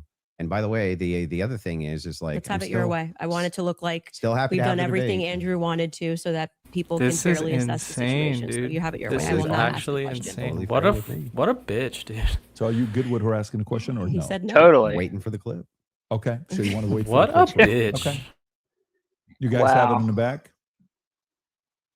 I hope Okay, beautiful. Pajabet David's eyes are have been opened by this exchange. Truly. Yeah, I don't know. He's it's all about money for him too. Yeah, So I know. regardless what his personal opinion is, he's willing to set that aside Your Jeopardy team thing. for the told me love they of had it, money. so That's what I heard. Okay, there we come go. on, guys. Did this crime. Okay? Because Lance I can't hear Twiggs this. My has his thing went off. Just tell me DNA what on it the says after. towel. It's fine. Lance Twiggs has his DNA on the rifle. Lance Twiggs And to has be his clear, DNA on the Lance rifle. Twiggs' Said this- he's said this DNA 4 times, was but I don't not know why they as feel like they need degraded to- as Tyler Robinson's DNA was on Tyler's rifle. It's Tyler's rifle. Oh, you but also Lance's said, yeah, it's DNA not as degraded on the rifle. Yeah, because I thought he was one of the things, but I've Right. already that's what I mean when I say that. Like, it just seems like you're not actually here trying to engage, because even before you got to this, and I knew that you had some secret clip planned, I said to you when I rewatched the testimony, I realized that they didn't explicitly say Lance Twiggs. They said 5 other profiles were on it, and that his was the most degraded. So I hope your team feels fulfilled in playing that. Is there any more? I'm happy to play every clip that he has on the ready. Anybody? You said you had some new evidence at the beginning of the Oh yeah, we debate should you had show that something text new. message that you Did read, you just want to because share I that? think that's important for the public. You shared it out of context. I'll do it on my show. I'll share the text So you're going to message. read it on my show, but not show it. That's insane. No, he What- should show the what a text right now. Show the POS. text now. Total Show the POS. text now. You brought it into the debate. Show it now. Because I want to drip out the evidence. You know? That's what a Got to drip out that evidence. What a to keep people scumbag. coming back for the show, right? I don't know if snark serves you so well. I'm just saying, like He looks like an yeah, asshole. I'll release it there. Yeah, that's my intention. But yeah, I'm fine with closings if you want to do closings. What well, a I also would just, douchebag. if I may ask a question, is that permitted? Go ahead. Just so I also have clarity, since your basis has been evidentiary, you keep saying that you have evidence or like you are following evidence. Which one of the charges against, or all of them, do you think Tyler Robinson is guilty of? The specific charge? Yeah. Yeah. So I think is that Tyler Robinson shot Charlie Kirk. Yeah, but of the 7 charges, It's not the charges. that he's being charged. Yeah. Can we She's list about to them real prove quick? he I'll hasn't. say exactly She's which about, ones. she's about to prove he I'll pull hasn't. them up. Well, do you know any of the charges? doesn't even he's know. up for right now. He doesn't Yeah, know. of course, but Can I you- want to can you make sure name that we one? have them listed. Yeah, but like can you name one? Because my general perspective is that you don't actually care about this case. You're not following Is that the it? case. That's the Yeah. question. You're Yeah, just but- not but following it enough. It seems pretty like if you're going to engage and you're going to say the evidence is overwhelming that Tyler Yep. Robinson is guilty. I just think that you should All like. right. Can you tell me one? Then let's do the charge that counter. he's- You can really hang on. This is a great gotcha. No. You just got to ask me, play Yeah. clips out of context, Yeah, put me yeah. in the hot seat. So Mhm. please just answer the This question. is fair. Can Name you all name- 7 can since you- you've been following the case. Okay, sure. You Go name ahead. you name one. Yeah, you named all 7. I'm happy to do that, but can you name one? I think She he's been probably charged can. with murder. That's actually incorrect. Okay, great. Now name all 7. He doesn't even. This is like. Name all 7. And Why? and Why, Can you why name should all she have to? 7? You can't even name Then do one, it. asshole. Sure, you don't have to Do put it. No, do it. I'll count them. Go ahead. You don't have Name to put 'em. your fingers up. I Okay, can do hang on. that. Name them. Yeah, sure. Name them. The first charge is aggravated murder because that's what carries Okay. a death sentence So in the murder. state of Utah. No, Next. that's not. That is literally not murder. There's Okay. a difference. So just for people There's to a know, don't- difference, I don't have Andrew to limit a Wilson. Time limit. You There's nothing going on. stupid. And just to show people the difference of why that really matters and shows that he doesn't actually care about this at all is because aggravated murder, it's narrowly defined, and because it carries a death sentence. I'm going to answer the question. Okay, you're just going to recognize that your strategy of thinking that people are intimidated when you try to put a time constraint doesn't work, and you'll be better the next time you debate someone. I got it. Give me the other ones. The more you cut me off, the longer I'll take. Do you want to just wait for me to finish of why that's a big difference so that people don't walk away? No, I just want you to list the charges. Yeah, I'm going to do that. You just don't get to pretend that there's a time constraint for me to do that. Well, how long does it take you to list 7 charges? Because I'm speaking. You just got to. It sounds like you're just delaying it because you don't know them. I know all 7 of them, Then and I'm going to say them. again because you're going to get embarrassed. You don't have to. He's about to be embarrassed. He's about to shit his pants. A very flawed debate strategy. I actually am under no time constraint. I got one. Great.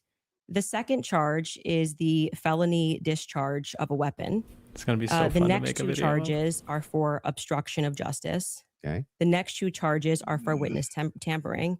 And the What's final the specific charges, though? that is them. Obstruction of justice, Both of obstruction those? of justice, witness tampering, Yes. witness tampering. Okay, and there's no other specifics to them. Well, I can tell you why he's being charged with it. Just the charges, and then 7. Yeah, see, the bad thing is when you try to be an a-hole and it doesn't work. What's the 7th? The last charge is violence in front of a minor. Okay, got it. So then he's being charged with murder. You just say aggravated murder. No.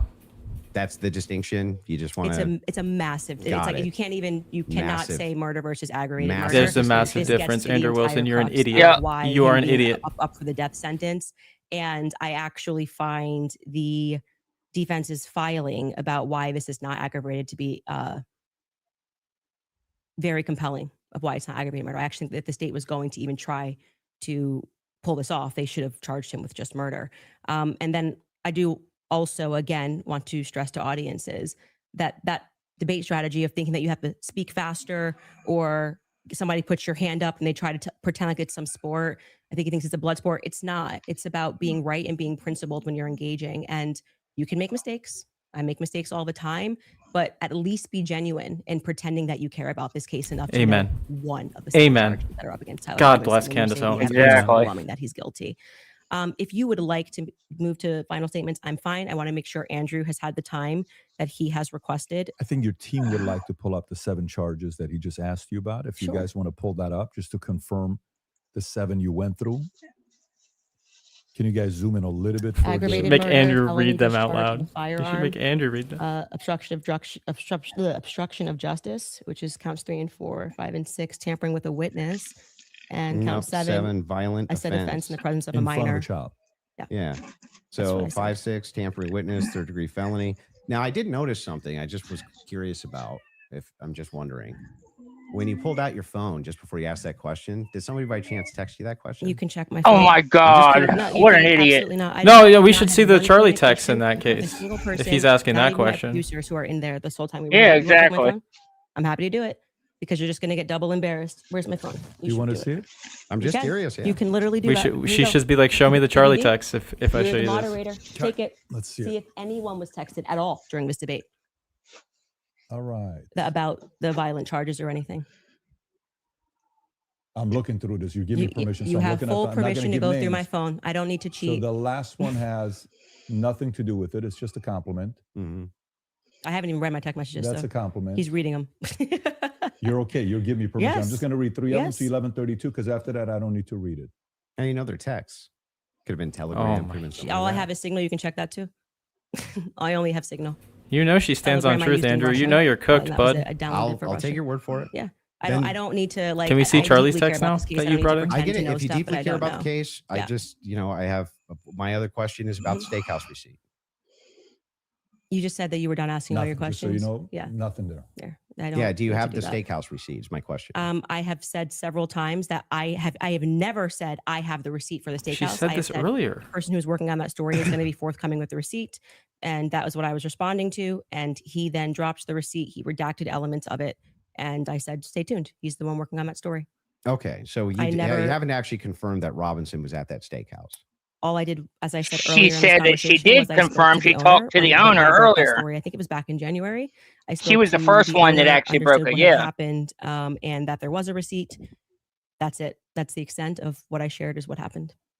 Okay. So to be clear, there's no receipt. You No, don't- I just did the opposite. There I is said a there receipt. is Well, you don't have a copy of the receipt. This guy's an idiot. Dude. The receipt was published online. Grasping. So Yeah, right. hard. With blurred The out. person working on this story Yeah. that blurred that out Mhm. is what I was referring to when I said stay tuned and keep following his stuff, because he went to go do what I hadn't done, which was he interviewed the actual server. So there's no evidence that Is that Tyler was diligent? at that steakhouse. I would say the receipt, it was his Yeah. debit card number. It would be some hard evidence if that I agree with that, Yeah, but- so that's it. But you're questioning me. But is there, as of right now, He paid. If you're asking me, did he pay with a credit or debit card? The answer is yes. No. Is there proof that that was actually his debit card that he paid with?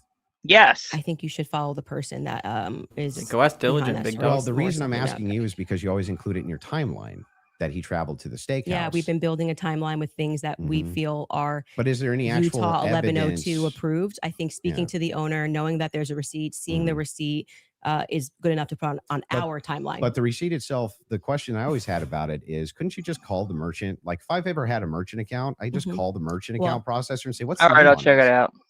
Yeah, I would stay tuned. I feel that having spoken to the owner, that the evidence is compelling enough to put onto my personal timeline of what took place on that day. I feel like That's we're gonna where it's find all this gonna out in stay, court, and bro. You if know? it gets debunked, I'm happy to take Yep. it off. If Mhm. that's what you mean, that's how an investigation works.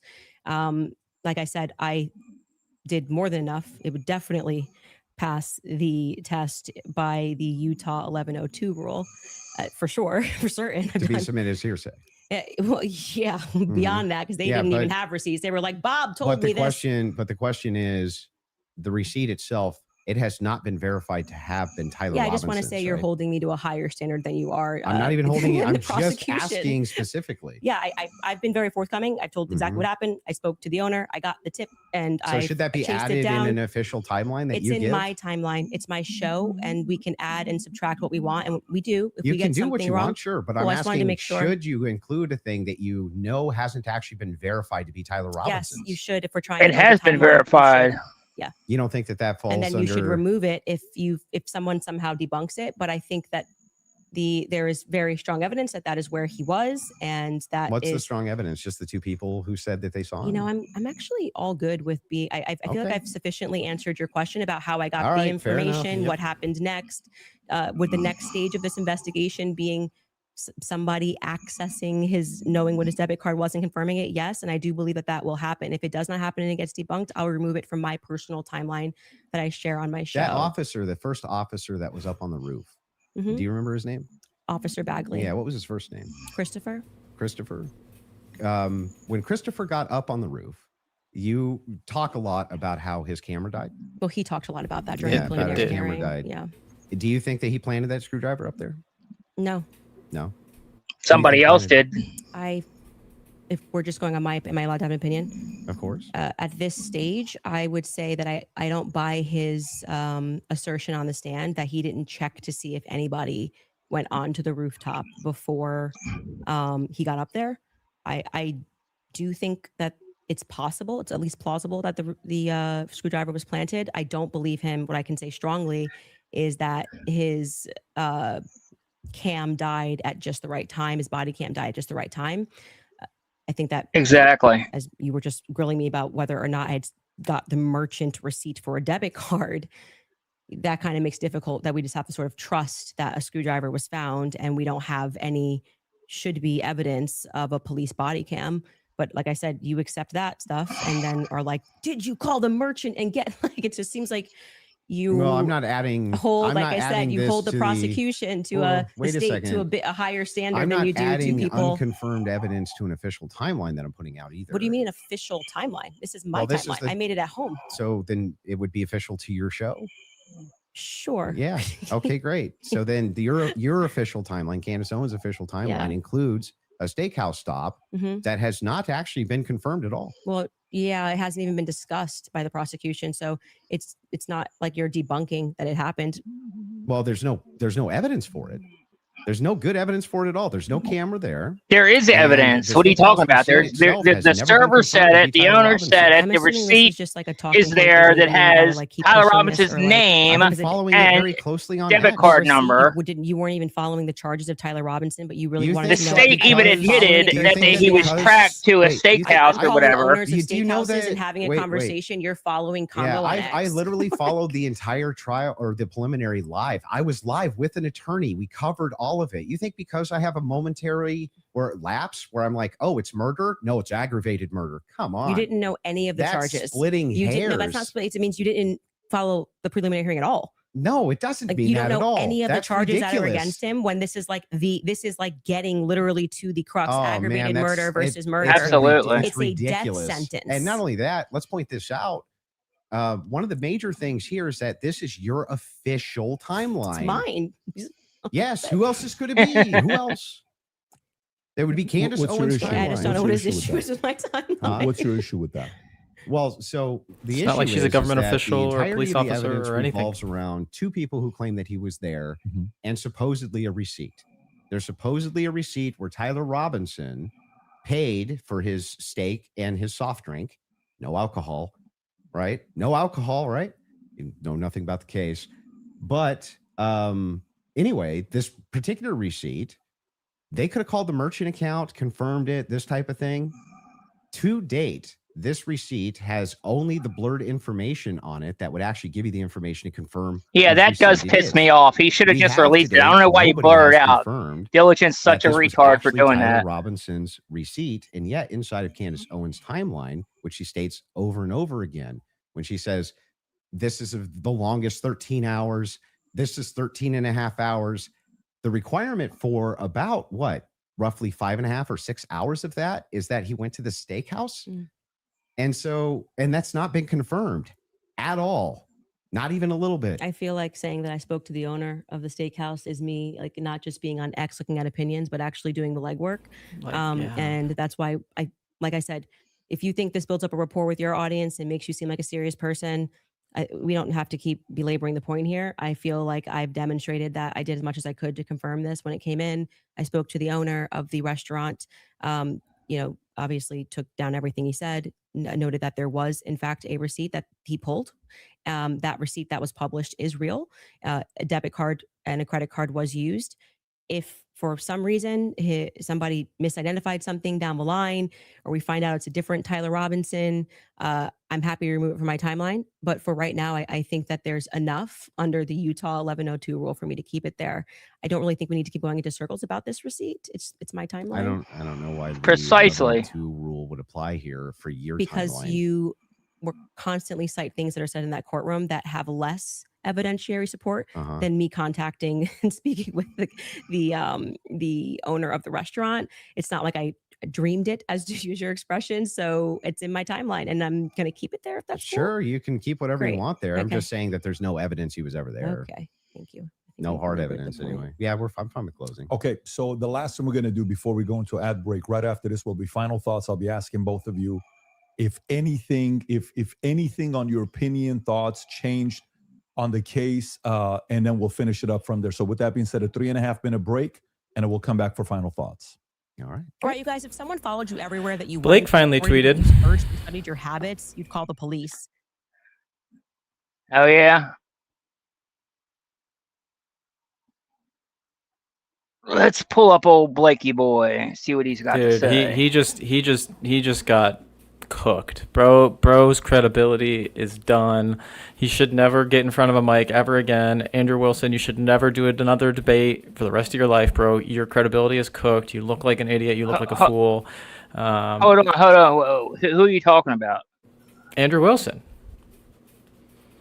You said Blake tweeted. Blake never saying all that? No. I'm commenting. Blake said some stuff about it. Oh, okay. Yeah, he confused me. Oh, sorry. No. Okay, so yeah, let's put up. So Blake Neff, he said, okay.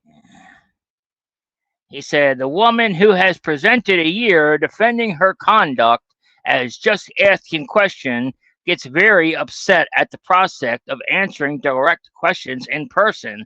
Wonder why? Oh no, she's very much able to answer questions, but his aren't in good faith. He's using gotcha games and using clips out of context about stuff that he doesn't even understand to try to trap her and to make her look stupid instead of actually talking about the evidence.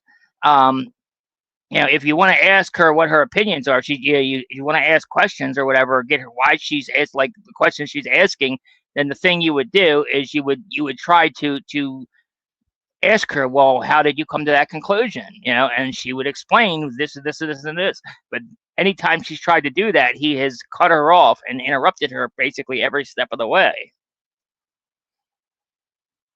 And he constantly changed the subject,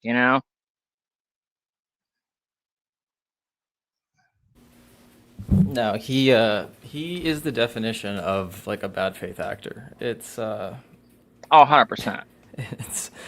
He came from nowhere. You want to talk about a grifter, dude? This guy came out of nowhere, started debating OnlyFans girls, claims to be a Christian, simultaneously defends rape, like tries to justify it. It's insane. And Blake Neff is just there clapping him along. Candace hit the nail on the head with the show pony line. Oh, totally. Absolutely. Robert Neal's influence. Yeah, okay. Yeah, Mason, there's a good clip right here. This was a good one. On top of that, so there's another miracle. You didn't get blown backwards. It didn't But go if air through. is- But I also want to say that you're saying this Yeah. can happen, and Rob O'Neill is infinitely more qualified, I think, to speak on that. Why? And Why? because he's actually shot and killed people. Why would that have anything to do with anything? Well, Oh my because Did he slow down all the videos of the people he shot to see if their clothes moved? well, why are you able to assert your position as a fact? Because I'm gonna tell you how projectiles work. He's not even gonna I guarantee you this guy's not even gonna disagree with what I'm about to say. He hasn't even seen the clip. He hasn't even seen the clip. If it is the case that you have energy This is insane. and you have On top of that, so there's another miracle. You didn't get blown. Yeah, and Unfuck America here says, I can explain it to you, but I can't understand it for you, Candace Owens. Absolutely, 100%. Candace needs to put this on a shirt in her merch store.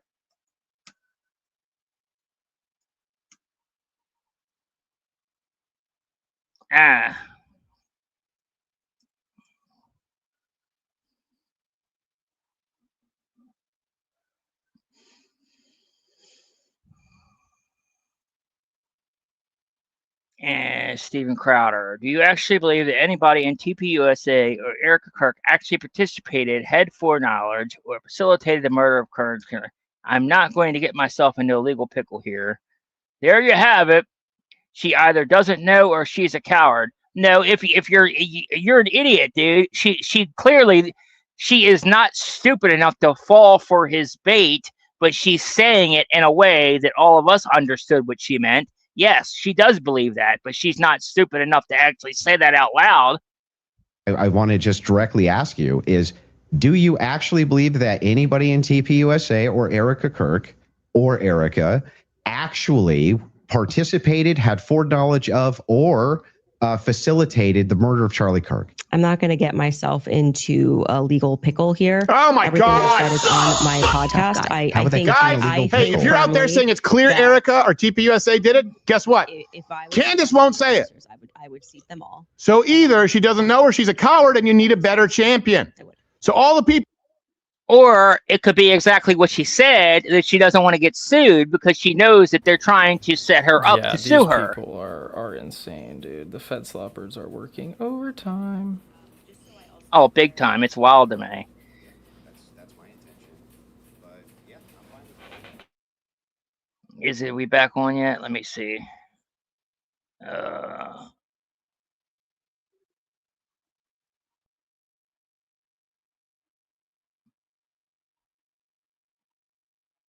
Okay, nope, still on a break.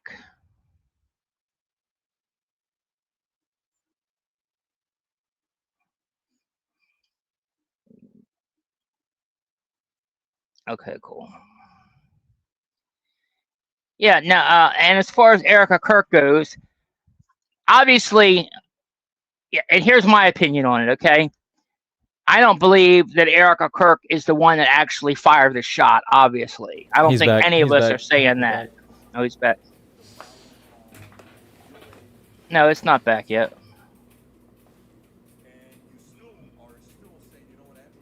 I think it is. Unless, oh, it is. What? That's weird. I don't know what happened. Before we wrap it up, I think whether you're a fan of Andrew or not, whether you're a fan of Candace or not, nobody can dispute the fact that these guys agreed to sit down and talk live. Others were thinking this was pre-recorded. This is not pre-recorded, just so everybody knows. This is purely live. This is a little bit scarier than pre-recorded because pre-recorded can do edits. So whether you agree with them or not, let's make sure we respect both of them for having this sit down. And before the final thoughts, I want to make sure you guys hear that from me as well, for inviting me here as well. Of course. I do know one day, I think it was last week, you sent a message on one of our accounts. You said, can I talk to Patrick? We got on the call. You said, Patrick, can you moderate this? And then I said, great, let's do this. And so before we wrap up, final thoughts, I'll come to you first. Yeah, she had nothing, just nothing. For all of her claims of Patsy. Wow. Nothing. She didn't have a single claim. She didn't have a single solid piece of evidence. She had no positive evidence Israel's involved in anything.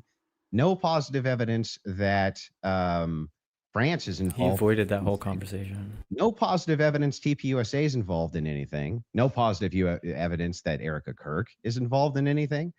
When I asked her about her claims about Erica Kirk, yeah, it was just funning. It's just funning, you know? Or, yeah, I do think that she needs to sit down and ask some questions, but, or answer some questions, but you know what?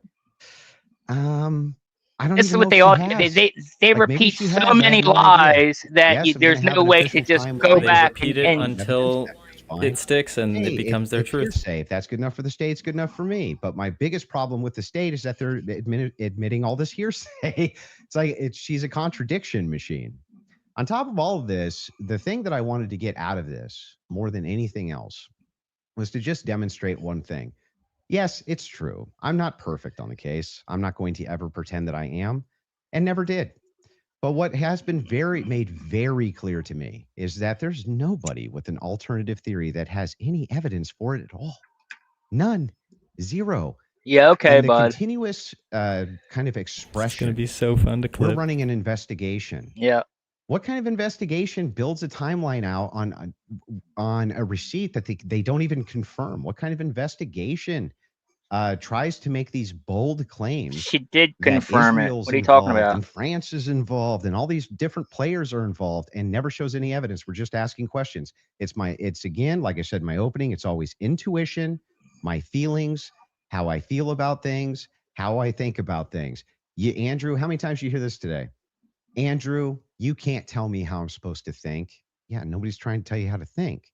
But you should rationally come to your conclusions based on evidence and facts. And That's exactly what she that did. That's what 90% all of us you're have saying done. is simply intuition based. You're just repeating It bullshit, came fed to me lie in a dream. talking It's points. intuition. The lone Almost shooter none of theory it has is the any evidence at conspiracy all. theory. Just I'm skeptical because these people over here said things, and that makes me skeptical. It's like, but no evidence. Note this to the audience, to everybody watching. You might hate my guts. That's fair enough. I get that. I'm not the most likable man. I understand that too. But there was nothing. I mean, no evidence at Massive all that gaslighting, Tyler Robinson was absolutely. a patsy that was ever put Oh yeah, forward no by Candace evidence. this entire Sure, debate. buddy. Now, maybe you could say that we stalemated when it came to whether or not Robinson did it. She says, I found the evidence convincing. I don't think it was long enough. I think it should have been 10 hours, honestly. Convincing. They Okay, fair barely enough. went into Maybe you any of can't the do too evidence. much An about hour and a that, but there half was of nothing. actually She had digging into the nothing evidence was not for nearly Robinson being enough. a patsy. Yeah, it should have been 3 and 3. Nothing for any of her conspiracies. Nada, zero, zilch. And she backed away on a bunch of them. This is the first time I think she's ever really backed away from the Twigs thing. First time I've heard her back away from the Erica thing, back away from TPUSA, being very cautious about making any of those claims now. Whereas on her show, She hasn't backed away much from more likely to be anything. making those claims. So she just Nope. had nothing. the She entire literally debate. sat there and Zero. said, "Yep, I said that. Yep, I said that. Yep, I said that." Well, I think that is quite a conclusion. Admitting somewhere, maybe we stalemated. It probably signifies what I've been saying from the beginning, that you didn't feel that you were strong. on the actual facts and the evidence, which I was willing to engage with you. I wanted to go over the screwdriver. I wanted to go over the towel and the things that you've mentioned, and you wanted to then move the conversation into a defense of Erica Kirk and her character, and what I've said about Erica, which is my opinion. And I have not edited that opinion after discussing with you.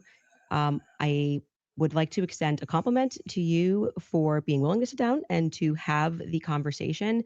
I still walk away feeling that the people who are jumping on the bandwagon about this case don't care about this case. They don't care about Erica Kirk. It tends to be follow that they take a meeting with Turning Point USA and they come out and suddenly have a lot of junk to say about Candace Owens. And I do want to also stress that Turning Point USA tried to pepper him with something as a surprise. He showed clips that were meant to be a surprise. I did no such thing. I stressed to PBD from the beginning that I was grateful he was taking this on and that I wanted this to be a clean debate because I believe I can win this on the merits. And I believe that I did win this fully on the merits by engaging the evidence of what has happened. I do still believe that there is more evidence which supports that there are Way more more. people involved and that Tyler Robinson has been set up. And that none of the evidence that was presented was in any way overwhelming, which is why I think you wanted to move to end that discussion quickly and to speak to me about France and to talk about this Panguitch receipt and my timeline. I want to remind people that a lot of the at-home investigators, which you were open to, as you called them, internet sleuths. I think it was on a show that you did right after Charlie was assassinated that internet sleuths would solve this. This is the reason why Charlie, a year on, is still a conversation every single day trending on Twitter. I knew Charlie. I cared about Charlie. I care about finding out what the truth is here. My heart is in the right place. I think anybody who watches my show or even just watched this debate knows that if I get something wrong, I'll instantly correct it and own it. I'm not arrogant. I don't need to sit here and pretend that I didn't misspeak on the Lance thing. It hasn't been ruled out. But you saw that he just really wanted to hammer that point. You know, part of being a well-meaning person is to concede when you are wrong, to take something off a timeline when you know it's not right. And I would like to think that that is why I have earned the audience that continues to follow me because they know my heart's in the right place, that I deeply cared about Charlie and I deeply care about the answers. I want to thank Andrew's team who are providing the fact checks. It's a very small room that they're in. I want to, as always, thank my team who worked really hard to make this happen and flip this set. And to you, PBD, just for being a great moderator. I think very fair, letting us both speak and making sure that Andrew got out of this what he wanted, which is a little more than what I wanted, but I'm very content with how I dealt with this. And I will I trust, I don't need to convince the audiences with the magic trick of what they need to think about this debate. They can watch it and draw their own conclusions. Beautiful. Fair from both of you. I think the audience won. And again, from the beginning, all of this is because of how much love and respect. Yeah, I mean that's fair. That's fair enough. No longer here with us. You know, none of us know exactly what went on, but you know, we just know that there's a lot of strange things, and asking questions is not wrong. That's what Charlie, you know, encouraged everybody to do. PBD podcast, subscribe to the channel. This is how you help these voices get out even more, especially going into future when this happens. You want a lot of independent creators to have these types of discussions. And last but not least, the two of you, I respect you guys again for having this conversation. It is not easy to do so.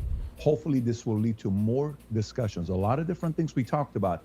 I'm sure there will be a lot of follow-up. Total win for Candace. Everybody. God bless. Absolutely, brother.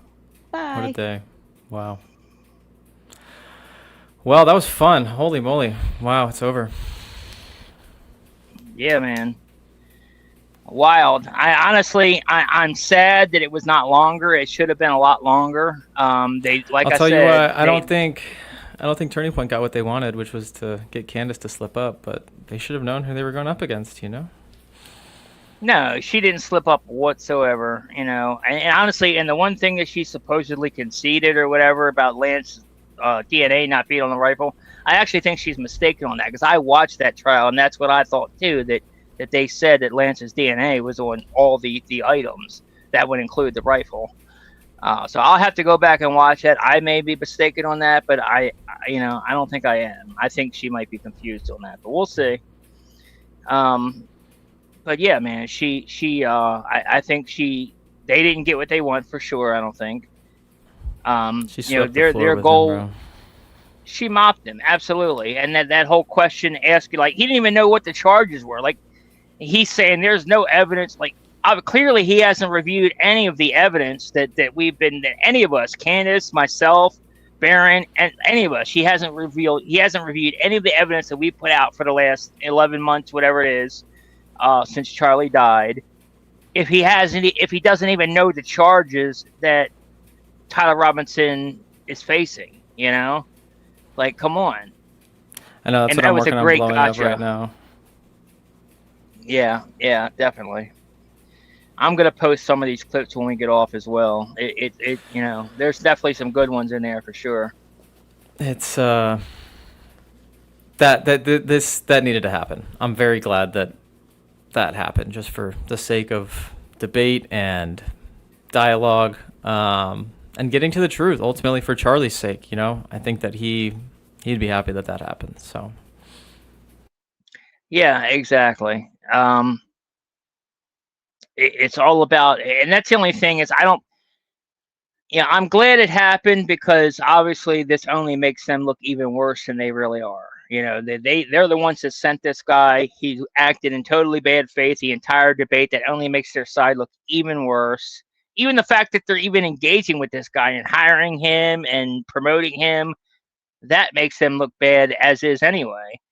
But yeah, I mean, that's the only reason I think I'm glad it happened. But as far as like anything else, like there was no upside. Like Candace, I mean, I guess that's kind of an upside, but there wasn't much upside to it. I'll put it this way, because there really wasn't any sense in debating him, because one, he's bad faith. Two, his whole thing was to just try to trip her up and get her to say something, that could be used later, actionable in court. And thirdly, he didn't, he doesn't know any of the firsthand information that we are asking. Like all the questions that we've been asking all this time, like the real person, like she said a couple times during the thing, the real person, that the people that need to sit down and do a debate are, the people that were there that day, like Blake Neff, or not even that, like you just Erica Kirk. Get Andrew Colvette, the spokesperson, like she was saying. Yeah. He needs to be the one having that debate, not Andrew Wilson. Like, it's disgusting. 100%, big time. So that's basically what we got there. Okay, so I think I've already read all these super chats, didn't I? Yeah, I'm probably gonna bounce. I think I did. And go start my day after that. Holy moly! Thanks for having me, Colin. That was a lot of fun, dude. We need to do more of these for sure. Yeah, absolutely. Definitely everybody go follow Art Memoir on X and YouTube, and actually everywhere. Also, be sure the other person that stopped in with us, Lauren Paricha, be sure to follow her as well, at Lauren P everywhere except X. And she's at Lauren Paricha on X, I believe. But definitely follow them. They do good work. And Art himself, like I said, or Mitchell, I mean, himself has been been going hard after them. Like, if you guys don't know who he is, he's a former ex. He worked for Turning Point, and not just that, he was very close. He knew all these people firsthand. He knew Charlie. He worked with Charlie. He knew Terrell. Worked with Terrell. So yeah, I mean, he's got a very unique opinion, and he's a good person to follow for sure. He has a unique skill set when it comes to calling them out, and he also has some very, very bombshell stuff that's going to be coming out in the coming weeks, which is going to definitely raise some eyebrows. So I'll just say that. So you definitely want to be following him. Yeah, stay tuned, and I'll let you wrap up here, bro. But thanks again for having me, and we'll be in touch. And God bless. Take care. All right, brother. Anyway, yeah. So that was the debate. Like I said, overall, I think Candace won. Without question. There was to me, there's no debate in my mind. It wasn't a stalemate. It wasn't even close. Like, Kendrew mopped the floor with him, just like I knew she would. my only thing that I had a problem with is I think it should have been longer. I don't think 3 hours was enough. Because the first hour, like out of that 3 hours, the last hour and a half was Andrew just doing his gotcha bullshit on Candace and not addressing the actual evidence and facts of the case.